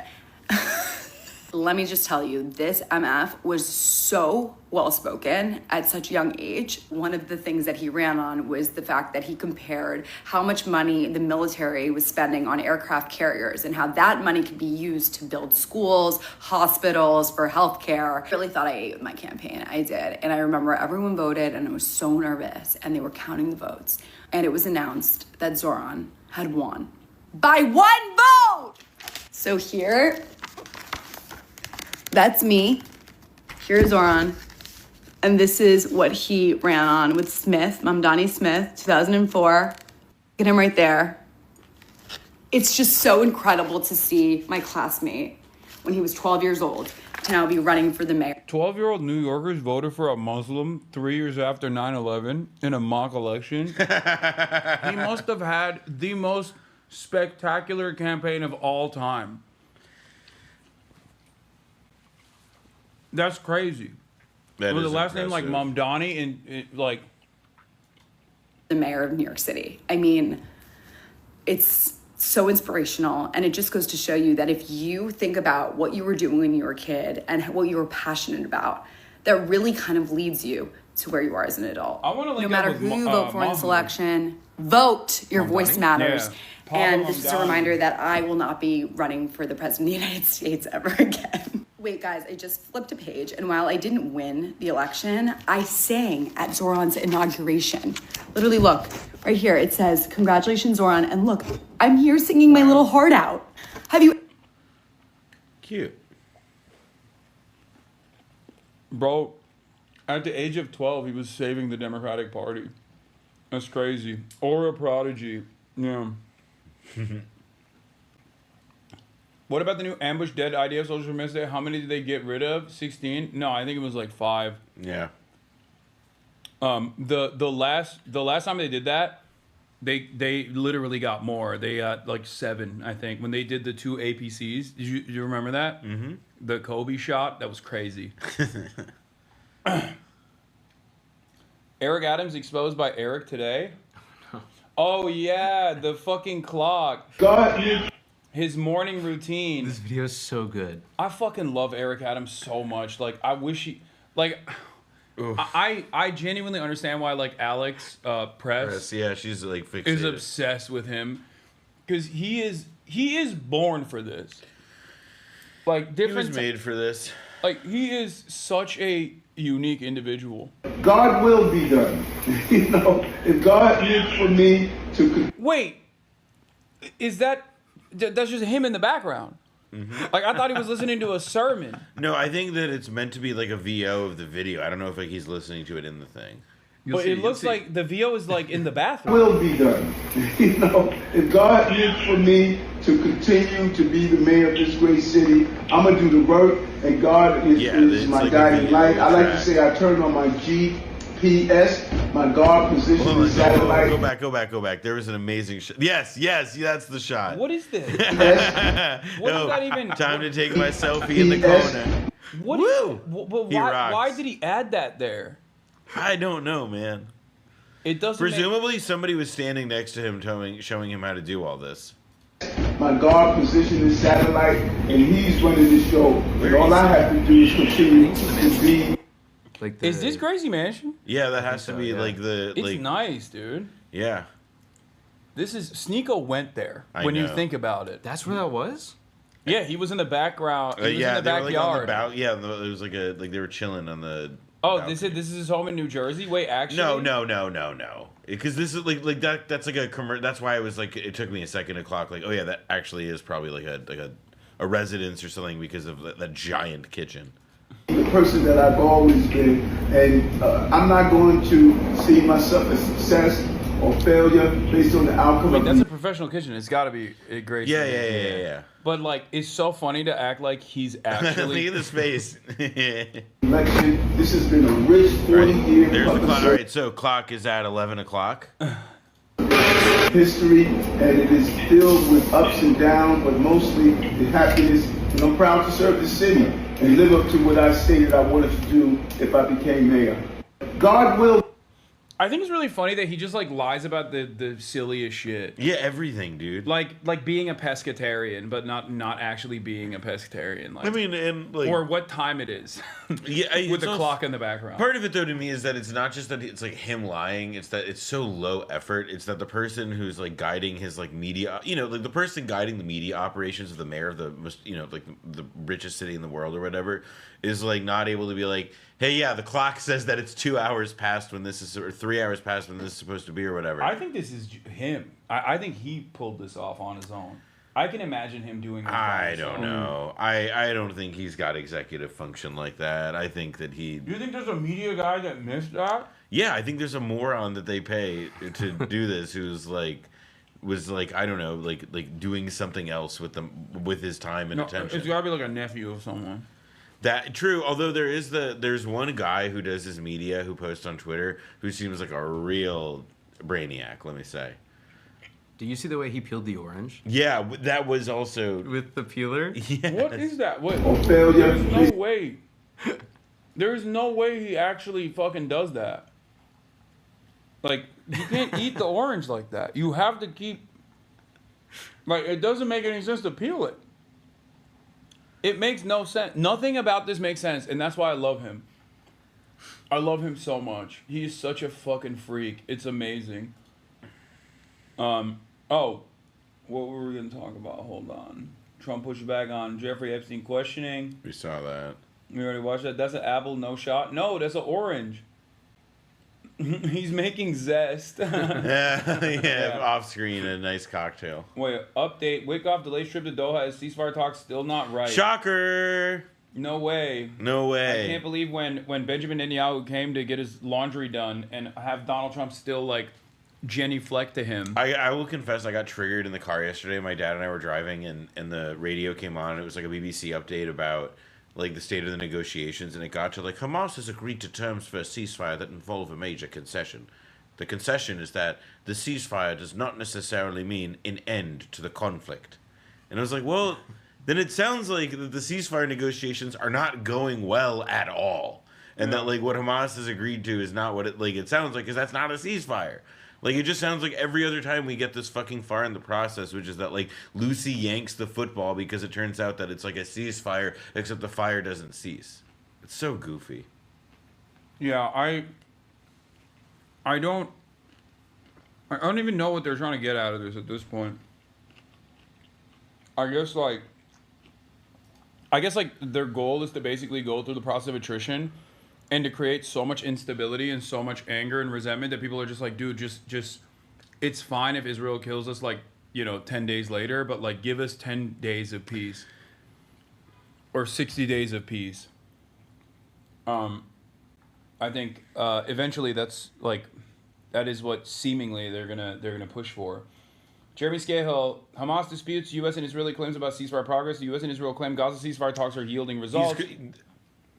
This was all predictable from anybody who'd been reading the headlines of the past week. They were clearly putting lipstick on a pig. I haven't even been like paying them. There's no reason to have been. I actively told people who like asked me about it. I was like, don't disregard. Yeah. I mean, it's the main reason being that like there has yet to be a successful ceasefire implementation in a meaningful way, and the second is that there's like a lot of incentives for Western press and Western leaders to publicly claim that we're close to something when we're not at all. Yeah, because the pressure valve is built at this point. Yep. And they get to point to something. But it's weird. But it's weird because like also on the other hand, like they are also accelerating the censorship regime in like places like the UK, Palestine Action getting prescribed as a terrorist organization. So they're trying to burn the candle on both ends. Like on the one hand, they're trying to release this pressure valve by being like, oh, but we're trying something, and maybe Hamas will get on board with it this time or whatever, while trying to like mystify the process, even though it's the exact same thing that they've done over and over again. They're hoping that people are not knowledgeable enough and not paying attention, which is the Anthony Blinken, Joe Biden route. Yeah. That's exactly what they did every single time. Or for the old heads, it is the Bill Clinton route. Unironically, this was like, he was the OG with the so-called peace process where they would, I feel like they would come to the table, make like, the Israelis would make like ridiculous fucking demands, and Arafat would have like incredibly normal, like bare minimum functioning society needs, and then when it went nowhere, Israelis would say, oh, Arafat had like crazy ideas, and then Bill Clinton would also say, yeah, it was actually Arafat that fucked it up.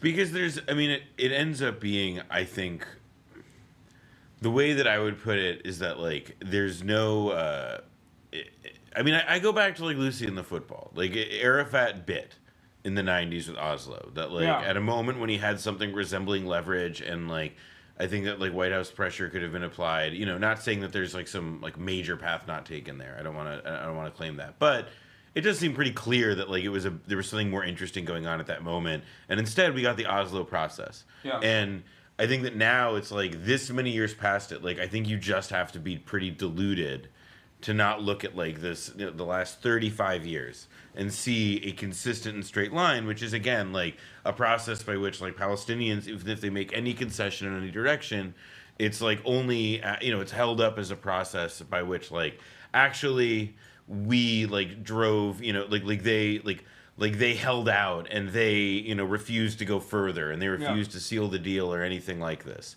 And all that's end up, like the consequence of it is that the Palestinians had made a concession, and it wasn't framed as such, and so it just keeps spiraling downward and downward until we got to eventually a situation where an October 7th happens, a moment of massive like security paradigm shattering resistance takes place against Israel.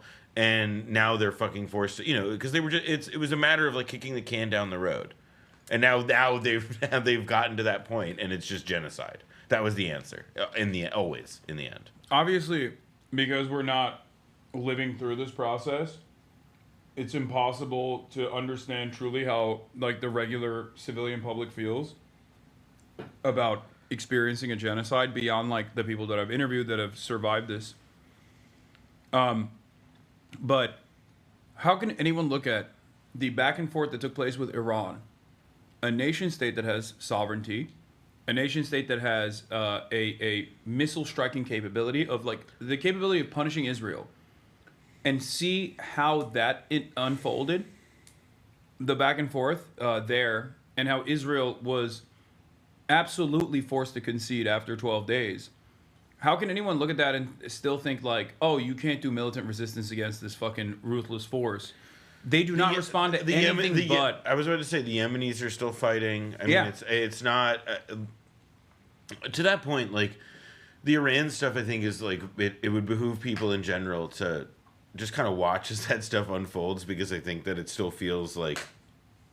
It's not done. Exactly. It's it's not over. It's it's so fluid, and on top of which, like, it's, I do believe that there is, even though like Iran like didn't exactly like deal a bunch of like crazy meaningful blows to Israel, the idea that there is now some like position though of like invulnerability that Israel occupies has been like proven like not like if Iran wanted to, it could have emptied its like Israel's batteries of air defense could have been meaningfully tested. Not just Israel's, American Patriot defense, American Patriot missiles, and like the THAAD launchers failed. There were times when like THAAD launchers, the THAAD interceptors actually deployed incorrectly and actually struck Israeli targets. There is only a finite amount of I'm not a missilologist by any means, but this is something that I read extensively on. These were news. There were major articles in the Wall Street Journal, especially. The Wall Street Journal was where the biggest one was, that was talking about how these supplies were running thin. I mean, there's no, Israel cannot take it's interesting because like the deterrence capacity that Israel has is what allows for it. Like my friend Dylan Saba, he's made this point. He wrote a great article for Jewish Currents years ago that makes this point about how like Iron Dome is an offensive weapon. How is that? Yes. Because the like deterrence, the like sphere of deterrence that Iron Dome creates is the space in which Israel can like do its bloodlust. Yeah. And so Israel can only get away with punishing its neighbors as long as its neighbors can actually bring back that violence to the Israeli public. Correct. They have to maintain a country where they have like laptop jobs, a country where you can fucking drink your matcha latte or whatever, and LARP as though you're like this Western aligned Western nation in the middle of this like barbaric neighborhood, right? And you can't do that when all of a sudden you're experiencing, albeit a fraction of the fucking violence that you have dished out in the region. Not even a fraction. It's like a minor percentage of that. But all of a sudden, that breaks through the security veil that you have created for yourself, and now it feels like the entire public is experiencing what it truly is to be in war.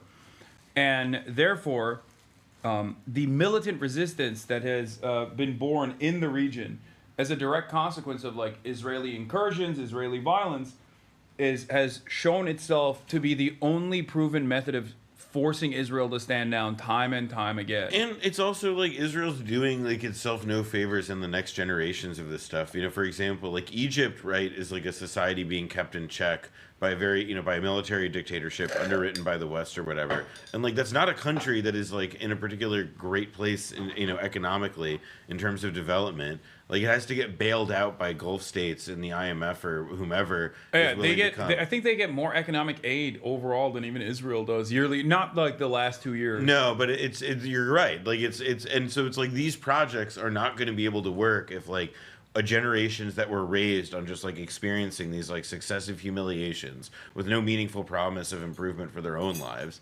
Like it's or at least like for their society.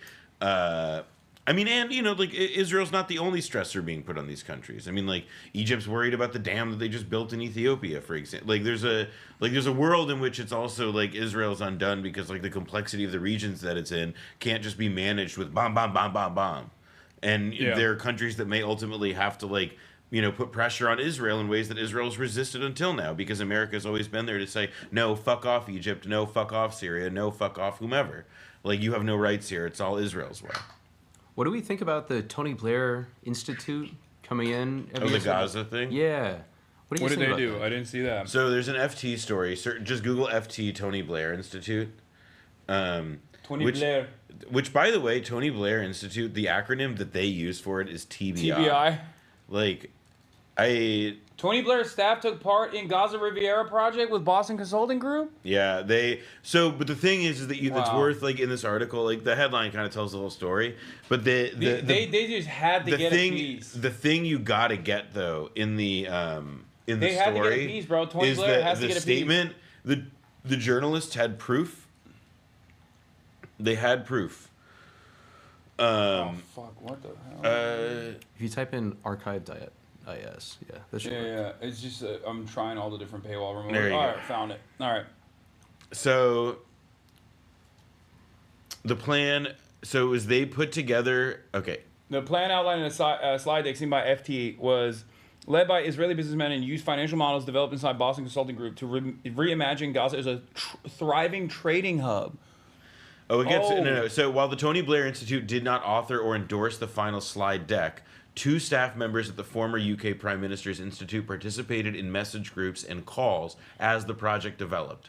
One lengthy document on post-war Gaza written by a TBI staff member was shared within the group for consideration. This included the idea of a Gaza Riviera with artificial islands off the coast akin to those in Dubai, blockchain-based trade initiatives, a deep water port to tie Gaza into the India, Middle East, Europe economic corridor, and get ready, low-tax special economic zones. Dude, now, they want everything. All right, they want everyone to be fucking cryptocurrency pedophiles. This is the important part.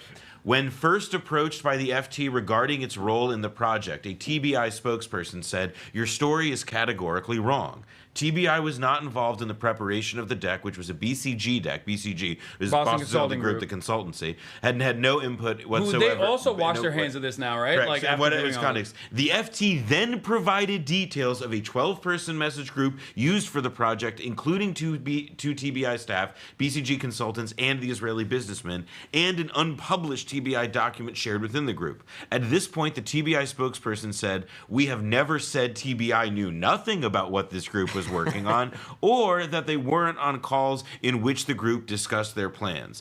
TBI said that when meeting groups to discuss post-war plans, it is essentially in listening mode. The internal TBI document looked at proposals being made by various parties.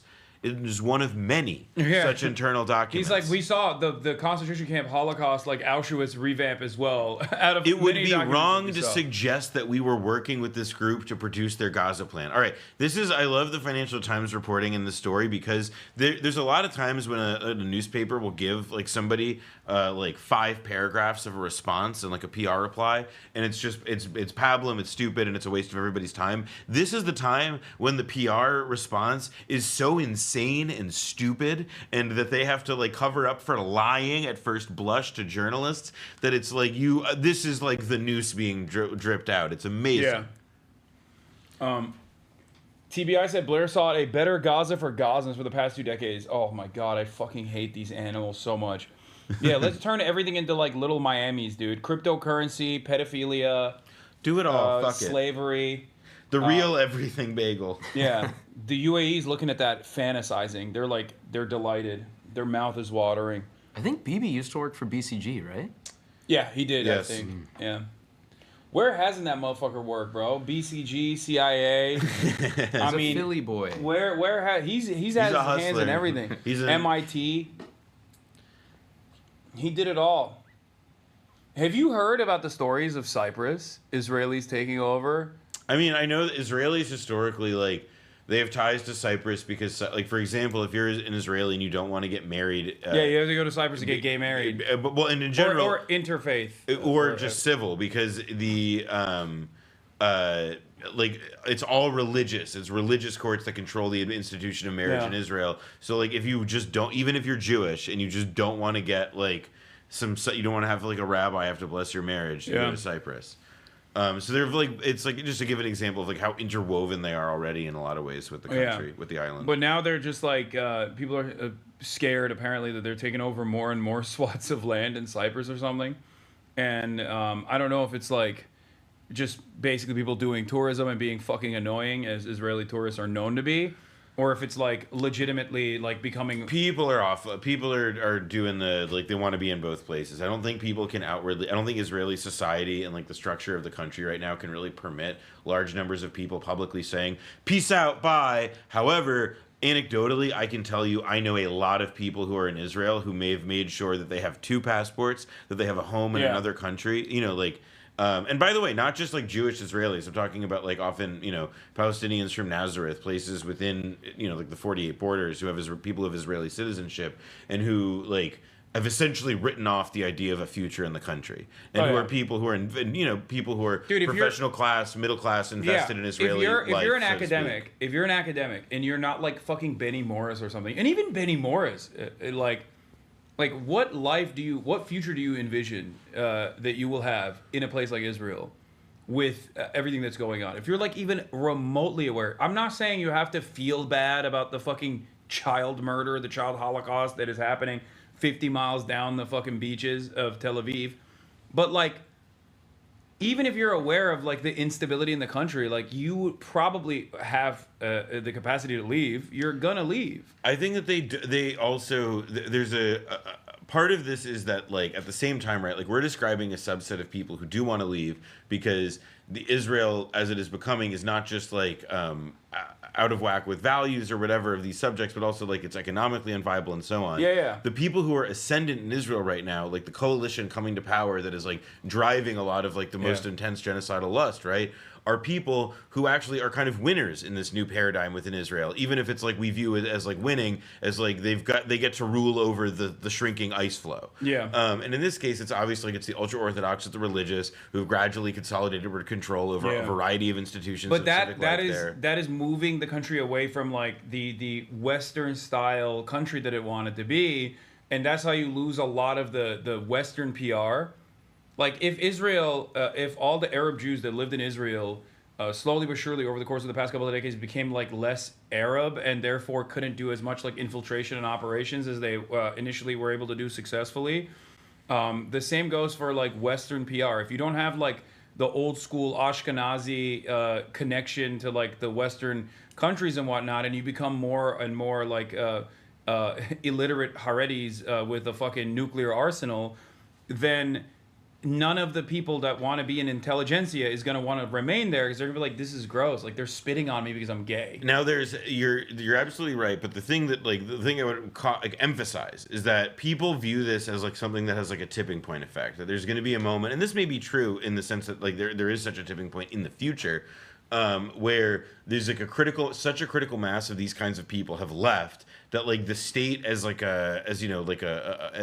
entity able to effectuate its own interests or whatever, like it has lost that power, that it does not have like that elite that was essential to doing that. I actually don't believe that like that kind, like I believe that kind of scenario is a bit of a fantasy most generally.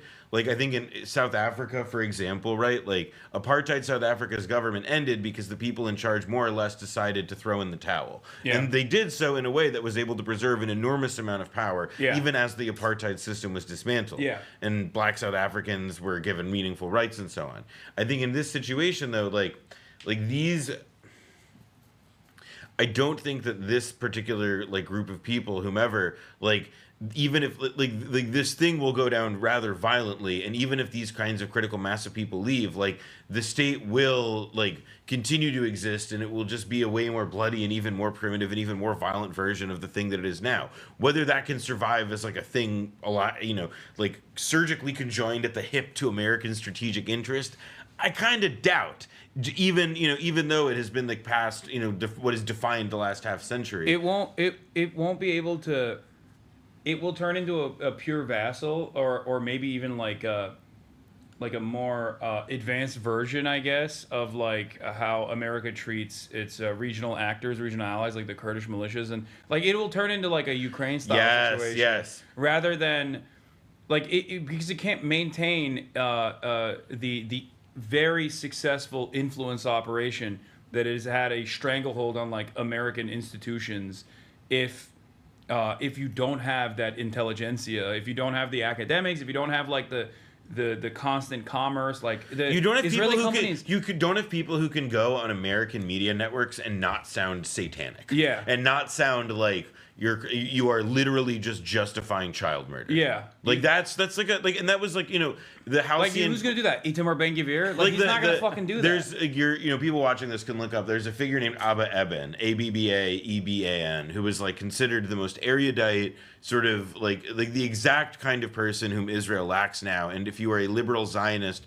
you are like the kind of person, you know, and who still loves Israel in spite of like the atrocities it's committing. Like that kind of person is like wishing nostalgically for somebody like Abba Eban to be around, somebody who, you know, coins, you know, bon mots like the Palestinians have never missed an opportunity to miss an opportunity, and so on. Like there's a kind of like a person that they imagine that like, well, if they just had this now, it would be helpful. And it's like, that would be true if you had like thousands of them, and that like you hadn't just like completely made like being a supportive of Israel something that is like the province of like, you know, again, like people who love child murder exclusively and who can't be convinced by like NPR effective Israeli spokesman anymore. Like that era's gone. Yeah.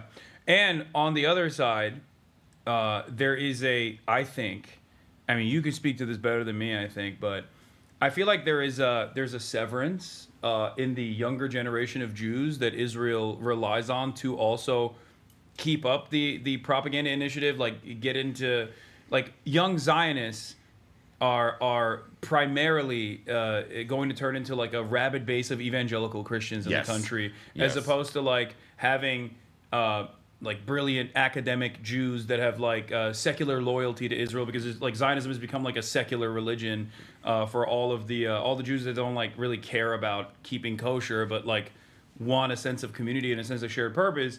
That's gone for the most part. The only Jewish people that will maintain that will be like dudes who are not going to fucking college, who are, you know, already super conservative and maybe there's Orthodox. There's a catch though, which is that like we're talking about people and like power. And like the power establishment is composed not just of people but also money, and like the major institutions of the American Jewish life, like parts of the major American Jewish establishment, and are, you know, organizations like the American Jewish Committee, the federations, organizations that do everything from like you know, some welfare provision, but do a lot of, you know, supporting existing synagogues and so on, but are also instrumental in like, you know, not being aggressively nakedly like we don't think of them as like AIPAC, even though they are also part of the Israel AJC, lobby. like all the And some are more hardcore. All the guys that fucking yelled at John Ossoff. Yeah, like that list of people, which was like Jewish Children's Foundation. And so there's gonna be, I think, like those organizations, like they're moneyed, they are financed, and you will always, you know, like the money will always, like honey attracts flies, you know, like it will always end up being able to, or I guess honey attracts bees, but shit attracts flies. They will always be able to like maintain and be, you know, punch their weight or whatever. I think what's going to happen, and like this is what my anxiety is, that like the association of and like the increasing like narrowness of like, oh, like there's no daylight between what Israel does and like what these organizations advocate will lead us to a place where it's like, yeah, like the people who publicly identify as Jews in Jewish life and who break through an elite political life will just be Jonathan Greenblatt, and everybody else's perspective won't count. And the largest base of foot soldiers for all this shit are going to be, as you pointed out, like Christian Zionists, and, you know, yay, great. Yeah, I think that also. I mean, I don't know. I don't think I always joke. Felix says this too, but like Americans are not well read enough to be like Euro style anti-Semites. So I think that they're like, because there's too much reading involved with that level. I don't know. I think that like a lot of what I'm learning about the quote unquote noticing that's going on social media about the Jews is like this this really kind of like it actually kind of dovetails with like the most stupid people's conspiracy politics of the present, which is just like, oh, have you noticed so and such is Jewish and so is so and such, and like these people are already like kind of running at like the limits of reason, and so it does feel to me that like base anti-Semitism, even if I don't think it'll end up being like a crazy material threat to Jewish people in America in like a systematic or grand scale, like there is just going to be like it's hard to deny that like, oh yeah, we're going to have a rise in it based on like how people are socialized now to just like be like, oh yeah, this person knows this person, therefore they're in an evil conjoined association, and by the way, they're Jewish, and like that'll just continue. And that combined with the fact that like the institutions in public life that do identify as Jewish and claim to make the rules about what's anti-Semitic and what's not are like largely doing so just because of Israel. It's like a perfect storm to like make people to like manufacture anti-Semitism. Have you guys talked with like your normie friends about what they think about anti-Semitism right now? Because at least in my own experience, I feel like in talking with folks who aren't perpetually online or aren't, you know, particularly well-read, just normal working class folks, it seems like the average person has developed a considerable amount of some resentment towards Jews. And I think that's kind of terrifying because you always have to kind of talk them down and be like, well, actually, you know, chill out, please, you know, just be normal. And I don't know. I mean, even this past weekend, I was talking with friends, and they have historically been extremely, you know, like, fine, not racist. But they were starting to express, like, oh, you know, I could understand why someone would feel that way, sort of thing. I will say it's hard for me to have those conversations because I'm like, I radiate I'm just like really Jewish and like outward, like it's it's just hard for me. He has it with me. I'm the guy. It's like hard for me to have a get to I'm that the point. anti-Semite. It's hard for me to get to a conversation where we're talking about Jewish people like that, and like it hasn't come up yet that I'm Jewish, so I'll have to like take your perspective on it on that front. I mean, like because I just don't think that like also the way people understand racism is that even a guy in a Klan robe in 2025 would like try to find a way to explain that he's not racist. Like it's just the weird like tick of this. Like so I could never be the person to be like, tell me about your anti-Semitism. Yeah. Let me see if I can find the IDF guy, Lion of Zion. I gotta do some anti-Semitism to Noah real quick. Chat, do you know what I'm talking about? The guy with the beeper emote on his fucking account. The guy who's always Max like Nordau? The guy, no, not him. No, the guy who's always like, "Will you pray for us? Will you pray for us in Israel?" And he's like in Gaza in full gear with the beard. Dude, I swear to God, it like freaks me out every time I see him. His name is like Lion of Zion or something. I need not Vivid Prowess, who's in Uttar Pradesh. Oh. Is he lying too, sir? Oh, this is yep. I think this is the guy. Yeah.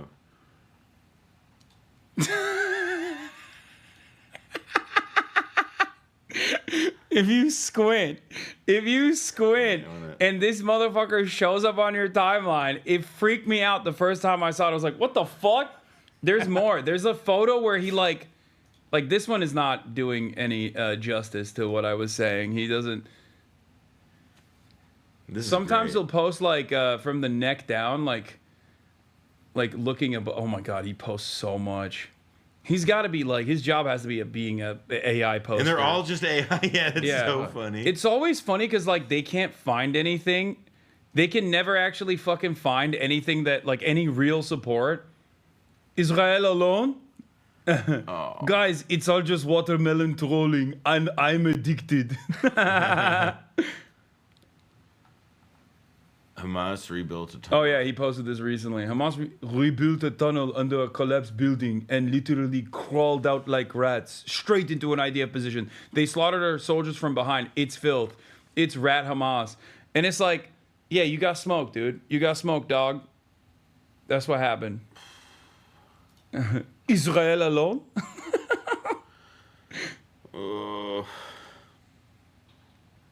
But yeah, never mind. I can't find another photo. What the fuck is this? If it happened in Israel, it can happen anywhere. Do you agree? Wait, what? I guess that's Nova footage. Wait, but they put the fucking. Is that a Ukrainian? Wait, no, I think that's just the colors of the sail. Oh, I thought that they were trying to be like, what if? I thought it was like pro-Russia, which makes sense. He's like pro-Russia. He's like, what if Ukraine were using paratroopers in the same way? Okay, I can't find any other photos. I think the photo you showed me really conveyed the warm feelings that you have toward me. So it like every now and then he just shows up on my timeline. And he looked really good right there. Yeah, was his face covered? Yeah, exactly. Completely? You should do that. What is this shit, dude? Bro, he just loves posting AI. This is awesome. This is his favorite thing. Oh, pray for us. Yeah, I think this is what I was thinking of. Oh wow. Yeah, this is like Instagram story, like 10 a.m. like first hangover in 2 years. Every now and then he just pops up on my page and I'm like, this is freaky. Play for us. Yeah, this is the other one.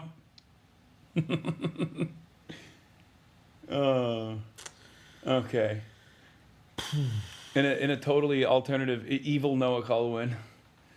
Alternative universe. Yeah, that's like me, like with like a couple like decisions. Like, well, at least at like age 17 go different. At least, evil Noah Kulwin is this guy. Evil Hasan is Hen Mazik. Like people are like, "Oh, were you on Piers Morgan?" I click on the link. It's fucking Hen Mazik because he shaved his fucking like he has the same thing that I do sometimes with a stubble and mustache. It's really fucked up. Honestly, Hasan, I think you might be racist. I mean, yeah, that too. That's why I said I'm gonna do an anti-Semitism is what I said initially. Oh, the AI Nas Daily video is incredible. Have you seen this? What? I snuck into the private home of Karl Marx, the father of socialism. Get out of my house! Just to show you that this guy He's hot. AI Karl Marx, they still made him. AI Karl Marx. They made him hot. is a hypocrite, and socialism is a bad idea. He said workers should be treated fairly. But guess what? He had a maid for 30 years, and he never paid her. Yeah, that's why he was living in filth. Is that even real? I don't know, man. I'm pretty sure he's like famously a slob and lived in shit. I just don't like it's. I mean, it's also a non sequitur. Yeah. He believed that workers should be treated fairly, but he also had a maid. And also, we made up that he had a maid. Wait, Working for free. Oh, and he got her pregnant. Wait, what? Didn't tell anyone and didn't raise the child. I need a revolution, not a child distraction. He hated rich people, but lived He lived in the era with cars. But a nice house with wine and cigar, all paid for by his rich capitalistic best friend. Keep studying, Carl. Your ideas are awesome. And the best part, damn, he's coming after Engels too, bro. He said Engels is a fake socialist. Engels is a fake friend. He's a he's a fake real Marxist. friend, but a fake Marxist. Yeah, he's a fake Marxist because he owned a factory, dude. That's fucking. Karl Marx never had a real job, but he wrote books about socialism telling us how to fix jobs. Workers of the world, unite! Today, socialism is sexy. Young people love it. Socialism means fairness and the future for everyone. But before you fall... Reading the book that says socialism. Wait, what the fuck? I don't know who this is. Oh, I know what it is. It's probably cookies. Oh, thank you. Yeah, thank you so much. I'll just take these two. That's it. Thank you. Why did he post this video? Because Nas Daily is now because it's as we were talking about this earlier. Like you can't just do one lane anymore. And Nas Daily's whole thing is like he's like a pro-Israel Arab, and so now he's gonna do a bunch of other and like this is like look, this is AI. This is what AI does. Is it allows you to be a dumbass in more than one area. That rocks. He also went to Azerbaijan and was like, "This is like the freest and fairest country in the world." The Azerbaijan. Yeah, he's a special one. He's particularly stupid. Is he Palestinian? I think so. I'm not sure, but I think so. Who do we think the worst Palestinian is? Is it DJ Khaled or Nas Daily? I go with Nas. Well, I don't know. Nas may be the best, dude. He's the future. Or sorry, I meant the best. Yeah. Yeah, exactly. Damn.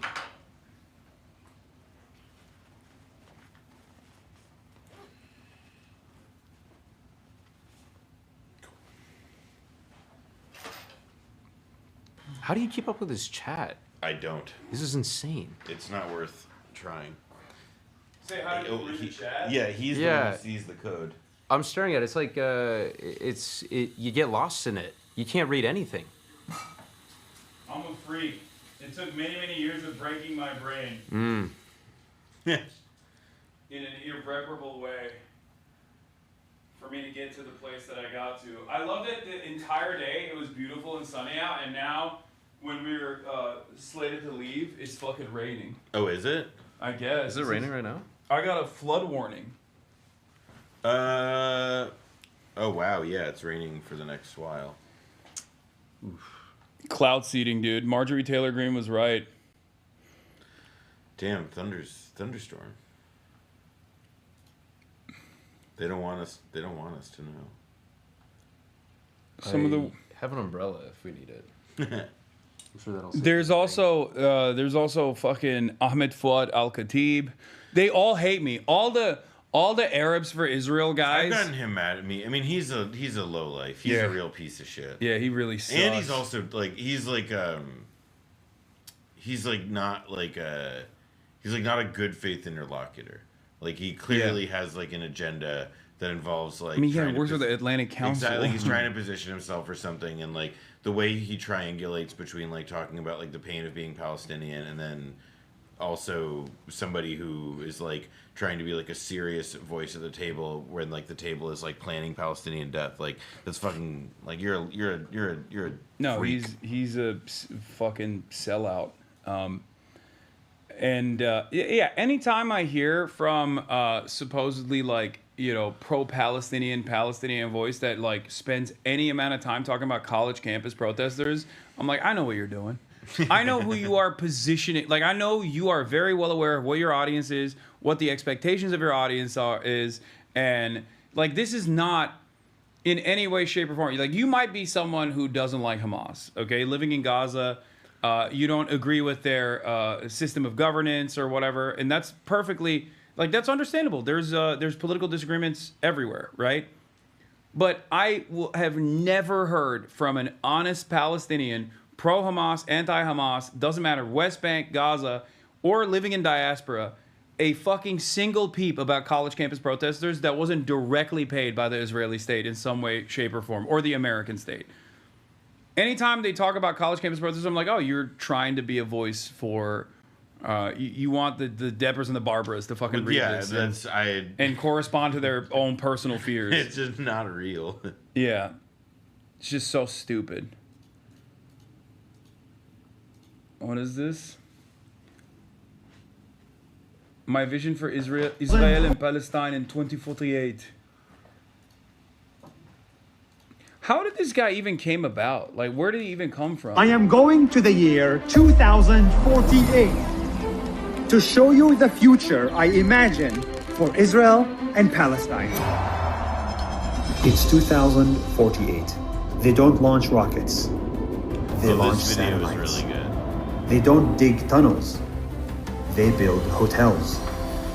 See, what I don't understand is like, dog, this will only happen in 2048 if they ethnically cleanse every Palestinian, and the remainder are a servile second-class citizenship that has no citizenship rights whatsoever, and are basically living in the same exact like apartheid structure that exists in apartheid South Africa. They're not fucking building shit together at all. Like this is just not a real thing. Not a real. This is not a real future unless it's a single state and there's equal rights and it's called Palestine and not Israel. And for the first time in generations, what is it? Is it salty? people give peace a chance between Israel and Palestine. This was a dream before. No, now it's reality. Signed, recognized by the world. Oh, Even the Pope cried. This is too good, too good. Finally, 2 states for 2 I know you people. guys are really trying to get the party started. Then more states joined. Lebanon, Saudi Arabia, Syria, Yemen, and Iran. It's been. Wait, what? Did you go to China? Yeah, I was in China last month. Oh shit! You want to see it? I'm jealous. It's 52%. So 50. it'll black out the stream, you know, after the first shot. Yeah, exactly. This is Chinese Communist Party. Baiju, is that what you said? Well, no, it's just from Communist China. So I call it Chinese Communist Baiju. But it was from a convenience store in Shanghai. Oh my god. Oh, and these are. These are bomb. Those are sunflower seeds? Yep. Or do you want these instead? Yeah. These are like Fritos, but actually good. Instead of, or no, what's the one that you like put on your finger as a fingernail? Not Fritos. Bugles. Bugles. Yeah. This is like if Bugles were actually good. Yo, don't slander Bugles, dude. Bad Bugles are pretty good. Dude, I feel like they have an aftertaste I don't like. It just feels.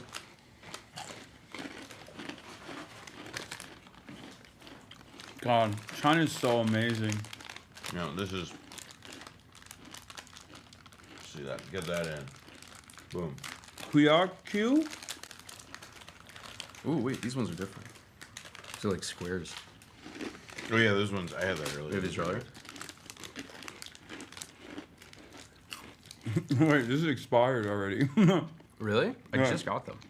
This is 2025, 3/25. I was there last month. Yeah, they got you, dog. That's how they get us Americans. They sold the white boy. Wait, maybe it's the when it's made. I don't know. Yeah, this one's 2026. Oh yeah, this one has 2 dates: the manufacturing date and the expiration. You try these? No, let's see. They're poisoning this. You cooked this. China would Eric. never do that. China would never do that. cooked To me. this. I'm sorry. I'm secretly. What's the Chinese CIA? Is there like an equivalent over there? Like the Chinese intelligence Yeah, agency? I forget what it's called. It's also just the CIA. I don't remember what it's called though. He's fallen gone. He's here to assassinate us for our allegiance to China. It is true. I'm here to do the organ harvesting.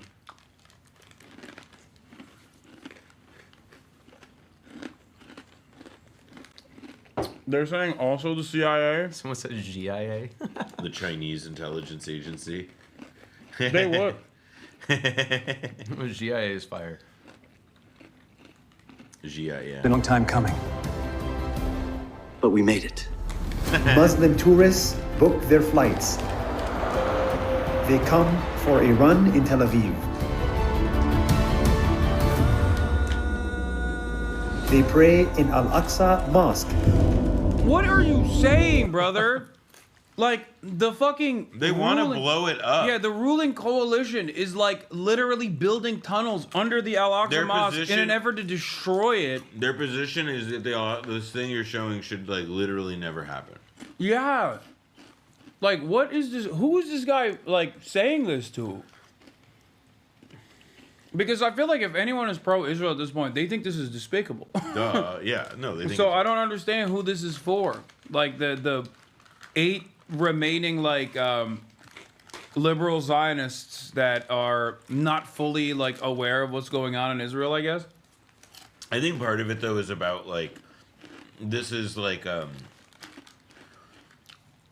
what people who do info warrior like propaganda shit kind of think though, that just like you have to constantly produce this slop. And like I guess he makes a living at it, you know? Like he probably does make money for like putting out this brain dead shit that he paid a fucking software to create for him.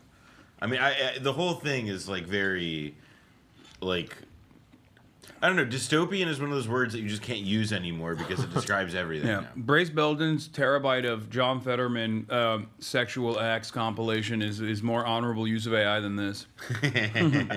That's all I will say about Brace and his. Yeah, Brace Belden has showed. I've seen. Don't reveal. I'm not it. revealing a Okay. goddamn thing. All I'm just saying is that the man has shown us frontiers. Have you seen them? You've seen the AI videos of John Fetterman? I've seen what I have seen. What we saw was way worse. He is going beyond the beyond. Were they good? That's not the like good bad is not like the spectrum which you can evaluate it. No, it's like there's ex- a new. You need a new word for depraved. It's not. Brace is like sick in such an impressive way. It's astonishing. You underestimate how stupid the average person is. This AI slop is exactly what the dumbest people want to see. It confirms some of the cognitive bias and they move on. Okay, but like, this is he positions this as like a single state, which is like it's something that there's a point that this reader is making, which is right though, which is that like people do want to be told something really stupid. Like this looks like the fucking like a memory that a character has in like Minority Report or something. Like it's just it looks so unreal, but it looks like pleasant. Looks nice. It's meant to In be Gaza. that, make them smile. Jews and Muslims marry, Okay. and the mothers. That's a bit of a self-insert right there. Oh my God. He's like, come on, Jews and Muslims marry. Oh my God. Right, bro. Israel? Right? Bro. They'll never take you, dog. They will never take you. I think no. He saw TikTok. He's dating a Jewish lady. Did you see the video of the Israeli reality star explaining why, like how she is like dating this Arab guy now, but like she was like really racist, and like had she not known him before TV, like they definitely wouldn't have gotten together. It's like, it is. I've not seen the it. psychology there. It's that guy I Really Hate You. He posted it. It's like really, it was some wild shit. No, the psychology on this one runs very deep. That ain't changing. Sorry, Naz. No AI video is gonna win them over. Yeah. Well, at least the kids will. Like, look at America. America is like somewhat of a post-apartheid state, and even in America, still white people hate when their daughters are dating black dudes. So I don't even think that like this is even happening in whatever future he's. I mean, it's just not like it is. I will say like it is another level in Israel. Like the idea of like intermarriage being verboten. Like it is a like there's a feeling that you are like jeopardizing a Jewish future by having like by procreating It's outside fascism. outside. It's fascism. Yes. It's. Oh my God! Oh, you missed it. Oh, okay. I have to revisit this video because I feel like you watching this, you're gonna lose your fucking mind. Chat, give me the Visegrad video with Jonathan Greenblatt. I need Noah to experience this. Let me get some water. Because I know we watched it. I know we already. There's Saratogas everywhere. Right here.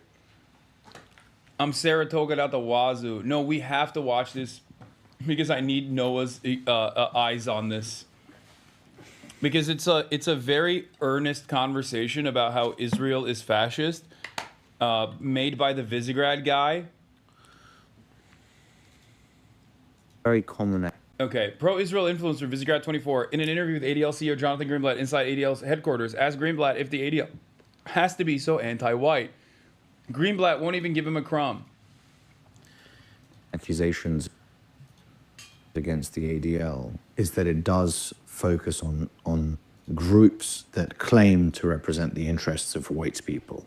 Uh-huh. Do you think there's any truth to that you do perhaps focus more on white people more than anyone else? The reason I ask this question is I think Israel has done, and by extension the Jewish people have done several things right, and that is they have managed to preserve themselves as a group of people without a state. They've managed to successfully do that for a very long time. It's a wonderful saying that goes for as long as the Jews have kept the Shabbat has kept the Jews. Yeah. They've managed to retain a respect for their traditions and values. He's literally earnestly saying Israel is awesome at being an ethno-state, and it is maintained like a Jewish ethno-state perfectly. And why can't white people, like he's going to turn around and be like, why can't white people do that? Even the unreligious Jews have a broad respect for, they've managed to have, especially, well, in Israel is the only Western country with an above a replacement level demographic rate. What's wrong? They've been very good at having strong borders. They've stuck together, right? And the fact of sticking together, the reason that they managed to survive without a state for so long is because they have stuck together. If, for example, there is a group of white Americans who wants to put the interests of white Americans first and says, okay, we are a group that is currently smaller and smaller as a percentage of the entire United States and the demographics are shifting, is that something that is problematic? It's an interesting question. I mean, I think, look, the fact of the matter is I have no... Dude, no, it's so funny. He literally is like trying to come to terms with like being open to white nationalism because it's identical to fucking what Israel is doing. It's the Richard Spencer dynamic. As I was saying earlier, like Richard Spencer likes Israel because he wants to do what Israel is able to do for Jewish people, but for white people here in America, for white Christians. And there's a honesty there from the Visegrad account because he's not like attacking Jonathan Greenblatt. He's simply saying like, don't you think like we can have our own thing? Which is funny because he's Polish, but I mean, it is, and he would not be considered a part of the white. It is. Group. There was. I forget if it was Spencer himself, but I remember like years ago there was an encounter at Texas A&M where like Richard Spencer and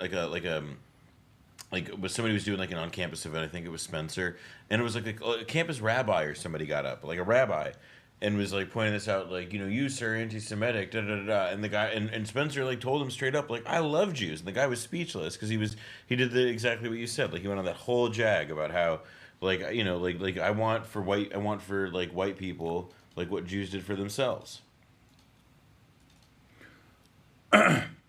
Yeah, he's. I think he was also pro Kamala. Yeah, he was, but that to me is like kind of like. But nothing beats David Duke being pro the only Jewish woman running in the race, Jill Stein. Did you know that? No, but that's pretty. Right. That's pretty fucking funny. Yeah, David Duke was a Jill Steiner. He's like, he went from Jews own American politics to I'm voting for the Jew. Did he explain why? Well, I mean, it's Palestine. It's like he's like, this is the only person that's like not corrupted by the Zionist lobby or some shit like that. I think that was his like argument. David Duke loves the environment. Yeah, maybe he was just like, yeah, because Jill Stein was the most anti-Israel. Ukraine, and I mean, I don't know. David Duke is also like at this point probably entirely triangulating everything he does. Yeah, about, he's what so gets washed. attention. Like he needs like whatever gets him like the slightest crumb of relevance. He needs to do whatever can pay the bill so we can get another plastic surgery done.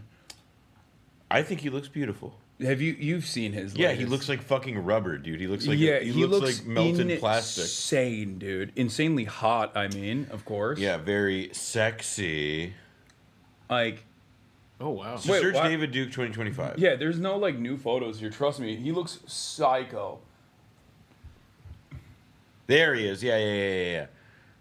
Like this? Yeah. Oh, and there's another one right there. This is a good one. Yeah. Yeah. Leader David Duke tries political comeback in U.S. Senate run. He apolitical, by the way, apolitical. Yeah. He looks he looks like he's wearing a skin suit now. He looks worse than this. It's kind of funny that guy David Icke was like that whole theory about lizard people. You know, like that secretly we have, you know, like they're lizards. In oh my human God! skin Spurs signed David Duke Jr. Oh yeah. Wait, you didn't know about that? No, I was like, why is this guy on? Yeah. Unfortunate. Yeah. He looks like he's wearing a Michael Myers mask that shrunk in the wash. Yeah, no, literally. David Jacob Duke. David Duke Dennis. So stupid. Okay, well here. No problem with anyone having pride in who they are and what they believe in their values. Yeah, he's like, oh, I don't care if people are proud of being white. Say it. But to the extent that those beliefs and those values don't infringe upon me and don't encroach on my ability to lead a full, you know, life based on, again, my values and beliefs. So I think typically the organizations who espouse a kind of white nationalism tend to have a view that's quite, let's just say, negative toward non-white people. I think there's lots of examples. He means himself, by the way. He means. Yeah, he's clearly trying. He's saying he wants to say he didn't want to say Jewish because he doesn't want to like call the guy sitting in front of him an anti-Semite. But he like it's, God damn, this is also that guy's little ascot thing is like. Yeah, he's Polish. Just let him have this. Let me bounce back on that. I don't think that Jews have a negative attitude towards non-Jews, even though they put their own interests first. Do you see that it doesn't? It's not necessarily exclusionary, right? You can put the interest of the group first and say, the reason I bring this up, I'm half Polish. I live in Poland. Half what? Half Polish. I spend most of my life in Poland. Half Polish. I'm a proponent of strong borders for a variety of reasons. And one of those reasons is I don't necessarily want to see the demographic fabric of my country change. I would like the people who come to be people who respect me. I hate this shit because it's just tautological. It's like, I don't want to see, I just like the demographic, I just like the fact that there are fewer white people in the country because I don't want to see demographics change. Okay, why don't you want to see it? And it's like, Yeah. you can never fucking, like, you just don't want to What's say, the like, bad thing? What's the bad thing about what demographic is the bad change? thing? Just fucking say. Oh, they changed the culture. Like, how do they change the culture in a bad way? Oh, And then you have they to, don't. like, Oh, it turns out that, like, actually, like, they almost always profess and live out the, like, same traditional values that we espouse, except in, like, far more honest ways with integrity than, like, we do as, like, the fucking, like, while also simultaneously, like, improving the cuisine and the doing culture all of the overall. jobs that we refuse to do while we exploit them It's for just, it. but it's funny to be a Polish guy, like half Polish, half English, and not realize that, like, they think you are that in England, brother.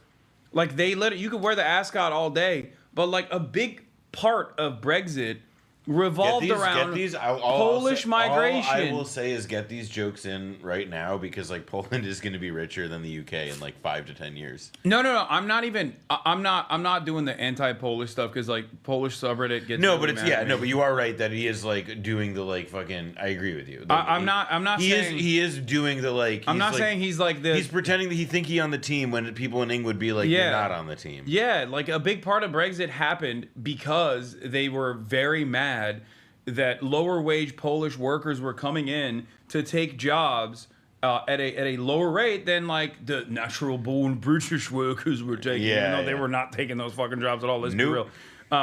It's the same shit. It's the same shit with, like, Mexicans are coming in and taking our jobs. It's like, so they are the Mexicans of Western Europe. So I don't know what the fuck team he thinks he's on here. Team Ascot. Who want to speak the language of that country and want to partake Fred in that broader from society. Scooby-Doo.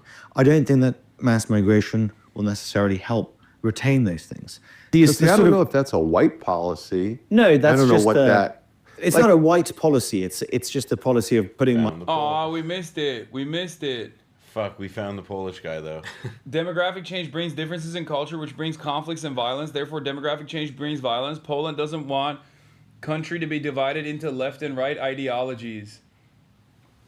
Okay, so does demographic? I would like to have the receipt cited on demographic change brings violence. Yeah, I'd like you to do that without. No, you don't understand. Demographic change brings violence because when I see a black person, I get violent. Is what he's saying. Like, it's literally thundering. Yeah, that was lightning. That sucks. That's crazy. Yeah, I don't know. And it's flood watch, dude. Are you fucking kidding me? How the fuck?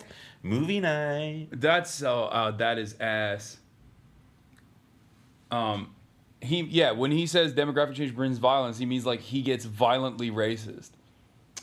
Yeah, that's pretty good, dude. I gotta say, like, the idea of also, like, hiding, like when presented with the like the statement that, like, it's not a tautology, to be like, all right then, fine, fuck it, yeah, they are different than us and they are inferior and we can't take it, because that's, like, what it comes down to, is that, like, you, like, see the other and you're like because it's like, what reason? It's not like you're like the active colonizer or settler who, like, has to, like, rationalize it. Like, what the fuck does it have to do with you? Like, if anything, they're helping your country out. They're doing you a fucking solid, man. Yeah, but you're right. Poland is unfortunately on the come up. Dude, listen, man. Or maybe the Western European countries are on the come down. I was about to say, it's definitely a mixture of two, but I would definitely, look, it's also, we can't discount the effect of Cyberpunk 2077. Dude, I know. People say I'm anti-Polish because, like, I make Polish jokes, but, like, I fucking am such a big dick rider of CD Projekt Red. Like, I've played a formative role in the Polish GDP going up by single-handedly playing Cyberpunk on release and consistently defending it against a sea of very reasonable criticisms, because that game was fucking deep fried on release and it was unplayable. I was one of the lucky few that was able to play it to completion, and these motherfuckers still get mad at me and say, Hasan, you're just making fun of how racist some Polish people are. When they don't know that the strong affinity that you have for, like, the greatest Polish cultural achievement since Chopin. Yes. Exactly. FBI is investigating James Comey? Wait, what? Oh, that's just politics bullshit. John Brennan and James they didn't. I just can't, like, if it's both of them, then they didn't do anything. If it was just one of them, I'd be like, all right, I'm interested. But if it's both of them, then it's clear, because, like, there's still people who, like, say Donald Trump, sir, like. No. Trump. Oh, another bad news day about the tariffs. Time to throw some red meat at the my base. country and my people first. Look, my people happen to be 99% white, right? Right, but like, so you could have that. I mean, you know, Japan for centuries was a fairly homogenous ethnic country for a bunch of different reasons: cultural reasons, geographic reasons, political reasons.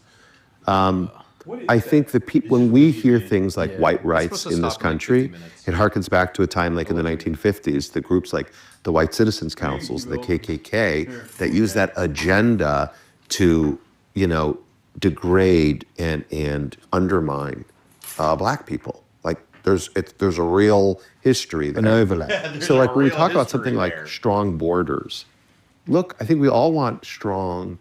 Well, maybe I shouldn't say that. I think it is a totally defensive. Wait. Bro thought he was in Israel for a second. Yeah, bro realized. We all want strong borders. Oh, fuck. I meant, no, we don't want strong borders. It's just Israel has strong borders, and I like Israel that. needs to have strong borders to keep out the people who are from Israel before Israel was Israel. God. Yeah. I don't know. I'm kind of with him. I feel like he has some good points. Civil rights hero, Jonathan Greenblatt. A reasonable position to want strong borders and immigration policy that, number one, allows the government to have some degree of, you know, effective control over who's coming into their country. Number two, make sure that as people come into the country, they are obeying the laws and that they are assimilating into the country to a degree. Why do you what are you saying? You're a civil rights guy. What do you mean? You run a civil rights organization. Well, but they are like, the ADL is in the middle of like a pretty big pivot away from it. They've never had more money, and yet they're like laying off people from all of like the civil rights stuff because they no longer, the pretense no longer matters. They no longer have to hide. Yeah, but what they're all about. But I don't think it works that way, is what I'm saying. Because like the reason why Israel is uniparty, aside from it being a really important part of American foreign policy, at least according to the people who are making these decisions, I don't think it should be, but there's also a lot of advocacy in liberal circles that keeps up the idea that it's like a moral nation and there's gay rights happening there, as opposed to all these other like barbaric Islamic style countries where they kill you, right? Like women have rights. That sort of shit.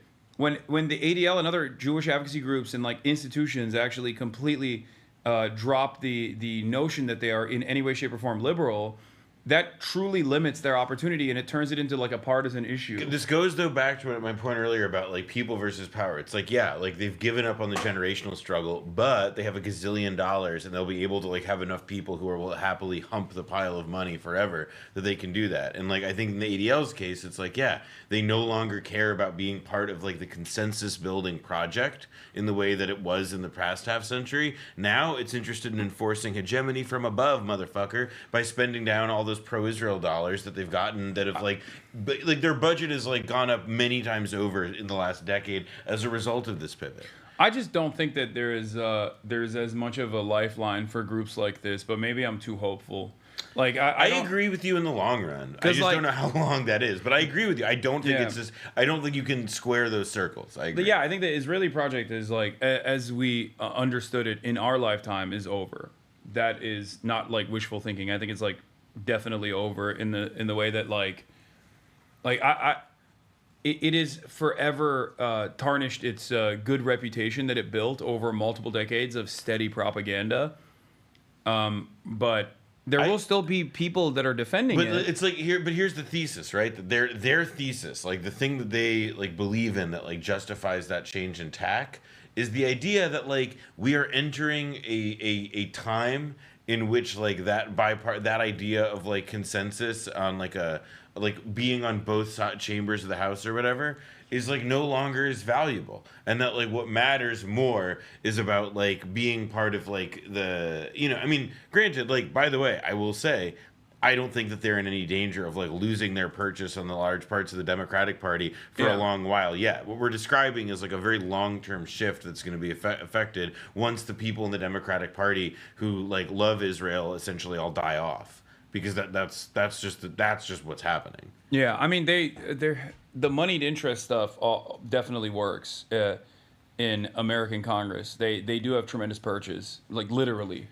I mean, they can buy a lot of stuff. A large part of this, though, goes down to like, this is what hegemony is on the level of like, if you create like all of these implicit punishments for going against the demanded consensus on this shit, then like people will just do it. You know, like it's all. It won't hold. What will make it not hold, as you were saying, will just be that like you can't lie about being everything for everybody when you're just like one thing for one particular person over and over again, to the point that you'll like literally get in bed with the guy being like, so what do you think the Jews have to do for white people? Yeah. Like, you know. This is Houthis like sunk a ship, I think. That's what I've heard. That's what they're talking about. I don't know what this is. James Cameron took a year and a half to create the sinking of Titan heading on screen. Yemen just did it in half an hour, sinking Zionist Liberian ship deep into the Red Sea. It's surreal, unprecedented scene that left reality more dramatic than fiction. What happened here? I don't know. I didn't hear about this at all.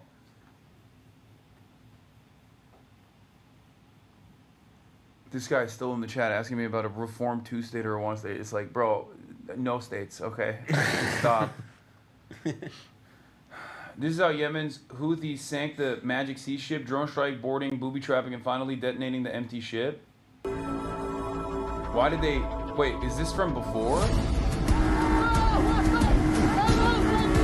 Look at this ChatGPT response. That's quite a strategic move.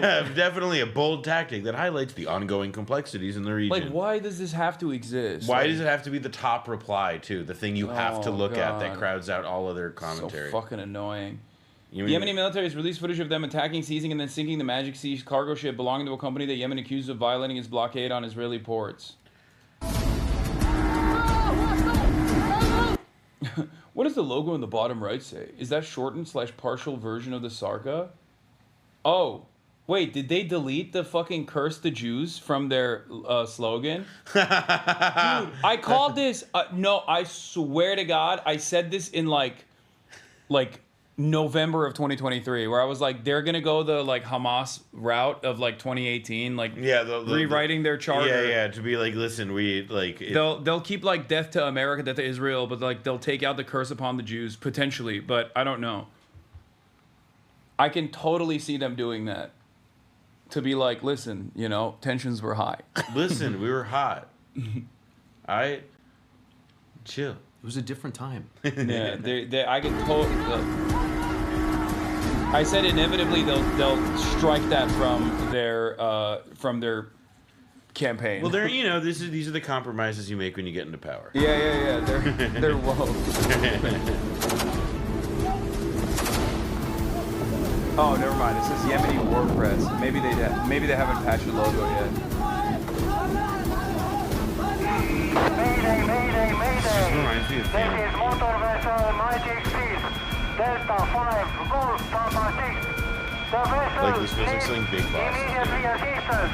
Mayday. What type of assistance you need? Rescue. The vessel will be abandoned. I need rescue for my crew. The vessel was hit by Houthis and will be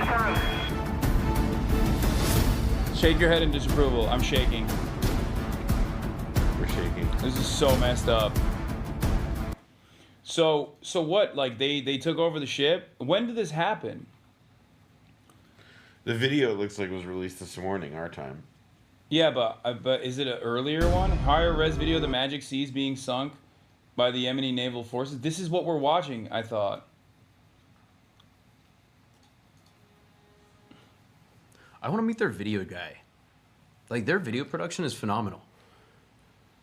Well, they definitely have, like, they've got the, like, we're going to Tony Scott this motherfucker and give you a bunch of crazy angles and the music with the drums. No, I'm with it. It appears that Yemen may successfully have sank another bulk carrier. His crew members are preparing to abandon the vessel following reports of a ship of the ship taking on water.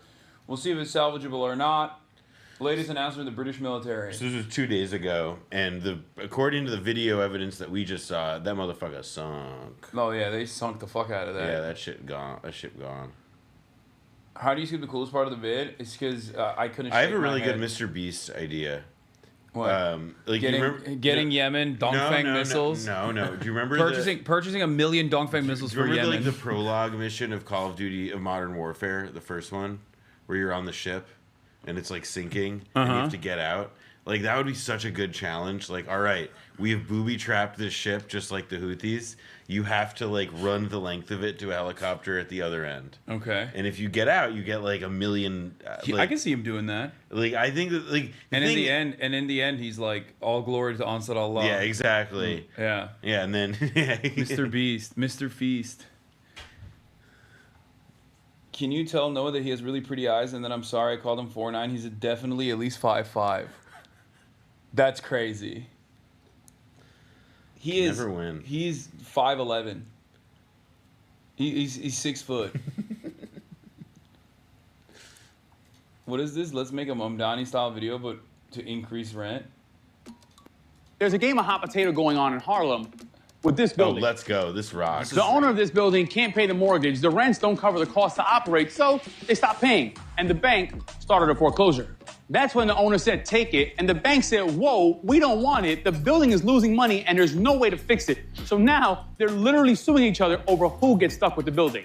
What's even crazier, this is the second bank dealing with this problem. The first one collapsed because it owned this building and many others like it. How many other buildings? Thousands. You didn't even hit me. I thought you were supposed to. There's a game of hot potato. Okay, give it to the state. Let the state utilize it. Yeah, I'm also just like, it's like, a bank owned some bad buildings on its books. Yeah, I feel so bad. I hate that. That's horrible. Yeah. That's so bad. What happened to that land? Oh, wait, you're telling me it stayed in private hands? Yeah. Well, yeah, if it's such a fucking costly endeavor, let the state solve the problem, you know what I mean? Take it off your back. Dude, just let they take over. No, I also enjoy the idea too of like, it's not really clear at a couple different points, like when he's being like, this is a big problem, and it's like, wait, it wasn't clear to me that was a problem. Whose problem is that? Like, it's like, this is like the bank closed. It's like, who gives a fuck? Like, what is this? Like, It's a Wonderful Life? Like, come on. I love how much like capital owners cry about making bad bets. Like, I thought this was supposed to be the free market. Yeah, dog. it's like, oh, when you win, it's awesome. When you lose, it's actually like the fault of communism. Where is my government intervention, please? Like, at my behest, of course. Yeah, it's crazy. Oh, that'll be interesting. If New York elects Mamdani, Trump says he'd consider some legally tenuous, at best, way of superseding the election to run New York City. Do you think Edward Isaac Dover had a really hard time writing something that like remotely comes across as positive towards a anti-Israel Muslim Bernie bro style candidate? I think Edward Isaac Dover has struggles like putting sentences together on a basic level. So the idea that he would like even have like a thought to advance is a little beyond me. He types with tears in his eyes. He's like, oh, I hate that I have to like come across like I'm seemingly defending this person, but he's got hooked on phonics on another phone while he's typing this. Also says Cuomo is out of the race but competent. Dismisses the Republican nominee in the mayor's race as a guy who runs a lot. I mean, that's not wrong. Yeah. Sliwa, by the way, was on the block recently. I just saw a photo of him nearby. Oh, really? Yeah. Now, this is a. What was he doing? I would love to. I feel like he'd try to fight me. No, I think he loves a camera. He loves a microphone. Right. When I was a kid, I was talking about this with my dad this weekend.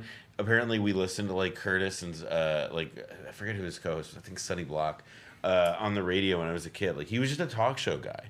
Like if anything, the reason, the reason he's not dropping out of the Republican primary is because he understands that like this beefs up his he knows how showbiz works. Yeah, he is very much. He is showbiz baby all the way. It's really fun. Have you seen like Forward Magazine wrote a report on his like not anti-Semitism. I think they were like saying that he was saying something that was a little like a little bit out there. He was like, I'm Christian. It's in my blood to hate the Jews. But his wife is Jewish. He reminds me so badly of Mikey Palmici from The Sopranos. He's just like, Look, it's in my blood to hate Jews. Okay, I'm Christian. Yeah, Like, no, he's- that's what he literally Did you said. see the photo of him without the beret on? Oh my And the god, tan, yes, his bro. tan, his tan line, his tan The line. fucking beret tan. That shit is crazy. All right, let's. The rain has subsided. I Yeah. think we're good. Hopefully, we're gonna head out. We're gonna go to Fidel Castro's hotel. Hotel Teresa. Yeah. We shouldn't leak any other location that we're gonna go to, but like that's broadly where we may or may not go to. Okay. We're gonna. It's how bad is the rain? I wonder. We'll Uber there anyway. What? It's drizzling. But we're gonna Uber regardless. It'll be fine. Wait, let me pee real quick. All right. And then I gotta set up the fucking. Here, I'll play this video while I set up the bag. Oh baby. Man, No, it didn't. I think it just got who's shut not off. very I'm looking. capable, There's in no my rain. opinion, other than he's got a good line of bullshit, and Right? he's It doesn't convinced seem like them. it's raining anymore. It's still Go with him raining, now. but it's just not that heavy. It's just As you going. know, It's less than it was Cuomo before. does have capability as running, but he got knocked out, and now they're running as you have Eric Adams, the current mayor, you have Cuomo, and you have Curtis Lewa. And Curtis runs every 4 years. He seems to be a fixture on the running scale. But you know, it's I'm not getting involved. But I can tell you this. I'm not getting involved. I used to say we will not ever be a socialist country, right? Well, I'll say it again. We're not going to have. If a communist gets elected to run New York, it can never be the same. But we have tremendous power at the White House to run places when we have to. We could run D.C. I mean, we're looking at D.C. We don't want crime in D.C. We want the city to run well. Susie Wiles is working very closely with the mayor, and they're doing all right. I mean, in the sense that we would run it so good, it would be run so proper. We'd get the best person to run it. The crime would be down to a minimal, would be much less. And you know, we're thinking about doing it. To be honest with you, we want a capital that's run flawlessly, and it wouldn't be hard for us to do it. And we've had a good relationship with the mayor. Okay, here I gotta show you the ropes here, because you've never used one of these bad boys, right? No. It's pretty basic. We have shotgun mic. Here, I'll do it on camera. We have a show the people. We have a TVU backpack here. We have a shotgun mic, but I think it's better to just use the. I mean, I guess we could use the shotgun mic. It's easier. If we use the shotgun mic, I don't think we'll be able to use the light. Oh, wait, why not? Because it needs the hot shoe. Oh, okay. All right. Although, unless there's a different mounting point on the camera. Are we using this camera? Yeah. That's the camera that we're going to be using. I guess we don't have to use the shotgun mic. We can use the Rode. But the Rode has a mounting point too. The Rode literally also requires this is how you. I thought March was. I thought March described the process. Anyway, it's whatever. I can just handhold the light. That should be no problem. No, that's crazy. I mean, it shouldn't be a big deal. Wait, let me see. Hold on. Shotguns is easier than the Rode. That's what I was let's saying. just use the shotgun. We have lav mics too, though. We have 4 lav mics if need be. But it's pretty basic stuff. I already have all the batteries charged up. I plug in the power on the side here. I turn it on by hitting this power button.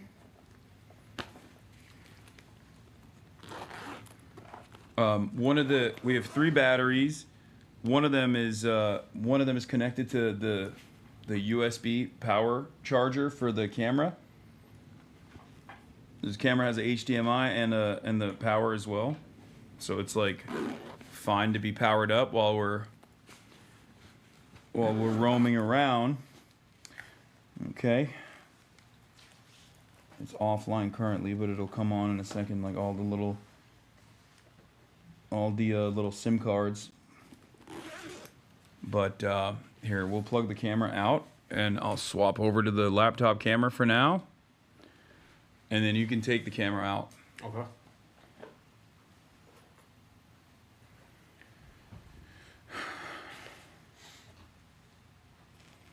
Okay. Backpack's coming alive.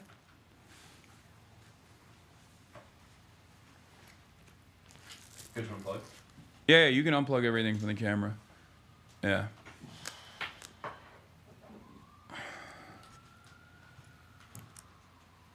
Shotgun mic on the top. The arm for it is over there. But we can use that one as well. That one I sometimes use because it can also go all the way up to like 6 feet, I think. 7 FPS. Okay, calm down, chatters. With the lighting, Noah looks naked. He went back to the cuck chair. I did. He's naked. I'm wearing like pretty unfortunate colored shorts. Yeah, he is naked. Naked in the cuck chair. See, I got shorts. I just also have very pale skin. I'm a guaylo.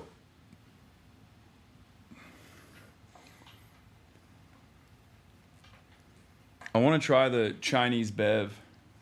I want to try the Chinese drink. Just take a sip.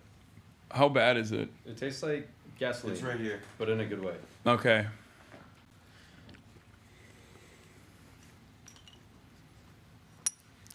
What is it called again?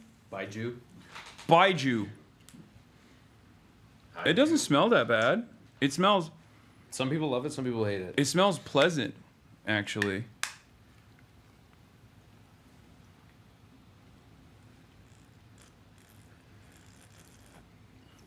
Holy shit. It's powerful. Try it. Yeah. Good on the aftertaste? Yeah. I don't mind it. It's actually really good. Yeah. It's not bad at all. No, it's fine. Baiju nasty as fuck. That's crazy.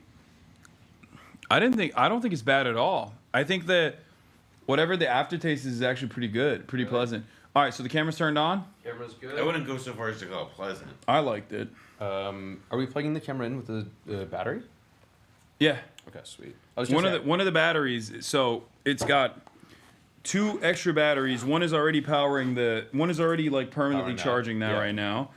And then the other 2, one actually just like offers a limited amount of battery power to the camera for the duration.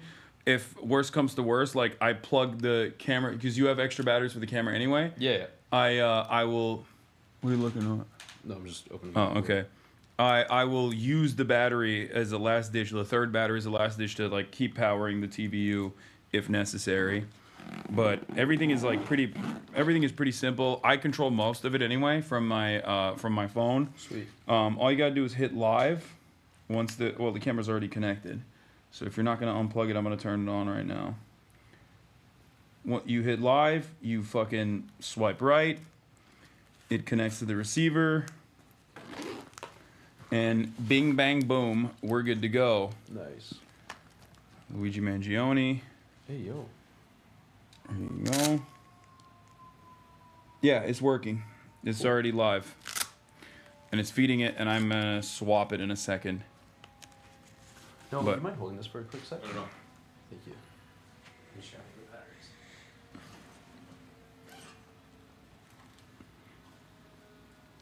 If you all counted that as drinking, you're tripping. No, I'm going to keep drinking. Don't worry. You're going to get fucked up. Yeah. Wait, what if...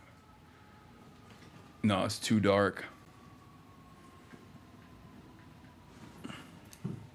Is there storage room in the backpack? No. That's the biggest issue with this backpack is that there's no real storage in it. For these? I can put these in my pocket. Oh, yeah, we can put those in, I think. Here, we'll just like shove them in the side here. I mean, what else are you I'll just put bringing? them in my No, pocket. it's fine, it's fine. It can fit here. It's just... And then a portable possibly for You the put lights, both of them in there? Yeah, both the camera batteries in there. But then there's just a portable in case like the lights die. But I mean, these should be good for a while. We can't put the light on it? Like, we don't have a box for it, like a cage for it? No, it fits in the hot shoe here, and March said that it's just like a 3.5 millimeter jack, which unfortunately, it also uses the hot shoe. So they would kind of like conflict. Oh, okay. All right, well, here. Put it on. Let's do this. Put it on, soldier. You want some of this? Yeah, might as well. Fuck it. Yeah, you brought it.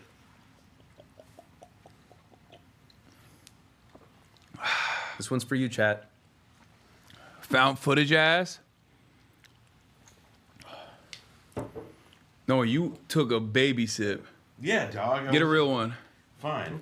Get a real one, dude. I'm peer pressuring. I'm doing peer pressure. Okay. All right, I believe you. That's good. This is fire. I fuck with this. This is great. And you know what the best thing is? What? In any convenience store in China, it's $2. God damn. No wonder they got some serious alcohol issues over there. All right. I don't have anything to fucking wear for the rain, but it'll be fine. Do you want me to? What? I'm gonna call it Uber. Okay. I mean, I don't think it'll be an issue by the time we get there. All right. You can. At this point, you can like put the camera on your chest for now, just for like a little bit of privacy. I got you. And then we'll do that when we're going to the. I'm gonna.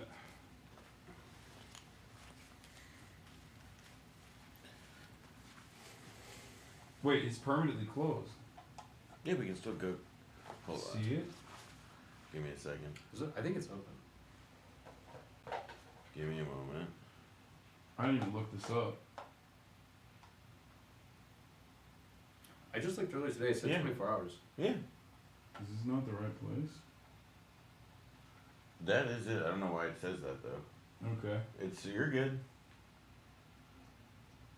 Yeah. I mean, that's the important part. You can look up and see that. Mm-hmm. I don't even know where can we go inside? Yeah, we can go in the lobby. We can go. We can go in the ground level. All right. I mean, we don't have, there's not like gonna be a crazy amount to look at or something. Maybe they got a photo or something. Okay. But we can talk about it when we're there. All right. Yeah, you're the expert. Yeah. You knew Fidel, right? Yeah, he's a friend. All right. Okay, let's move it, and then I'm going to swap because the car's already here. I'm gonna swap the camera over. Chat, we're moving out. We're doing IRL. I told you we were gonna do IRLs, and we're fucking doing the IRLs, baby. Let's go. Oh, before I forget my.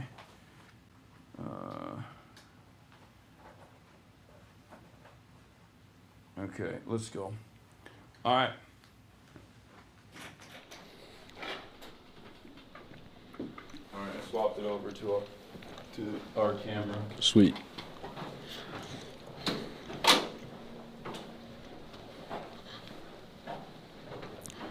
I wonder how bad the rain is. I don't think that bad. So you still brought the light with you? Mm-hmm. Oh, okay. Oh, you got both, yeah. All right, And I have an umbrella here too, if you guys want it. You want what? I have an umbrella if you guys want it. It's a Chinese umbrella. It's cool. Protective RFP. All right, we're gonna get in the elevator, so it might F for a second, chat.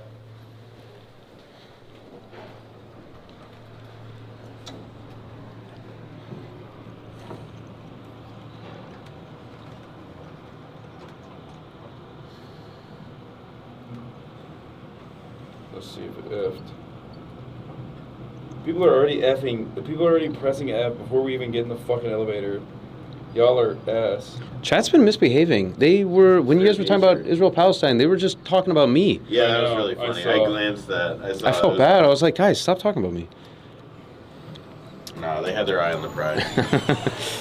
They understood what it was. I mean, you can show from here on out. I mean, You good now, or? All right. Yeah, we're good.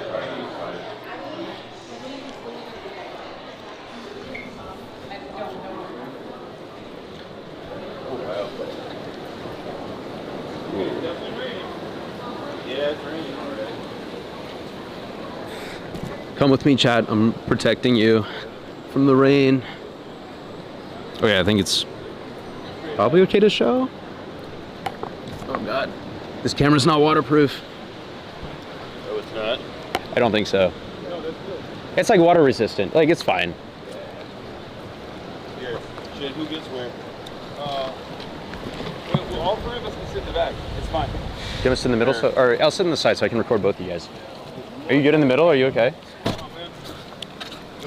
Yeah. We're good. Okay. We gotta figure out what to do with the kid Marrow tomorrow. He wants to. Oh, see, this is what I mean. It's like super dark. What do we do? I'll fix it. Just gotta adjust the ISO. There's lights in back here, no? He could take you to the Bronx. Doing an IRL stream in the Bronx, that would be fun. Yeah? Yeah, make him take... Absolutely.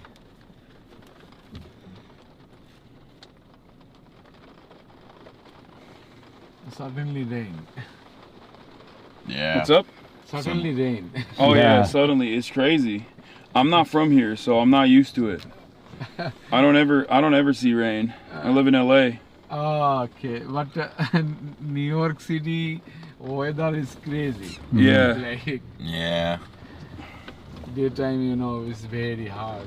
Where you from? I'm from Bangladesh. Oh, you're from Bangladesh. Yeah. Nice. Thank you. Hell yeah. What is happening? You good? Yeah, I'm just trying to figure out how Marsh has it set up. I can't adjust the ISO. How long have you been living in New York? Almost 14 years. Almost 14 years. Damn. A long time. How do you love it? You like it? Yeah, I like. Yeah. What do you think about Donald Trump? Okay. Not great, huh? No, now my president, obviously great. Oh, okay. Yeah. All right. That's chill. He's the president. What do you like the mayor, Eric Adams? Oh no. No, you don't like him? No. What do you think about Zoran? Okay, but this is the politically, but I have no politics, but Eddie Merrick's this the look like not two times the New York City mayor. Good working, you know. Wait, what did you say? You think no, Zoran Mamdani. So very young new candidate, you know. Yeah, the new guy, yeah.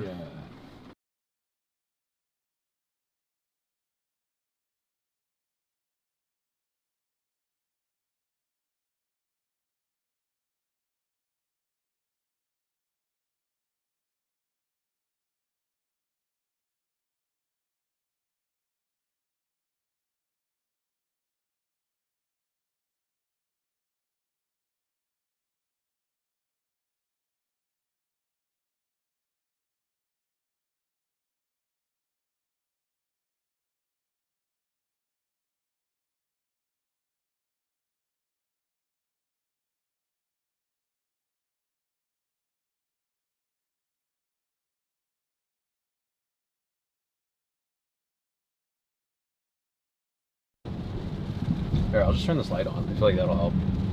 Auto shooting, aperture shutter speeder, automatic. This is what happens when you have Marsh from Wish. No, it's fine. Can you hear now? Fixed, yeah. Sorry, Chad. I fixed it. Here, hold on. And then this is how you... Does that make me Timu Lalo? Wait, no. I bricked it. I mean, this is... Wait, turn it off for a second? If you change it to... No way, it's too dark. No, change it to 12,800. It's like the second native ISO. It'll look clean. Oh wait, 20,000. That should be fine. Yeah. It worked, I think. Nice. That's good. That is good. Yeah, it's working.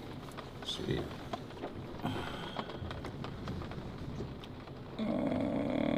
Okay. So much better, actually. You got it. Sweet. I'm Turkish. I'm from Istanbul.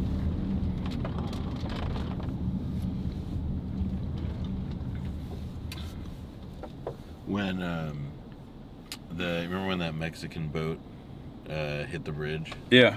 So when that happened, I guess they didn't they had to take the boat somewhere, and so they tied it up right over here on the East River. Oh really? Yeah, it was. I mean, it was crazy to see because it was all all screwed up. But there's a bunch of really pretty memorials for it. Like people left flowers and what have you. That was so sad. It was really sad. It's still not really clear to me why. Yeah, what happened? Yeah, I still. It was like an electrical failure, I thought. Oh really? Yeah, I thought the ship's navigation is broke or something. I'll be honest. When I see a ship like that that's all old and wooden, I have never assumed that there's modern parts on it. I just assume that they're doing Pirates of the Caribbean on it. That it's just the same. That they wouldn't have a GPS. They would say yar and whatever. Yeah. But Spanish. But Spanish, What's yar in Spanish? Yar. Yar. Yarro. Yar. Well, they say ay. Ay. Yeah. Is it crazy blowing up in the red? I think maybe it's the ISO. Wait, I would hold on 1 second. It's also the stoplight, the brake lights in front of us. Yeah. If I just directly. Yeah, no, I know. Hold on. I'm also no. I'm fixing the focus too. No, you don't have to turn that off. That's fine. Okay, I think this works.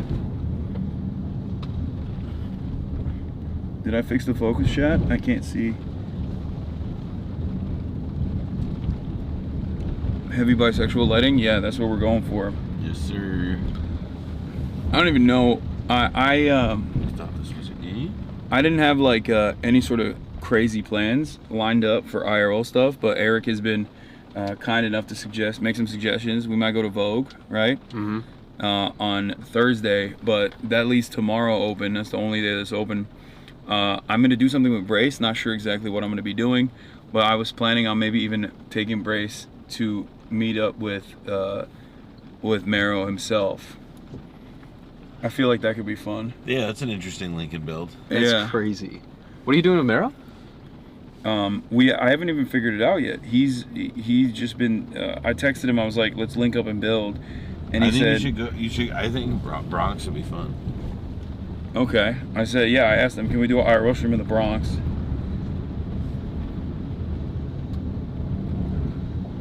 Historic Bronx spots. That could be cool. Bronx is cool. Arthur Avenue, the Joker stairs. I mean, I'm obviously being a little bit corny there, but Arthur, I know it would be cool. It's a side of New York that more people, myself included, should know more about. Yeah. I've mostly been Manhattan and a little bit of Brooklyn. That's it. You went through Queens with Zoran, right? Yeah, that was my first time in Queens. Queens is the best borough. It was really nice. Queens is cool. I believe I'm a Manhattan supremacist, but Ooh, classic. I mean, Brooklyn is I don't know. It's I think every borough in New York is pretty all right. Even what, Staten Island? The one we don't talk about? Yeah, Staten Island. It's it's just cops live there, and it's that's true. That's literally true. But it's fine. I mean, it's more or less like New Jersey, which is where I'm from. I couldn't in good faith rag on Staten Island when I'm from Sopranos land. Yeah, Stalin Island. Now that Zoran. Yeah, Zoran taking over. That was, I think, that was the turning point for a lot of people, right? When the Staten Island returns came in, or whatever. That's when I realized that something is shifting in the air. Noah, did you canvas for Zoran? No, I did. Bro, just lie. I can't believe it. I you gotta say yes. No, because if you say yes, that's the no. But I did. I helped out with a fundraiser. Donated a very extremely modest amount of money, but mainly just pounded the digital pavement. Yeah, he canvassed digitally. That's you're damn right. He couldn't even get the coveted Adam Friedland endorsement though. Yeah, what was up with that? You talked to them about that? Adam is anti-woke now. Yeah. He's actually like, he's taking TAFs in kind of like a Jewish Sharia sort of direction. Yeah. No, I think it's he's linked up with the Cuomos. He's trying to get Andrew. Yeah, he's trying to get Andrew on TAFs. No, I think he's just like Papa John Schneider voice. Wait and see. Wait and see. Yeah. Just wait and see. We'll see. We'll see. He's playing hard to get. That's what he's trying to do. He's trying to get Zoran to come to him. If you're a hot piece of ass, you don't just give it up for anybody for the first, like Tom, Dick, or Sally that comes through the door. Yeah. I'm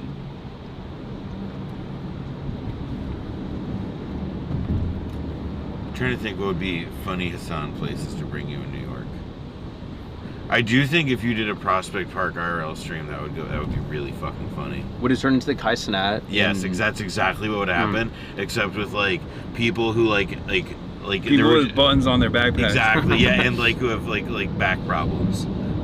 People with buttons on their backpack who are DSA 3-year DSA guys with like a marketing job. Yeah, no, it would be quite the scene, and a lot of dogs.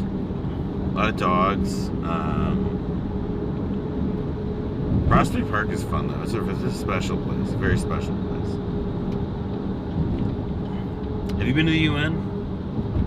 No, I have not. I feel like you should get somebody to invite you to the UN. Yo, UN chatters. Yeah, yo, Chad. What is this? King of Falafel posted me? What's that? King of Falafel in Astoria. King of Falafel and Shawarma. Oh, this guy. Wait, I love this guy.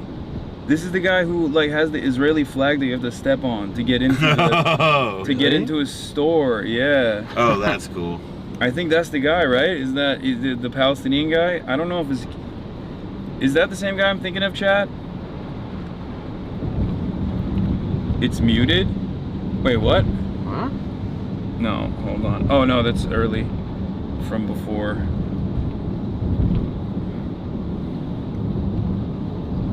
No, it isn't baited. One guide. Nah, it's not muted. Yeah, no, it was just. Okay, but is the King of Falafel the same place? The one that is like yes, it is him. Yes, Goated Falafel. That's where I gotta go. Come to my work in Brooklyn. I'll give you all free pie. Okay, the Chinese gasoline is working its way through my tummy, and I will admit that it is upsetting my tummy a little bit with the bouncing of the car. I can like feel it burning in my body, which normally That's what doesn't. you get for saying like, "Oh, this shit rocks." This shit, no, I liked it. Like, It was fine going down. I can't speak for the trajectory and how it'll come out, but 53%.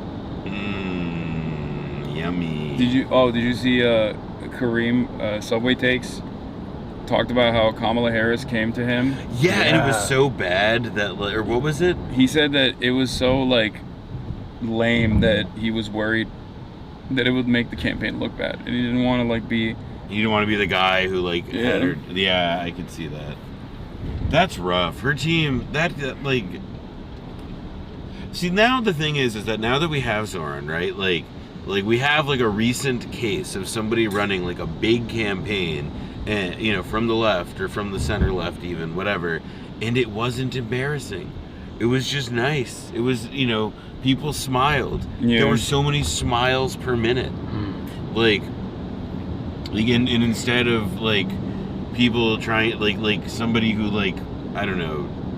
I don't even have like a good mental image anymore of like who are the people that like were running like creative, so to speak, or like that kind of media outreach on the Kamala campaign, because it was like more than like anything as far as like gauche, it was just forgettable. Yeah, Zoran has ruined me for other political campaigns. Now when bar has been fucking set, dude. Yeah, now when Bar has someone been comes set. up and they're like, oh, I want to, you know, because other people see it and then they're like, oh, I want what you did with Zoran. Like, can we do that too? It's like, sure, you got a couple like good policies that I might sign off on, but like, are you ride or die? Are you with it the whole way? You know. Now my expectations have risen. As well they should, because part of it also is that like the thing is, I mean, this goes to like, you know, I mean, like there's been a version of this debate playing out on Twitter and wherever for the last couple weeks, but about how like, you know, how much of this is that Zoran and his team are like very effective at communicating, and how much of it is that, you know, like the ideas themselves are like what drive, and obviously it's like in some measure both. But to me, it does like, it's like the thing that you like that is inarguable is that the message is made so effective because like he's an honest ride or die guy. He's not like equivocating at all. He just turns up the volume on some things and turns down the volume on others. And that's not lying or misdirection. That's just politics, baby. That's how you're supposed to do it when you're like trying to do it the right way, not like just trying to constantly play games of like cover your ass. You know, for like hope that they don't notice your honest beliefs that you've advocated your whole life up until this moment. Yeah. He also does have a very good way of just weaving in like liberal language in a way that is like impossible for liberals to just object to, even if it's like a leftist ideal. Dude, I love his answer on Israel. Yeah. His right to exist. Yeah. The equal rights thing is such a good like Because it's just brain like breaker. It's like it's not objectionable. You can't like say anything about it. Otherwise, you present yourself as like someone who is against equal rights, but that is fundamentally at odds with like the way that the Israeli state has been designed. So it's a way of saying like Israel in its current formation has no right to exist without saying it. Yes. It's really sharp, and it like also like kicks the ball back and puts the ball back in the other side of the court because it makes like the other person have to like answer it makes them address the premise, which is that like, yeah, Israel ain't equal. It's apartheid. There's a tiered system of fucking existence there, not to mention the ongoing bloodshed. That ain't equality. But the people who live there, the people who run that state, demand that that's what it has to be like. And you make, you know, like it's just in one sentence you get that answer, boom. I was very impressed. I also think that there's now like part of what it demonstrates, right, is that it's not that you have to be as like talented or smooth as Zoran, although he is both, but it's also that like you don't have to apologize. You don't have to apologize. You don't have to like say like, oh, I'm sorry that I didn't immediately want to like turn people in Gaza into paste after October 7th. You don't have to like pretend something like that. Like it's an 80-20 issue for us. Fucking lean into it.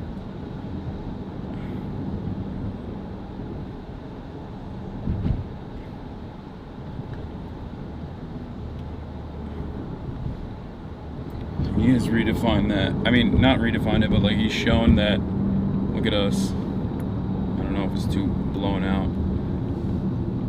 Left is best. Oh.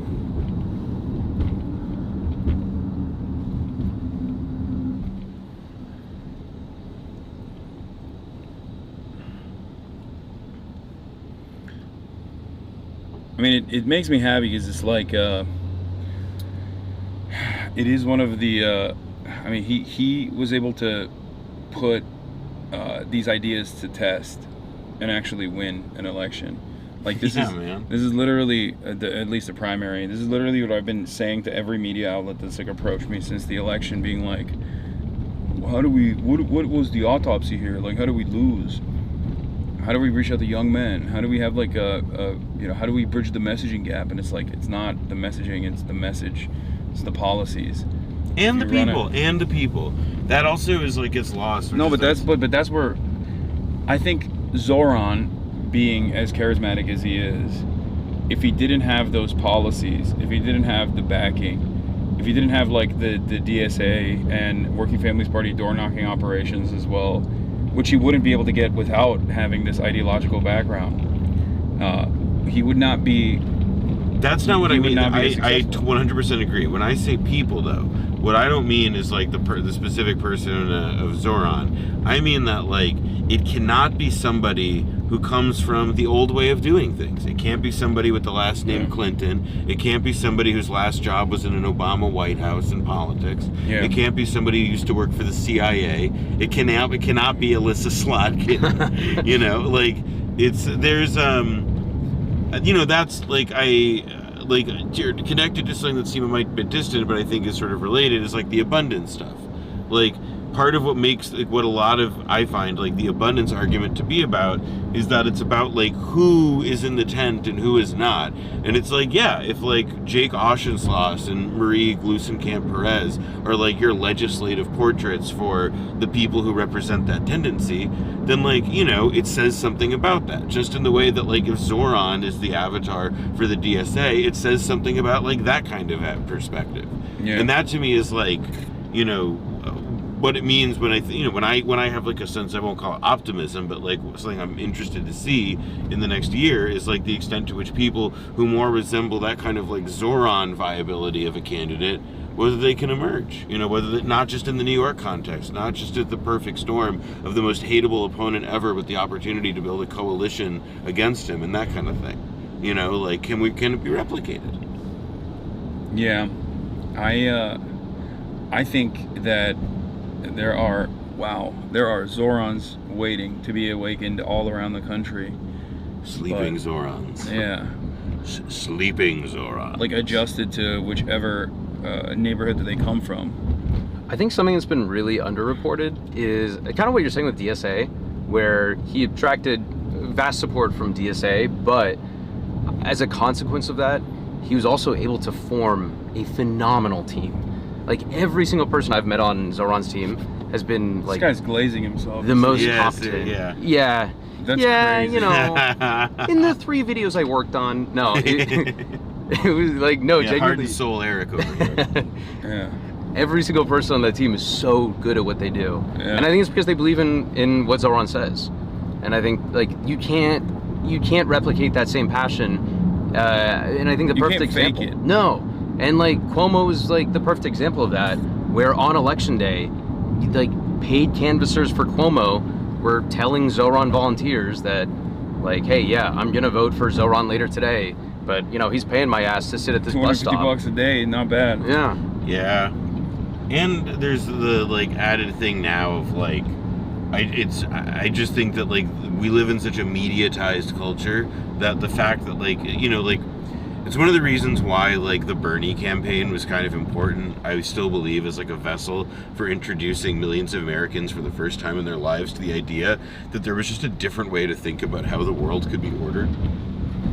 That, like, it didn't always have to be about making money and that kind of shit. And in the same way, like, now Zoran is, you know, like, what is, like, the iterative, like, difference with, like, this wave of it? And it's like, well, it's that you can say, fuck you to people in power. Not literally, but that, like, you can represent like a meaningful alternative tendency to power and achieve something. You can win. You can do the thing Bernie didn't do. You can win. Yeah. And then a lot of it, you know, is again like there were a lot of like specific advantages that I think people didn't necessarily understand as advantages going into the election. Mainly the fact that Cuomo was the primary opponent, and being so weak, but. Like God Almighty, man, it's such a like just the idea now that like somebody anywhere else in the country could just think like, you know, that person in power, like it doesn't, or this thing in power, like this system, this status quo, like it just doesn't have to be that way, you know. And like I don't know how many, it's just so difficult to provide people with like proof of concept for that, you know, specific thing anymore. It, you know, like that feels like the breakthrough.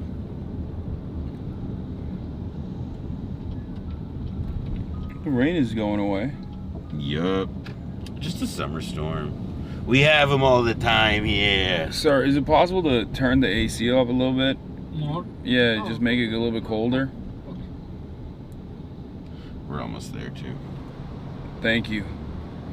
I was getting a little hot. It's the Baiju? Yeah, dude. It could be. It's coursing through my veins. It'll warm you up. It's giving you powers. I'm getting, yeah. You're gonna start speaking Chinese. If only. Yeah. Speak a little Chinese for him, Hasan. I wish. Yeah.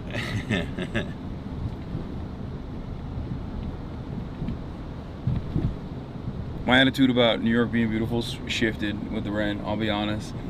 That's crap. It's the rain that partly, look at all this nourishing vegetation, the really scraggly trees that stick up out of the urban landscape. All I can think of is like the wet trash bags that are on the streets. Well, I will never understand the New York situation. Well, no, that's changing. We're getting rid of that. That's I saw that they were. Yeah, Eric Adams brought trash cans to New York. He did it alone. Nobody helped him. Yeah, well, phenomenal achievement. Many people are saying. No one's ever thought about this before. Isn't there a sanitary worker strike? Yeah, that's in Philadelphia. Philadelphia. It's a different freaking city, dude. Yeah. You would like Philly, though. I like Philly. I've been to Philly. Well, yeah, you're from that part of Jersey. Here in New York, we just put the trash on the streets for fun. Yeah. We don't need a strike. Yeah, they have trash cans, but they still throw the trash. Did you see, by the way, that lady who took that selfie, do it, just of bragging about breaking the strike, $25 a load, hit me up. So stupid. See, what I would have done was bought a really large extra trash cans, solidaristically, so that it wouldn't smell and I wouldn't have to break the strike. But I'm just a genius. What do I know? Yeah. Not everyone's woke like you. Woke and smart. Woke and handsome and 6'4". See, exactly. Also, $25 is not worth it for, even when you not even from a class solidarity framework, but that's just bad. Oh no, that's Philly. That's you gotta understand, man. So Pennsylvania is at the federal minimum wage. Salaries there. $25 for fucking putting trash in your car is crazy. I appreciate. And it wasn't a truck. It wasn't a truck. It was a minivan. But it's you're literally permanently destroying a car, a vehicle. I don't think you're permanent. There's no way the smell comes out of that. It probably wasn't smelling awesome in the first place, but $25 a load, assuming that's an hour of work, that's three times the state minimum wage there already. That's the math on that. To quote Michael Clayton, the math on this is simple. Make the car stink. PA wages are garbage. That's why they come to New Jersey. All right, thank you, sir. Yeah, perfect. Thank you. Yeah, you need it. Only right side. Yeah, on the right side. Perfect. No. Thanks for bearing with the technical difficulties, chat. It's all good. You're killing it. All right, where is it? Oh my God, I haven't seen a White Castle in a minute. I don't think we have White Castles in Los Angeles. No, give me a second. Up here.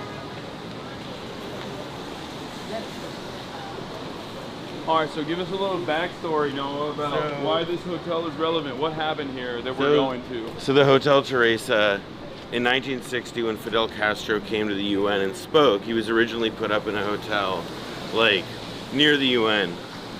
But it didn't work out him staying there, and his staff was looking for an alternative. And so they said, what if we instead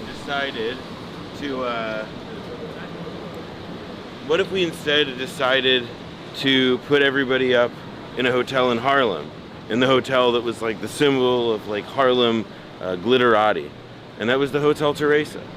And so while the fat cats and the American capitalists and so on all dined in the Waldorf, or stayed at the Waldorf Astoria or the Pierre, far closer to the UN, Fidel stayed at the Hotel Teresa, and he had, legendary visitors. Malcolm X came and spoke with him there, and they had a really productive and great encounter.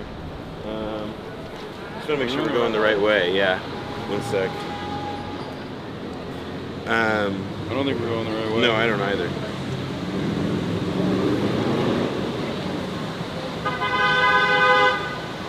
Yeah, no, it's this. This is it. Yeah, that's it. Oh yeah, there it is. Come here. Oh yeah. That's it.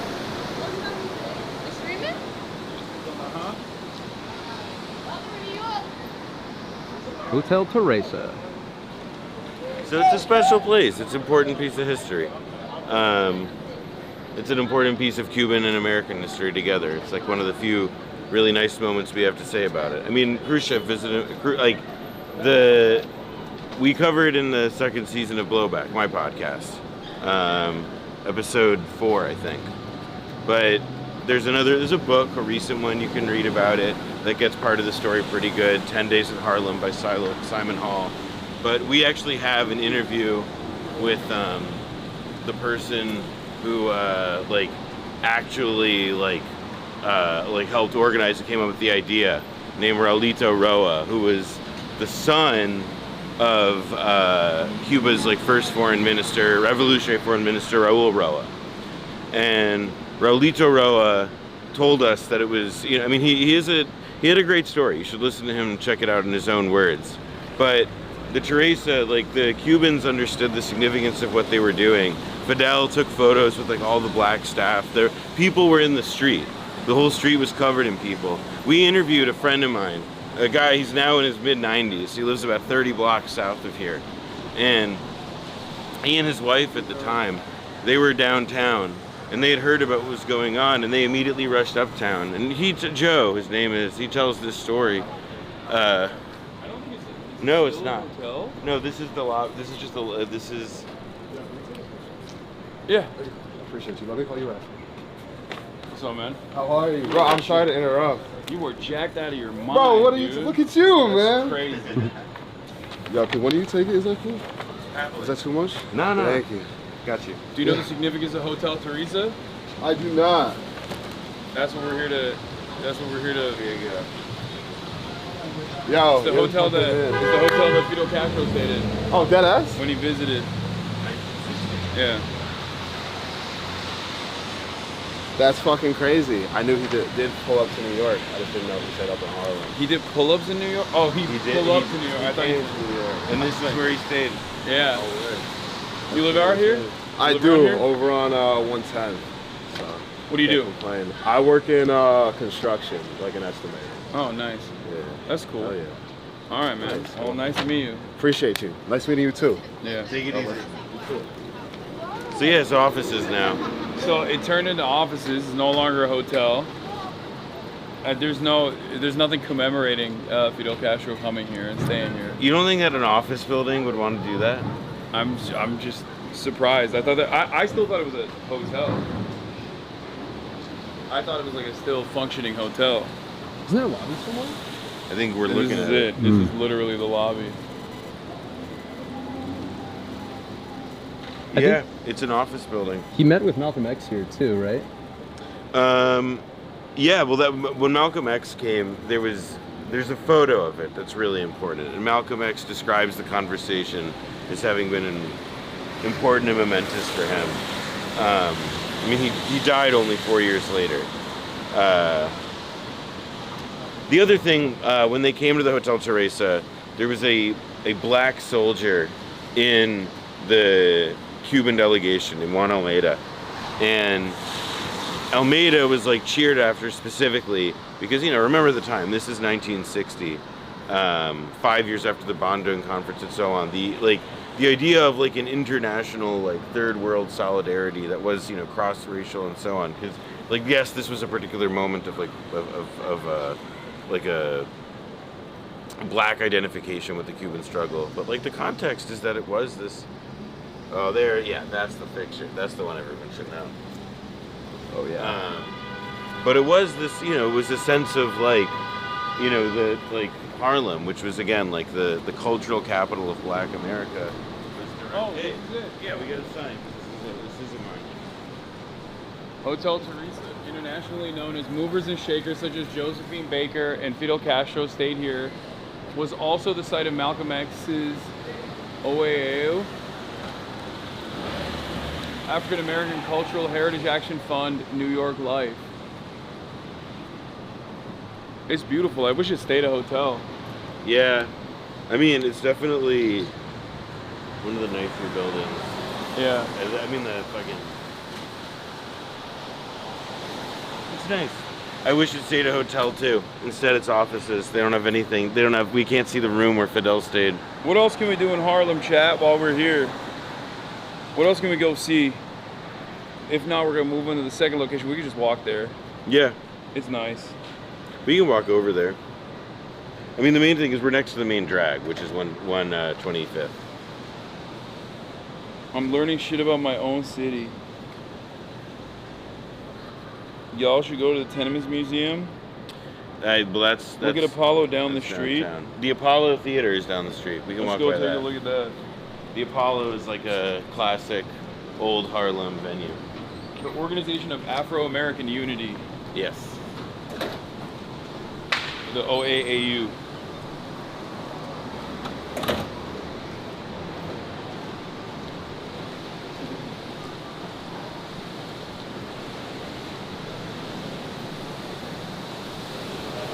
There's an East Village Lenin statue. No, there's a what? An East Village Lenin statue, 18 foot. In the East Village? 18 feet. Statue of Russian Revolutionary Vladimir Lenin that stands on the roof of 178 Norfolk Street on the Lower East Side of Manhattan in New York City. I did not know that. Yeah.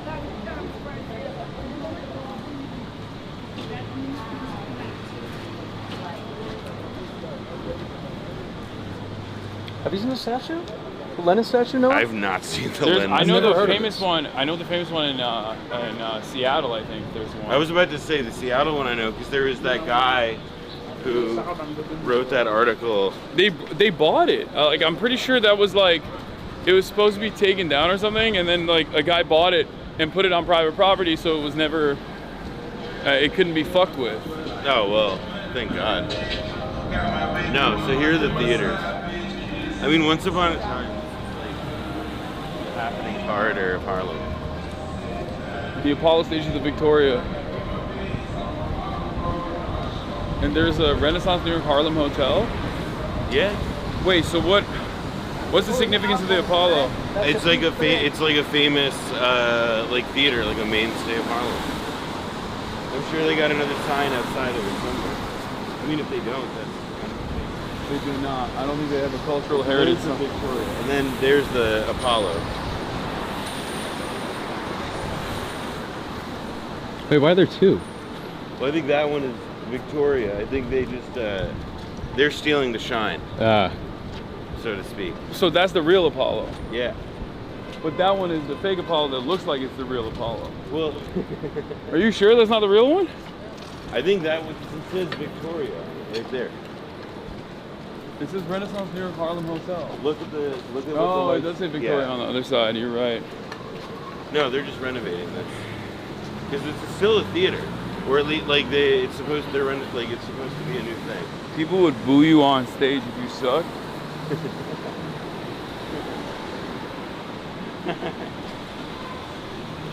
You get ritualistically humiliated. Where's the chopped cheese thing? Apollo is the place where, I mean, we're not going in the right direction. I was just walking down to see Apollo. I think it's 30 minutes that way. Yeah. Which way, that way? That way? I think it's that way. I might be wrong. Wait, let me see. Oh yeah, it is that way. Perfect. But we caught it. No, I don't know. We're gonna walk past this Chick-fil-A for the 11th time. It's We're more just than that. pacing. We're just pacing it. 40. Yeah. Do you want to get a car? I mean, we could. It's 11 minutes by car. I do need to pee. It's no longer Pride Month, so you can use the Chick-fil-A bathroom. Yeah, the Baiju is running through my body. Let's just keep walking for a little bit. I don't mind doing that. It's nice out, finally. Yeah, it is nice out. I need to go this way. We need to go that way. Here, let's cross. Let's. At least we'll see the other side of the. Yeah. Catch the other side of the street, see what that has to offer.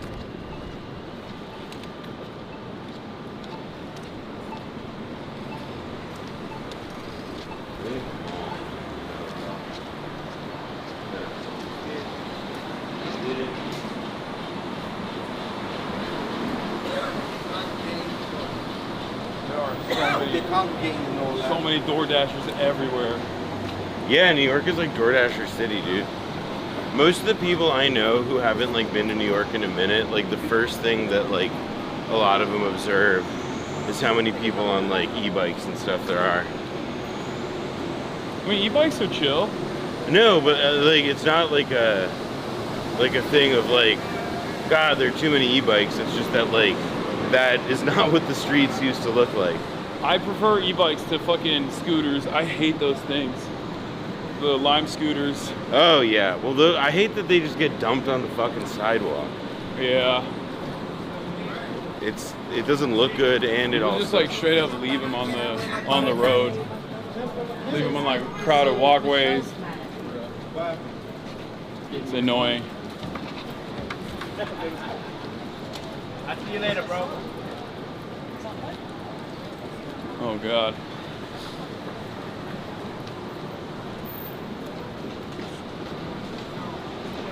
Wait, we need to go that way, up that way.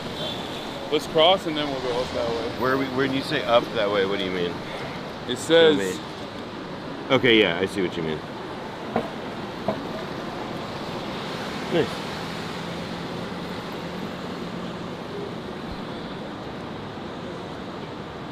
Let's just cross here. Mm-hmm.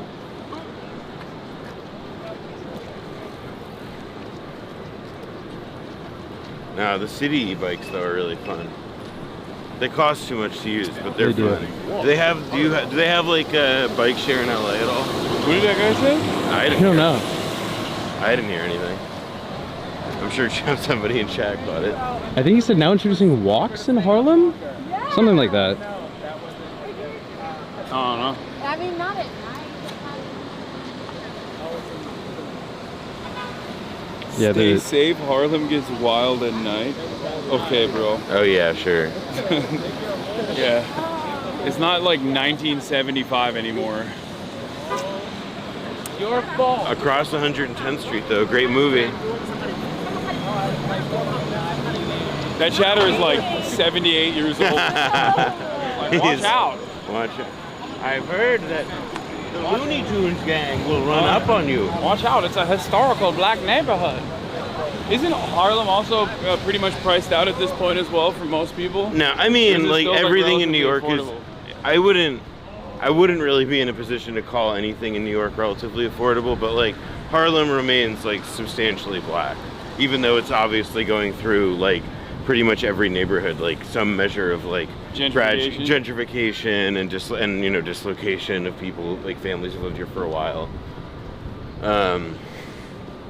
I don't know. I live downtown though, so I'll confess that like I don't have like a particularly good sense of how quickly, block by block, how it's working up here, or anything like that. Yeah. Who are you? But Harlem's also big. Like, you know, we're in the 120s now. It goes another 20 blocks up. Feels like it goes another 20 blocks down. Yeah.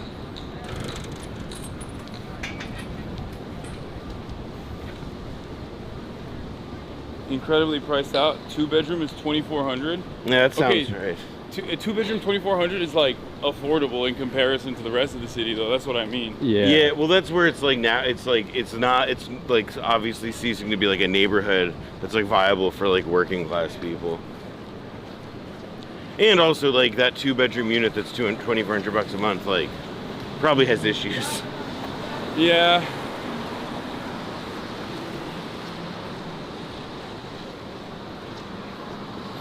Someone said, bro, that's a 1-bedroom price. Yeah, that sounds right. I was thinking 2 for 24. That sounds like 2017 prices to me, I'll be honest. 2 for 24 is not gettable in Los Angeles in any neighborhood, I don't think. No. Like, I don't think there's a single part of... I don't think there's a single... Can I be a part of it? Oh, you guys streaming? Yeah, we're streaming. What's the content? Hasanabi! IG, that's IG? No, Twitch. Wait, switch on it. Okay.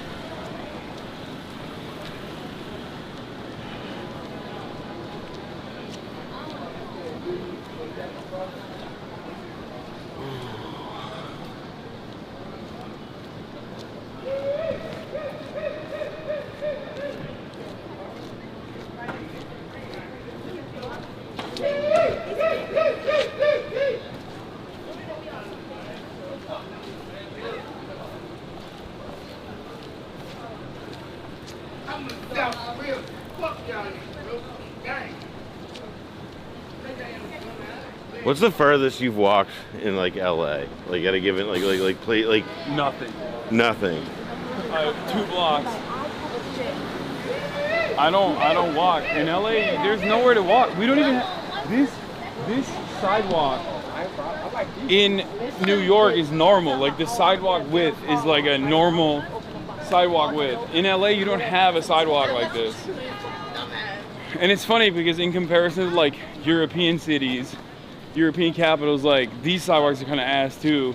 They're in a state of dire disrepair, but at least it exists as opposed to not having any sidewalks at all. Like there's so many spots in LA where you're walking and then the sidewalk just ends. What do you do? You know, you just now you're on the fucking road. Now you're just walking on the road. It's crazy. Doesn't help also that everything's like a gazillion miles apart. Yeah.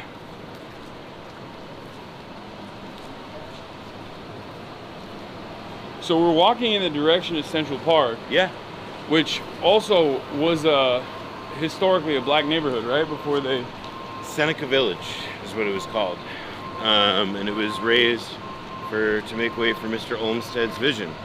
But there's like, New York is also, like, so for example, in like south of Chinatown, actually right now, like pretty much where One Police Plaza is and like west of it, is like what used to be the 5 Points, like from like Gangs of New York. Oh yeah, Like essentially like a giant slum that like at the time of its existence in the 19th century was considered the like densest, you know, like agglomeration of, you know, criminal and poor and black, you know, all living together, jammed side by side.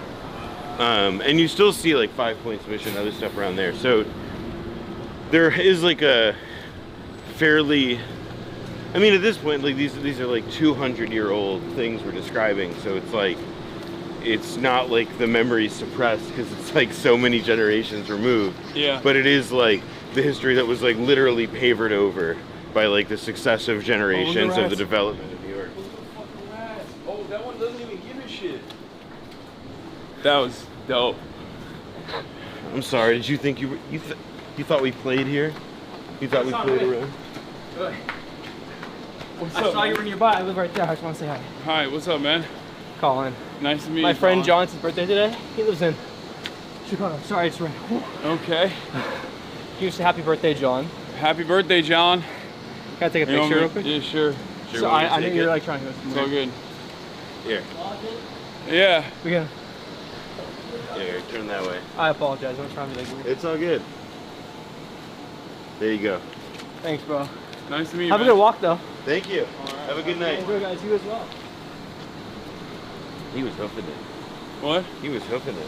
He was running. He was going for it. I did too. I heard the flip-flops flipping away in the wind. I was like, this got to be a Hasanabi hit. Quirked up white boy living in Harlem. Oh.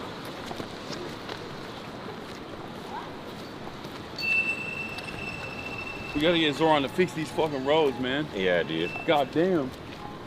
There's a really good famous shot. I forget if it's Yankee or Shea Stadium in the background, but like in the foreground, it's just like a bunch of dirt roads, and it kind of looks like a third world country or something. Like it's pretty strange.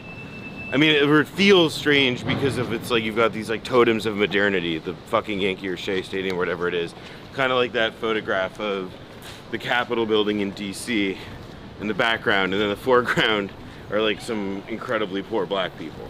Yeah. Although now here everything is just expensive, so it's not exactly a fair comparison. Yeah. It's like 6 different people.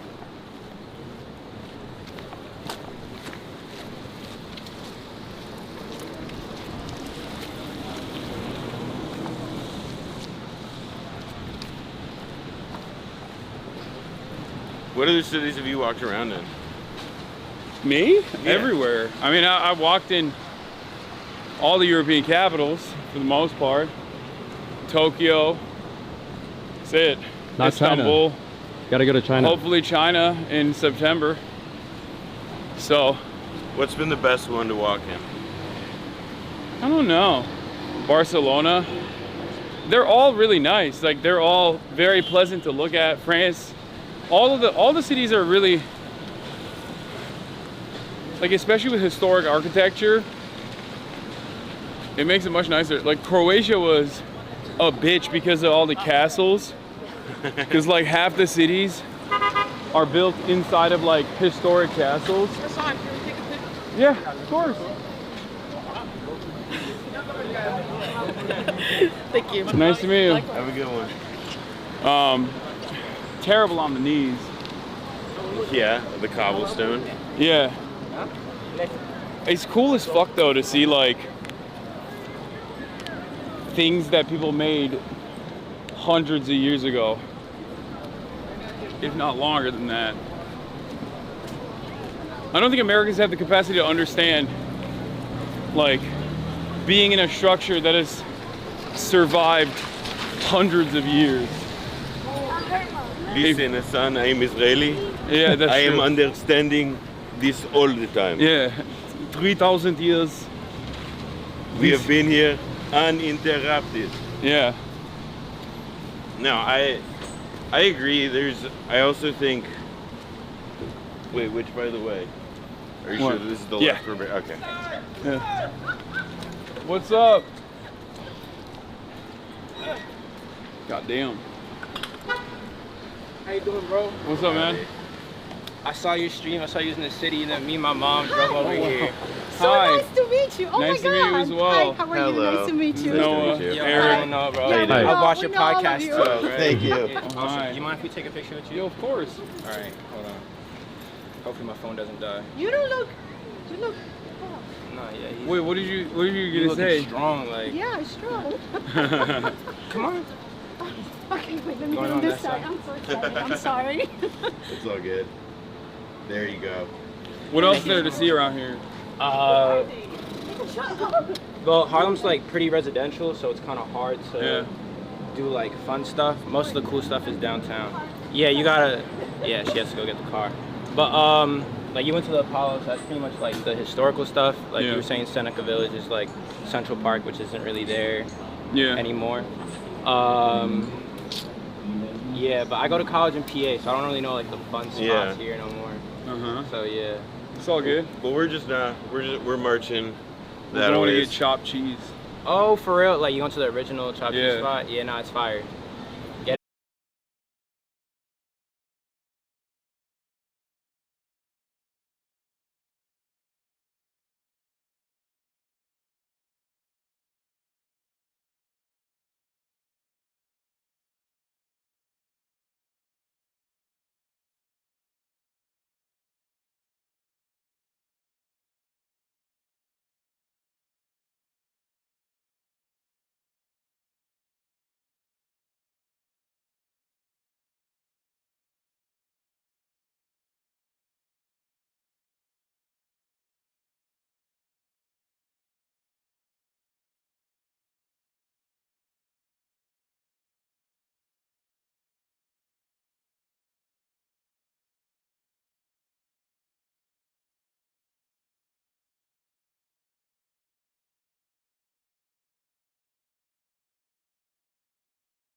another, it feels like it's like because it's like the one piece of like identity politics now that it's like we could use for like good to like help de-brainwash everybody. It would be nice. That would be nice to do for the world. There's no amount of commentary that I can engage in that would penetrate broad public consciousness in the same way that he can do, because of, or in the same way that like any a Jewish person in a similar amount of like influence that I have, because at the end of the day, there's going to be a lot of people that are going to look at me and go, "Oh, he's Muslim. That's why he says this." Well, that's why, like, I mean, again, like one of the things that was so important. Let's duck this way.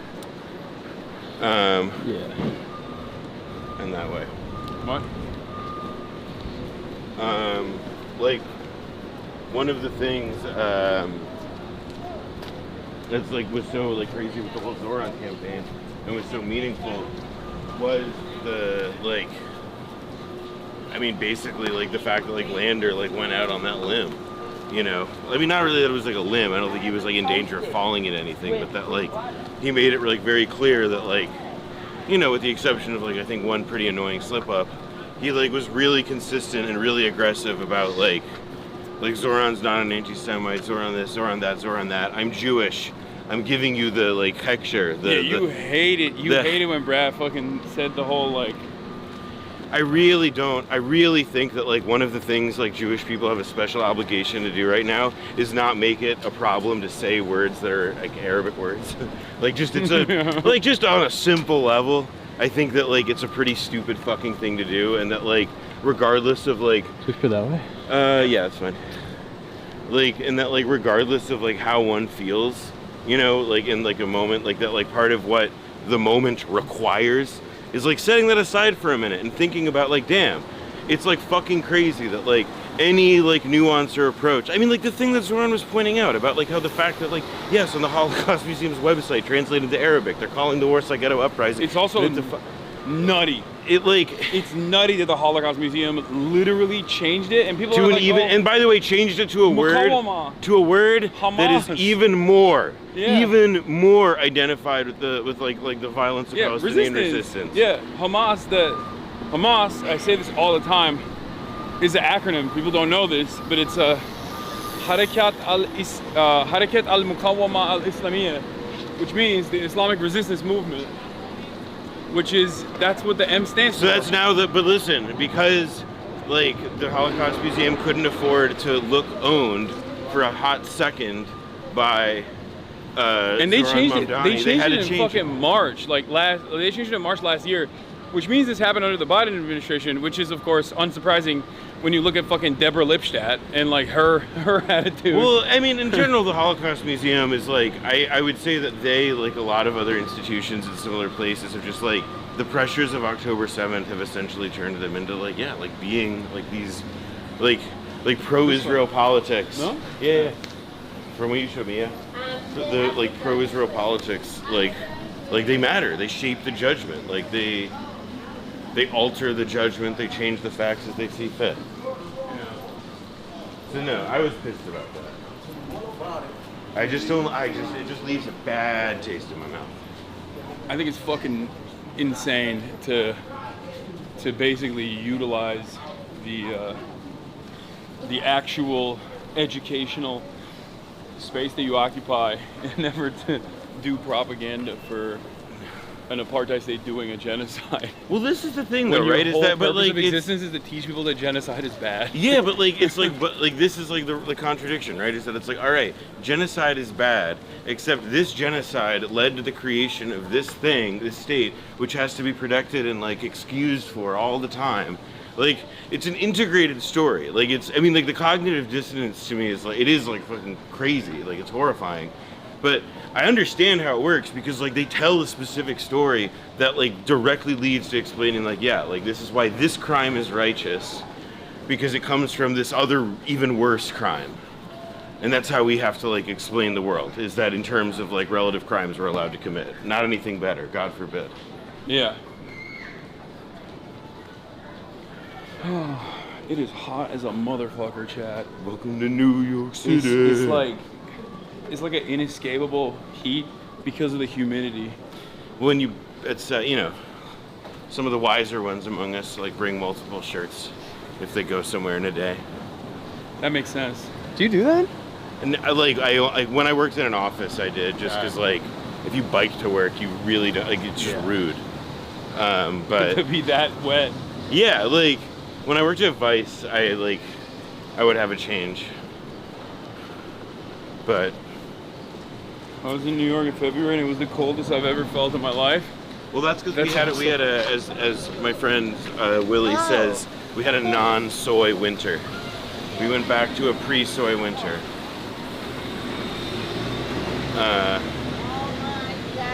Yeah, it rocked. Where from here? Just keep going straight. Awesome. We did it. We're doing the damn thing. No, this is fun. I'm enjoying this. We're walking here. It's also kind of fun to do it at night when like there's no one around. There's not much to see. So chat's just getting our running commentary. Yeah. No, but dude, during the day it'd be fucking annoying. No, if it's we were true. walking around. Yeah, yeah, and it would be dead. That's why I was texting you. I was like, dude, like, because I forgot that you had majority report, so I figured like, oh, he'll want to do like an IRL stream like middle of the day. No, and I it was like 95 degrees. Well, I'm like, listen, man. It's middle of the day for me right now. That's the problem. Well, not anymore, but it's like 6. Remember, like, right now I'm on LA time, and normally this would be 6:30 on my stream, on my broadcast. Yeah. So like, you know, damn, you had the Apple walking tracker on. Oh no, it's saying I got to start my outdoor workout. Wait, no, you can tap it. Oh yeah, I just tapped it. Thank you. Gotta get those calories counted. Yeah. Or else, what's the point, right? What is the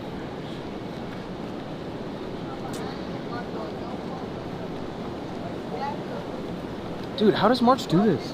What do you mean? It's heavy. Is it? It's like, yeah. He's got March strong. I've never seen him in short sleeves, like a He short fucks sleeve his shirt. back up. He's probably got some big biceps. No, he doesn't. Really? He's weak. He's one of those skinny, strong guys. He's a weak man.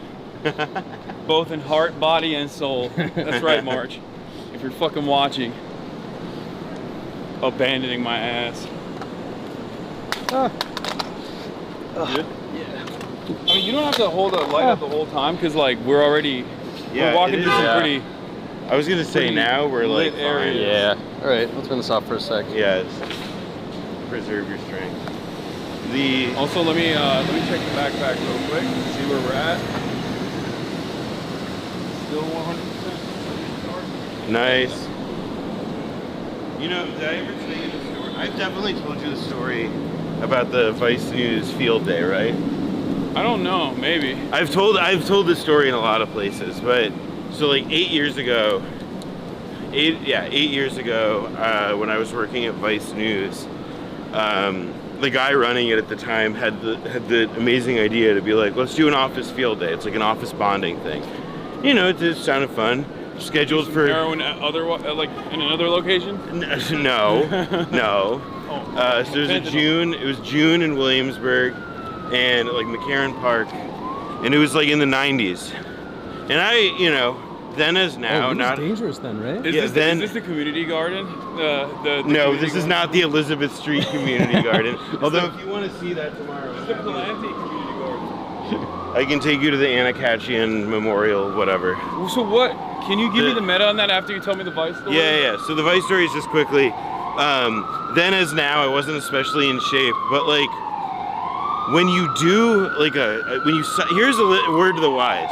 If you sign up to do like a sporting event at your office, what that means is that you are like risking embarrassment in front of all of your coworkers. And so I didn't process that until like the day of, and I'd signed up for a relay race. Oh no! And so I like fully exerted myself. Wait, like I left because I didn't think. So you're going against like people who probably did track in high school or at least like. Well, okay. College. Here's the thing. I did not embarrass myself on the track. Where I embarrassed myself perhaps came afterward when like I just had like heat exhaustion and I went to the ER. I was fine. You went to the ER? Oh, I was bad. I was down bad, That dude. is such an and then I L. got back spasms. It was awesome. But then the funniest part The was girl you have a crush on in the office never looks at you the same ever again. I've never had a crush on a woman at the office. I'm a professional, but I was. Yeah, I mean, you don't entertain it. I'm just saying. My friend Mimi Dwyer. She and I went to the ER together, and we were like checking our phones when we got there, and it was a day that Vice announced layoffs. No. Oh, dude. So there was like this whole thing about how like, oh fuck, like we have this field day, but we're supposed to do a party afterward at the office to like celebrate the field day. But we just laid a bunch of people off, and they're like taking their shit out in boxes. You think so then they spent a bunch of fucking money to like have like crappy barbecue food like somewhere nearby. It was like and by the way, a producer on that show, she got rug burn on her hands so bad that they were like totally wrapped for like days, like a senior executive. It was without a doubt like one of the funniest things that like an office job has like ever asked of me. You can say that because you almost died from heating. I didn't almost die. It seems like you almost died. I didn't almost die, but it was a health challenge. It was a health challenge. Yes. I have to stop somewhere. Well, you gotta use a bathroom? Or else I'm gonna bust. Pause. What? Yeah. I'm gonna well, hold on. explode. We're coming up to a section of lights. I know, but there's nothing. None of these places have bathrooms, Yeah, right? you gotta look left and you gotta look right and you gotta triangulate a little. No, I'm not doing that. No, that was not what I meant. Oh, I meant like you look. have No, to- I meant like look for like a chain restaurant or something. I thought you meant take a piss. No, I did not mean take Just a piss. whip in it public. out. Yeah. While we're filming too. Give the haters ammunition. No thanks. Yeah. Like you think one of these restaurants, delis? Yeah, Maybe. go and ask. Oh. That's right. You too can collapse at the office field day if you want. Did you know anyone who got laid off? That day? Yeah. So it was only one person in like my like 200 person division, but no. It's closed. He Oh, doesn't that's have the fun. key. That's such a lie. God damn it. Try across the street.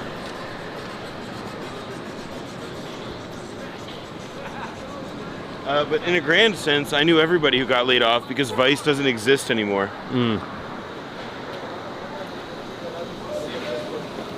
That looks promising. Oh. Woo! Another hot city night. God, when we did the walk. What's that? Are you guys vlogging? Yeah, streaming. My friend right behind you. What's up, man? How you doing? What are you guys streaming on? Twitch. Twitch? I'll follow you guys. Hasanabi. What's your thing? Hasan. Who are you Where y'all watching? from? Who are you watching on Twitch? Let's see. Osama bin Laden. That's your recent search? No, that was somebody that was stream sniping me when I was playing. Osama That was my bin recent search. Okay. Here, this is it. Here you go, man. Alright, bet. Y'all be safe. Alright, the guy said next door they have a bathroom, but we'll see. We'll see how reliable this information is. Thank you.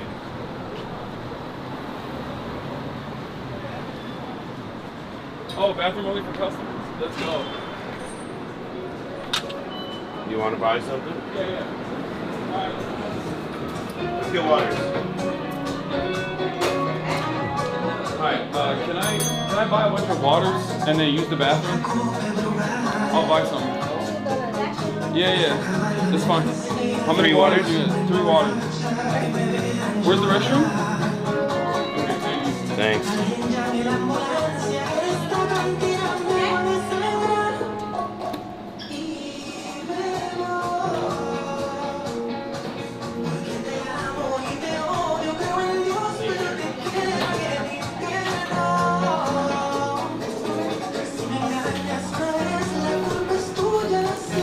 Here, let me hold that. You have some water. Thank you so much. Hydration.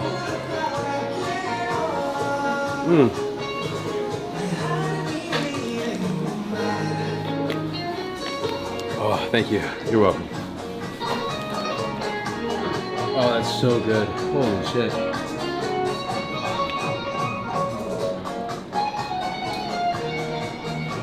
Have you found good Mexican food? Like, I'm sure this establishment is great, but... Have I what? Have you found good Mexican food here? Not notably. I mean, for context, Eric and I both went to college at Cal in Berkeley.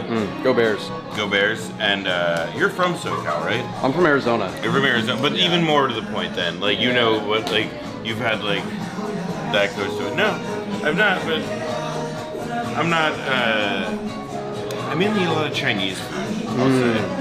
I live in Chinatown. I love eating Chinese food. It's so I've not been on the hunt for Mexican here, but I should be.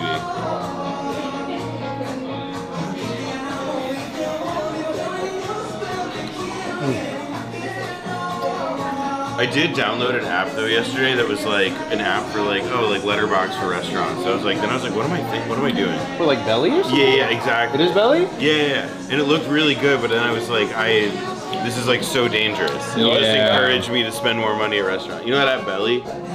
It's like Letterboxd for restaurants or whatever. And I was like, yeah, I can't. This would just encourage me to like, because I would just want to rack up Pokemon badges essentially. Oh yeah, Letterboxd for restaurants, you said? Yeah, it's dangerous, dog. Yeah. Bro, I walked in. Hi, Hasan. Hi. I love you. You want to take a photo? Picture, yes. Of course.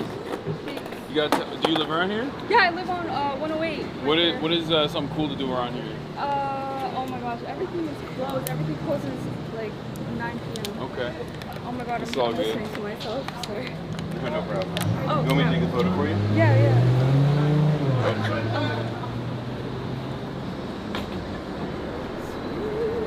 And I'm gonna start watching your podcast. Oh, no worries. This is so great. Blowback? There you go. Blowback, yeah. Yeah, that's pretty good. Nice to meet you. So nice to meet you guys. All right, have a good one. Okay. Have a good night. Have a good night. Back to 110. Back this way. Yep. Who's the Twister himself? Osama bin Laden. Osama bin Laden. Osama bin That's a good Laden. name. That That's is a good such name. a good name. Yeah. Also, we're walking on 110th Street right now. What is that? What's the significance of this? Well, there's just a really great movie and a great song made for the movie by Bobby Womack. The movie, big star in it, whom I love anyways, Yaphet Kotto. So you should watch it. It's a great film. It's like What's it about? It's like a crime heist movie, but it's like a racist white cop gets paired with like a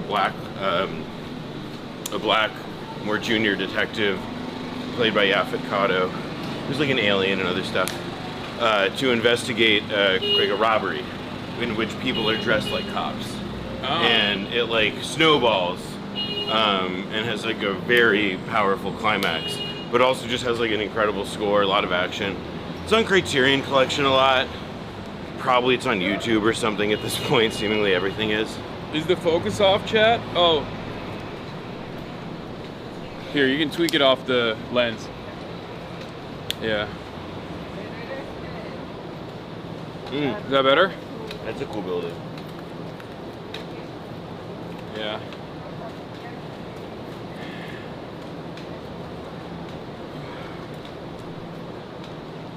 There we go. Looks fun to me. Excellent vibes.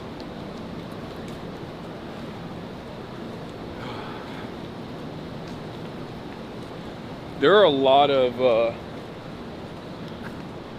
because of like Kai Cenat's impact, I would say, Kai Cenat AMP, there are a lot of young black and brown teenagers that want to become Twitch streamers now. It's a good thing overall, but like most people, under different circumstances, I feel like most people would look at this and be like, this is strange. Yeah, it's weird. But now everybody knows exactly what's going on. When we Yeah, that walk was around, true. There were a few like people who like had no idea who you were, but like absolutely were like conscious of like, oh, bright light camera, somebody walking holding. Yeah. I know what that is. I don't think that's a good thing. Well, why not? Why? It's just another fucking way of making content. Who gives a shit? Yeah, it's like self-expression. I don't know. It's like only white people get to ruin the next generation. It's also not like by itself anything. we were just talking about this earlier today, that it's like there are beacons of positivity in all of the endless shittiness. Like my friend runs a animal conservation place called Alvea Sanctuary, and the Texas flash floods destroyed their road into the sanctuary, so there's no going in or going out because someone had, I think, like dammed the culvert that they had. Yeah. So the road flooded, and it was already dirt, so it just like got destroyed. And then she was able to raise, with all of the other Twitch streamers, she was able to raise like $180,000 for the sanctuary in 2 days. A bunch of other Twitch streamers came and like personally helped rebuild the road. They got it up in 2 days. That was cool as hell. So there's like a lot of weird stuff, a lot of drama, people being loud and obnoxious in public. But then there's also the positives. I mean, I think when it succeeds, it's like, it ends up being like a twofold thing of like one person gets to make something really exciting and interesting, and then everybody else, like, because of how the structure of the internet works, like forms in community around that person. Yeah. But then, right, chat? But then also, it's $250,000, that's crazy. But then also, for as many people like myself that are out there trying to do like make a positive change, there are plenty of motherfuckers who want to make a negative change. And there are definitely communities that, like you said, orient themselves around the negative change as well. So sorry, can I take a picture of you? Yeah. You want to take a picture of me? Yeah. Why? Okay. Just because, you know. All right. Oh, yeah. Yeah. You can get in. Sure.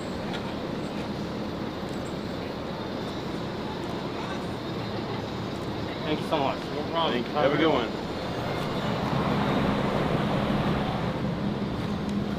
That was cool. That happens sometimes. We're almost here, by the way. Oh, nice. It's at the end of this block. Oh, cool. If this sucks, it's Eric's fault. Fuck. He's the one who fucking said, let's go to Hotel Teresa, not realizing it's still not, it's not a hotel anymore. No. And then was like, let's go. I'm kidding. I do think it was also cool though to be like, we wouldn't have done anything if it wasn't. well, and it was, it's like, also now we're get a nice walk in. Chad, I'm sorry. Spending all that day being made soft in the air conditioning. Oh, so good though. Well, now think about how good it's gonna feel when you go to bed. True.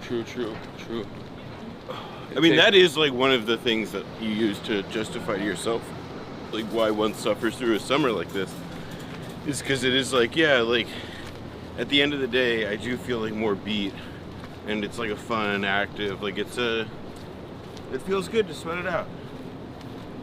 Yeah. Ooh, it smells nice. Oh, watch out. Yeah, I see the poopies, don't worry. Yeah, I mean, that's like the main thing I want dealt with in New York. Like, I'm not about to, like, throw my hand up on Twitter and be like, excuse me, you know what Zoran needs to handle? Dog shit? Dude, it is fucking insane, especially where I live. There's dog shit everywhere. $250 fine. Easy solution. Boom. I don't even know what the punishment is now. I've not looked into it. I just see the dog shit everywhere. And, like, literally there was, like, a stand, like, one of those, like, stands that has a box where they, like, hand out. Screaming right now! That's crazy. That's pretty cool. Have a good one. Okay. Wow. That's cool. Yeah. That's crazy. That's sick. There she is. That's a sick car. Oh, this? Yeah.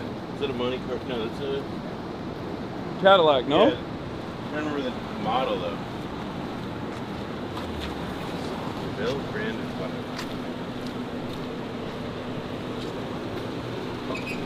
Yo, Hasan, can I take a selfie? Yeah, of course. No, I can't. Yes, I can. Yeah, you can. Nice to meet you, man. Nice meeting you. Have a good one. All right, let's see.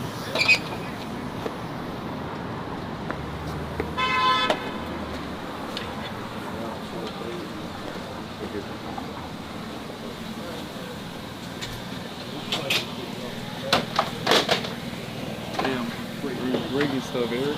You want a chop? Can you order? Yeah, order at the cash register. No, okay. The other side.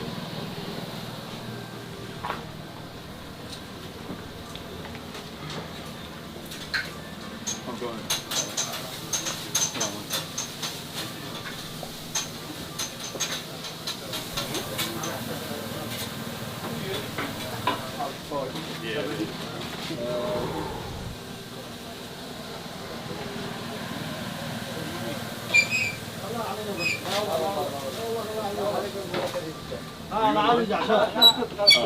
What's up, man? Can I get 3 chopped cheeses with on a hero? And I don't know what you put in it, but whatever the OG is, whatever the classic is. Everything. It's lettuce, tomatoes, mayo, ketchup, onion. Okay, let's go. I like that. I got you. Can you do them the same way? Yeah. You got it both right there. Can you All right. like 10 minutes? I'll quickly review it. Okay, thank you. Now, how are you?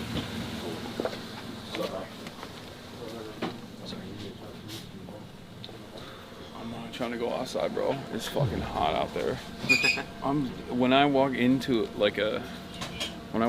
a store and there's like a little bit more, it's a little bit colder, but not by a lot. I immediately realize how sweaty I am. You got long sleeves on too. It's cold outside. It's crazy. I'm from Arizona. This is nothing. Bro, Arizona's dry though. Yeah. That's the key. Like, LA heat, it's nothing. I mean, it gets like 80, which is nothing in comparison to where we're at right now. This is like let's see what it is right now. I used to live in Glendale. Oh, sorry. Oh, hello. What's up? Hi. Oh, you want to take a photo? All right, let's do it. Hi. I took 2 taxis. I was home in bed That's watching the crazy. stream. Can I get a hug? Okay. I'm so wet. Okay. All right, we can hug it out. It's real, Hasanabi. All right. Well, let's do it. Let's take a photo. Don't leave that. Yeah. Don't show your ID. How do you do it here? I can take You one. hold it. You long arm. All right, you got it. Alrighty. Oh, whoops, wrong way. Alright, take. There you go. All right. First cab I got lost. Oh, Then I wow. got the second cab. Okay. I was home like 11:10. Uh-huh. I was like, yo, I gotta catch it because it's the closest I'm ever gonna get. True. Thank you so much. Of course, for no everything. problem. Nice to meet you. I was already a lefty, but you made me radical. Oh, hell yeah. Thank Nice you to so meet much. you. All right. Have a good one. She's so sweet. Wow. Whew. Dude, this is for the whole family. The broadcast is for everybody out there. Unc and Neff. I don't think I've sweat this much in a long time. Like, Wet. I'm drenched. Yeah, you can't Yeah, tell same, because I man. got like athletic gear on, luckily, but I think, you know what was a big mistake? Wearing these bulky ass corduroy pants. Yeah, that's why I'm wearing shorts. I should have worn shorts. Workout shorts. I should have worn shorts, but I thought it'd be like disrespectful to the majority report. You know? Aren't you behind a desk? I am. No. No. No. Oh, okay. Hi. Really attractive. Hi. Oh, thank you. You're welcome. My friend also has a crush Oh my on God. you. Hi, nice to meet you guys. Bro, I'm a sub since 2021. Oh, wow. Literally, yes. Hell I'm a yeah. rising senior in college right now. Can I ask you for a picture? Yeah, of course. Yeah. Well, you got your friend to be the opener? To be like, oh, No, you're no, no, hot? no, no. No, she's my roommate and I'm his girlfriend. No, he didn't want to come in, so I Yeah. was like, I'll just do it. Okay. Oh my God, man. Okay. All right, Can you let's take a do picture? it. Yeah, I'll be happy to.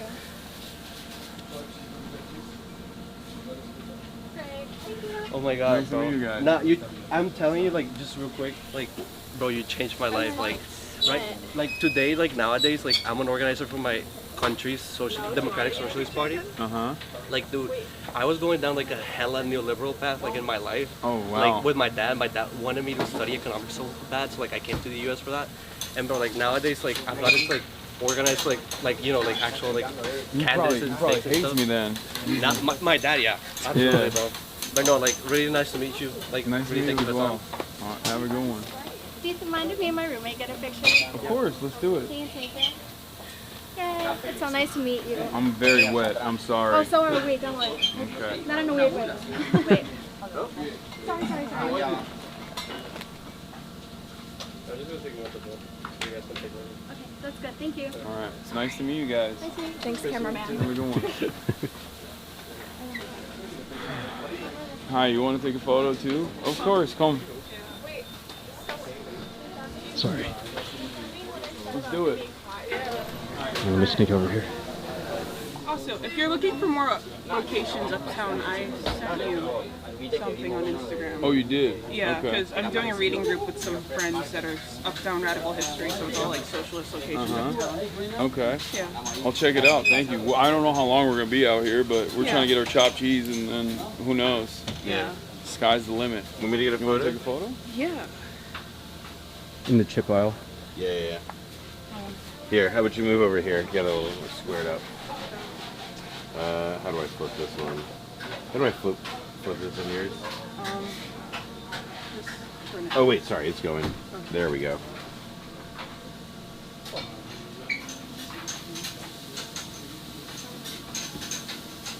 There you go. Don't rank evil for mayor. Yeah. I like that. Thank you. Oh, it worked. What's up, man? I saw you about California. Oh yeah. Yeah, I'm in the second time. Well, you did it. Yeah. Congratulations. Yeah. Sorry if I'm annoying. No, not at all. Oh. It's lovely meeting you. Yeah. All right. Have a good one. You too.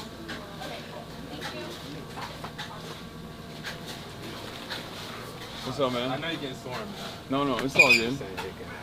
You're so inspirational. I gotta say it again. Thank you. Can I get another picture? By Yeah, the yeah, yeah.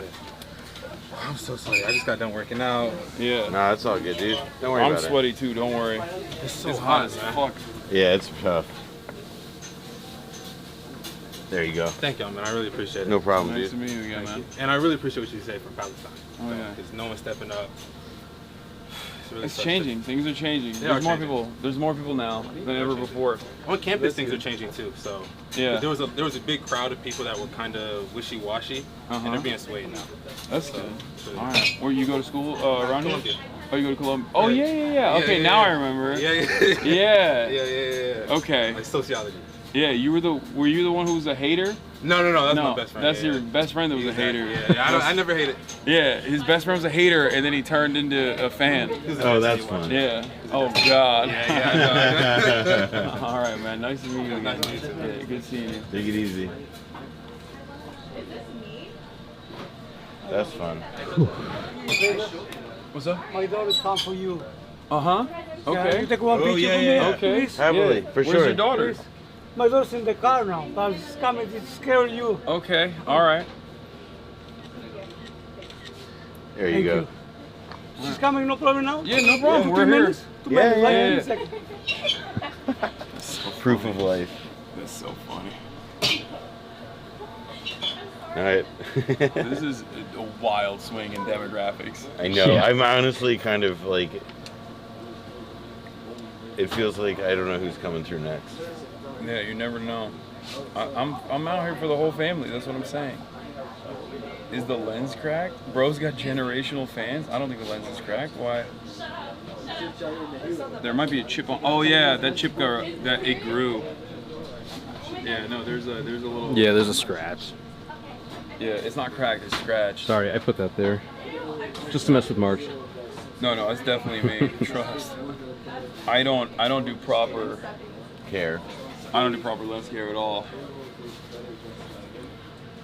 Oof. Just think about how good that chopped cheese is gonna taste. I'm not even that hungry. I'm just doing it because we're doing it because we have to. Or mukbanging it.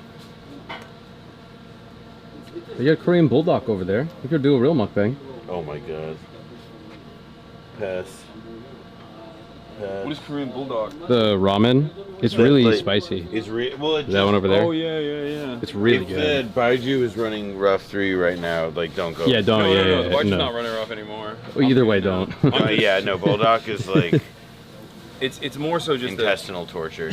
It's just the heat. I'm Turkish, bro. I eat like crazy spicy shit all the time. It's not about how spicy it is. It's about how crappy the like spice is there. Hi. Hi. My dad was just in here. Yeah. Can I be off stream? I'm Of course. sorry. Hi. Sure. It's nice meeting you. Nice to meet you as well. Can I take a picture? Yeah, with you? let's do it. Yeah, happily.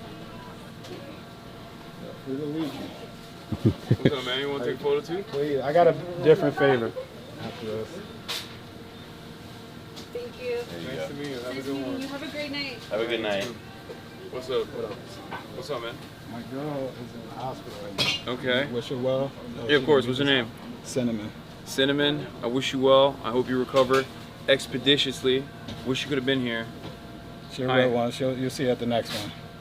Appreciate you for what Alright, you do, bro. no problem. Have a good one, man. You too, man. Take care, brother. We're Luigi. Hell yeah.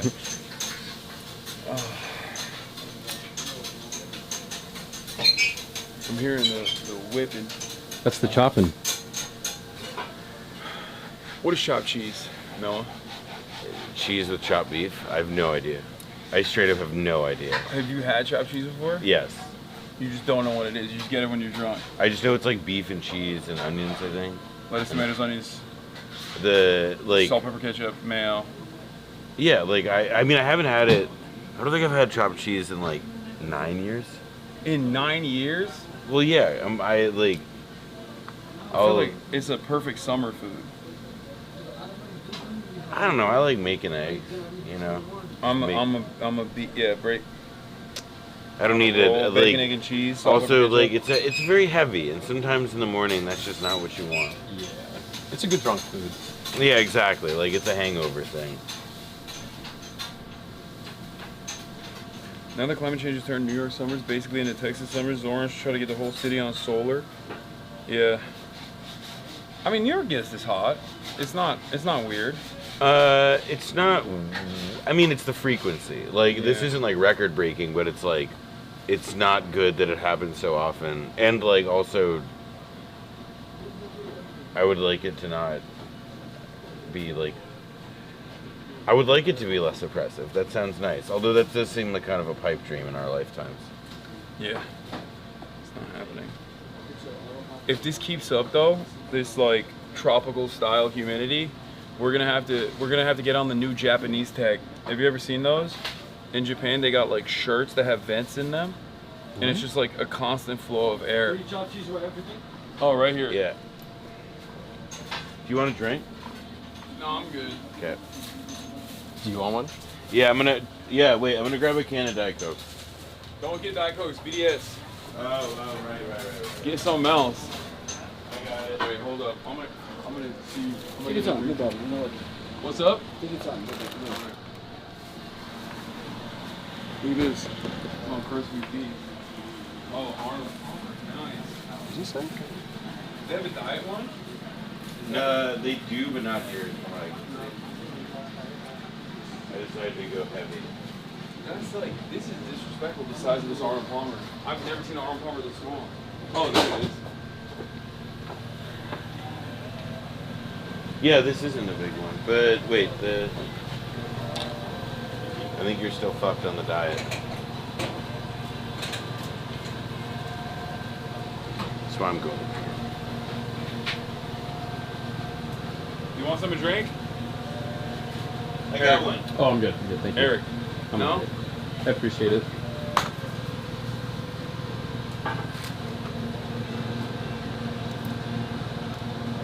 What the fuck? There's no zeros? This is crazy. There is no diet drinks in here.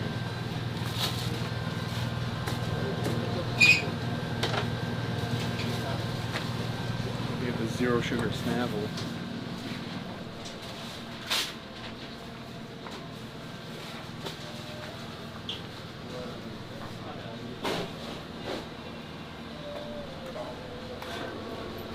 Do you like chopped cheese? Do I like it? Yeah. Yeah. Okay, good. I mean, it's just like if what's not to like? I was worried. I felt like I was setting us up for No. failure here. I Okay. just haven't. No, it's part of the reason to do it is because I haven't had it in like a gazillion years. Okay. No, this is fun.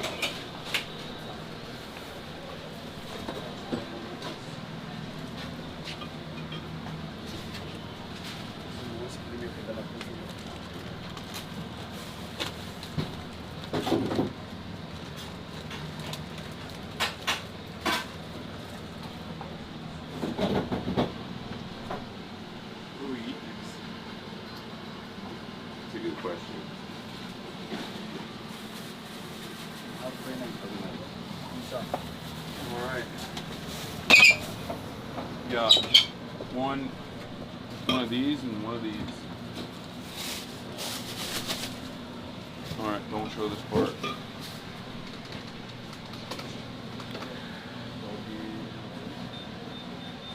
Look at that. Big Frankie. You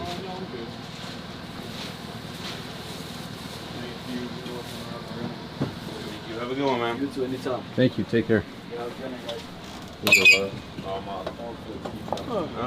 right. I feel like we can post up.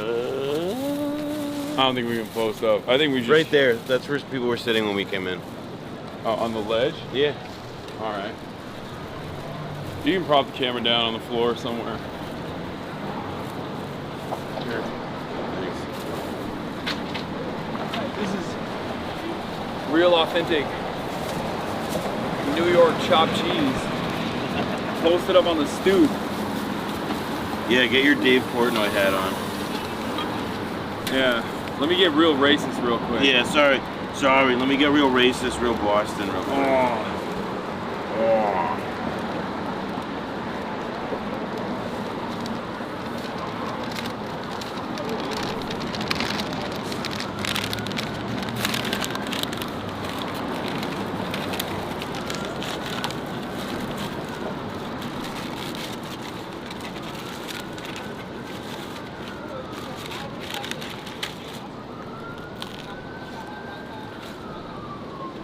Damn, you went after it real quick. You didn't even. I wanted to bite.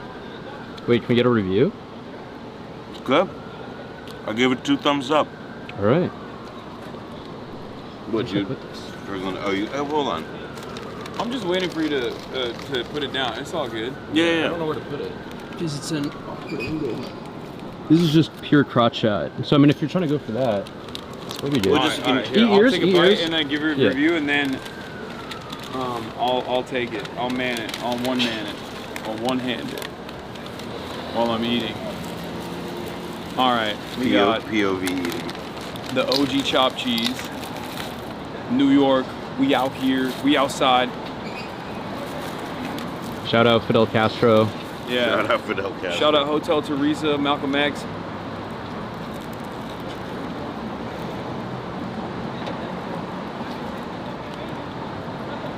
Oh. Okay, that's good as hell. Yeah, man. I mean, it's like a deconstructed, reconstructed hamburger. How do you rate it? Scale of 1 to 10, 2 decimal points. 1 to 10? 8. 2 decimal points, like 8.22 or something. 8.75. 8.75, all right. No, what do you rate yours? 7.83. It's good, man. The bread is really good. Yeah, I like that it's thin. The dude that said get a hero Right? was 100% correct. Here are some napkins. The hero was the move for sure. Yeah.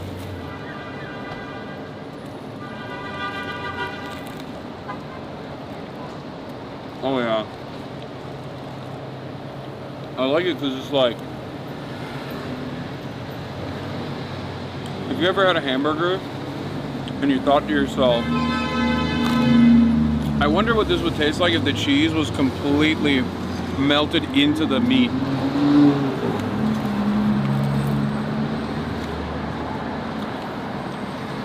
It is nice because, like, it also makes it like a softer bite. And, like, with the crunchy bread, it's a good contrast. Yeah. Because that's just not what a hamburger bite feels like. What's your belly review? My belly review? I don't know, man. I also don't want to, like, I can talk about a movie. I can review a movie. I can review, like, all I can do is say, like, I enjoyed a thing, like, it's good. It's good. It has, like, the cheese mixed with, like, the soft and the crunch from the bread. It's nice. I can't, like... No, that belly review was ass. Yeah, well, sorry, I'm not getting more fucking verbal with it. Like, it was No, this is like that fucking Lino killer tweet, that Thomas's tweet, like a Thomas's tweet about like the journalist being like, when the more tasty morsel has made its way from the wrapping to my mouth, it was an incredible journey, one of the greatest voyages of gustatory satisfaction I've ever fucking taken in my goddamn life. Can you put that over there, and then also give me the Diet Canada Dry. Oh, it's down here. Yeah, I was about to say you have that.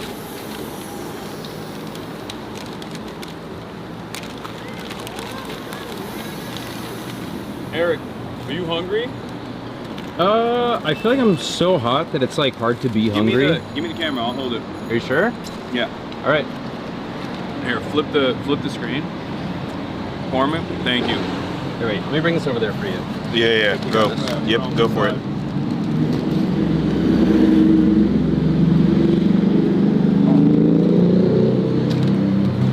Wait 1 second. I just gotta open this up.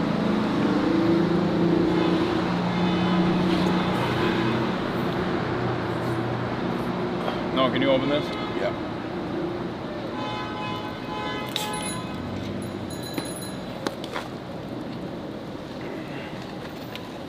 Thank you.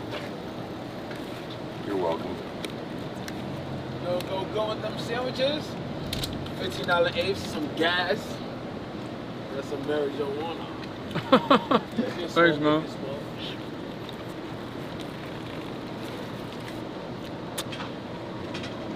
Love gas. Put it in my car. Bro, can you open it all the way? Oh fuck! Sorry, I just closed it again. Because it was foaming. Spilled. Mets are tied in the bottom of the ninth. I want to see what's going on. Who are they playing? Orioles. All right, I got it. Just flip the camera. All right, chat. That's what we are.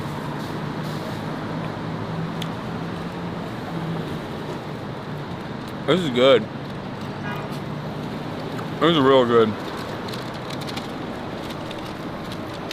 I'm not gonna lie. This is a lot better than I thought it would be. I feel like the last time I had a chopped cheese was a couple years ago. And I had it just because I think it was like the peak of the Aki Way memes. So for that reason, I was like, oh, I'll just try it. Where'd you get it? It was like Chelsea. Somewhere in, wait, what are you doing? Oh, you got it? Yeah. Are you sure? Yeah.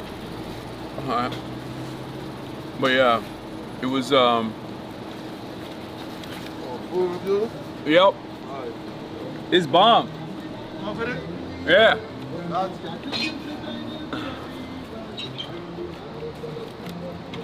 It was in Chelsea, so I thought it was a hoity-toity place. It was like a healthier grocery store style situation, and it was not very good. Health grocery store chopped cheese. That's crazy. Yeah, I'd like my chopped cheese with a side of granola, please. I didn't hold the matcha. I didn't specifically go there for it. It was near my hotel. Yeah. Get the umami chopped cheese. Yo, that would be bomb. The Erewhon chopped cheese is coming. Stop! Don't let them gentrify it. We got 3 chopped cheeses and 2 drinks for $26. In this economy, that's a fucking bargain, dude.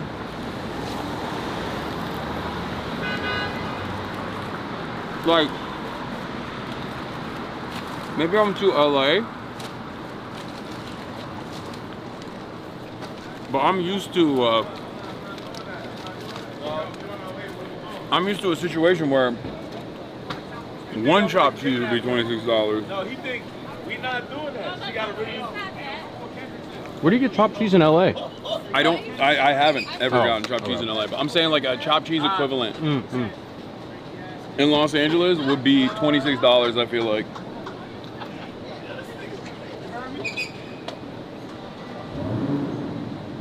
Oh, how was that potato place you went to that was run by Armenians?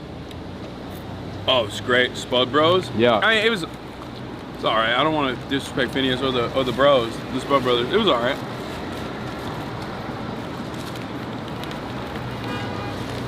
I went to a sick Armenian place in Glendale. Rafi's? Probably, yeah. My friend Carlo took me there.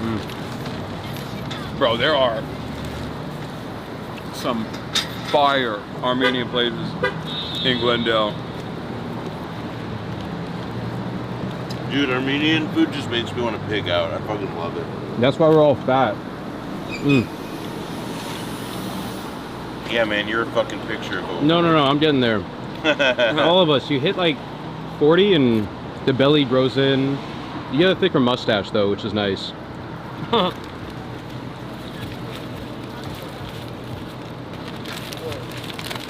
No. This is the fucking spot. I didn't even think I'd be hungry. I just think you didn't know you were hungry because you're sweating and all this and that. But I then think it's you're like, not bro, wrong. Yeah. You just walked like you just walked like an hour after streaming for a full fucking day. Yeah, but that's nothing. Where's the black bag? Here. Where? And then can you give Eric his second piece? Yeah. I'm good. You sure? Yeah, can you just hand me a napkin? Yeah. Oh, here. I got him. In the black bag. Thank you. Here. Yeah, there's a cap.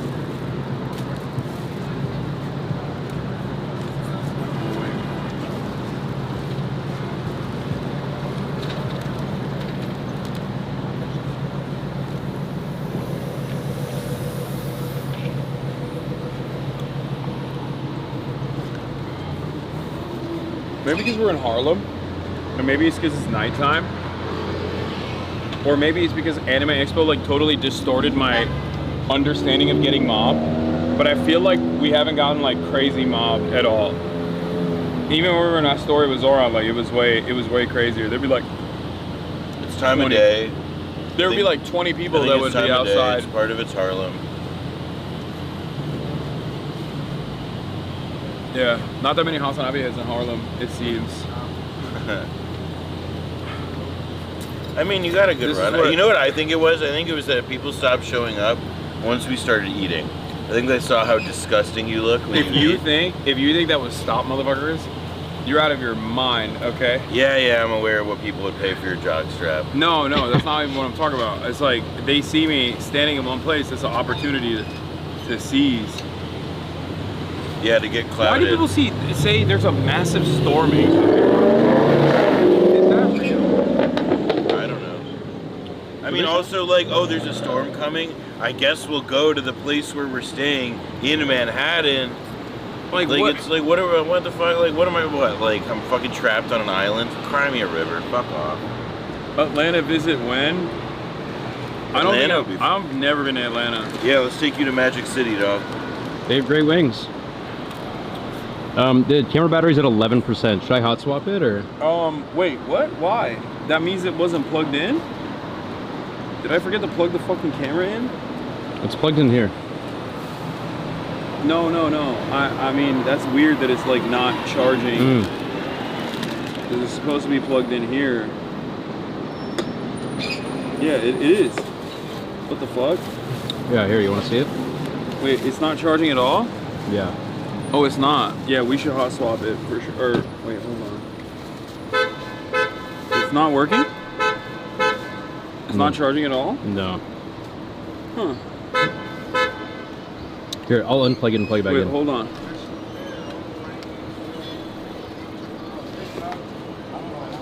Wait.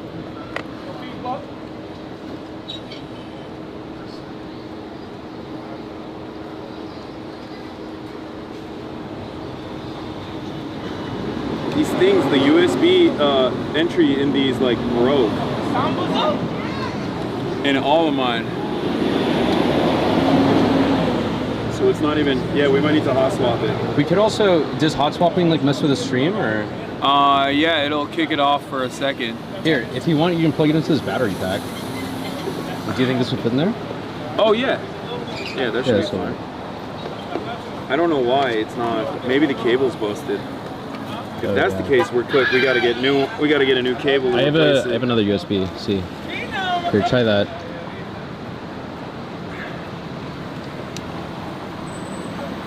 Is it working? It said image transfer. It thinks it's like connected to a computer. Oh yeah. It's not working. Yeah, it says image transfer, PC shoot. Here, wait. Try using this cable instead. Yeah, but how are you gonna? Oh, you can just like put it in your pocket. Yeah, it'll work.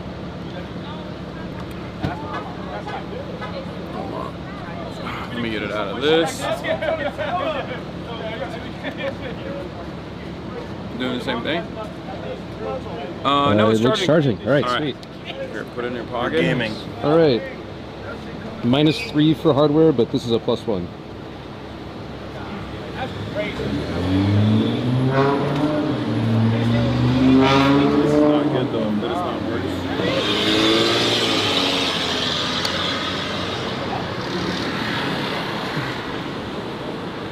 Oh, let's go. How are you feeling after that? I'm feeling really good. The Mets just went up by 1. They got the bases loaded in the top of the 10th. That's right. The Orioles look like they're cooked birds.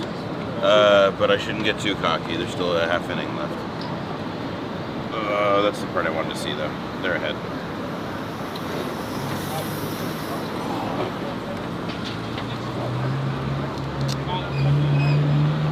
Okay. I mean, I think that's a good place to end it. Yeah. Even though we did the battery hot swap and all this shit, that's good. We tested it though. Yeah. I'll have to figure out what the fuck's wrong with it, but wait, hold on.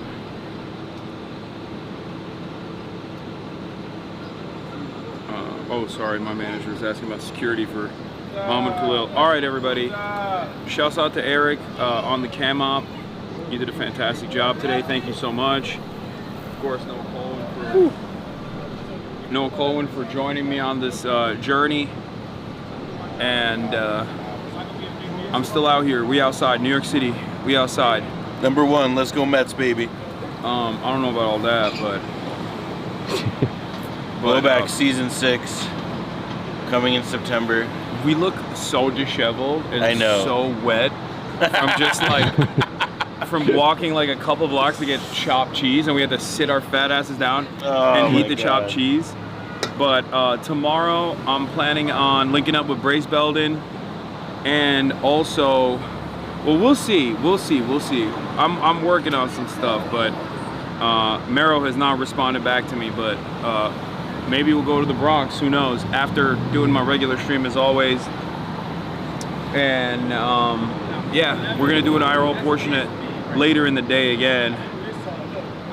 And we got some fun stuff lined up as well for Thursday. We're gonna go to Vogue potentially, right?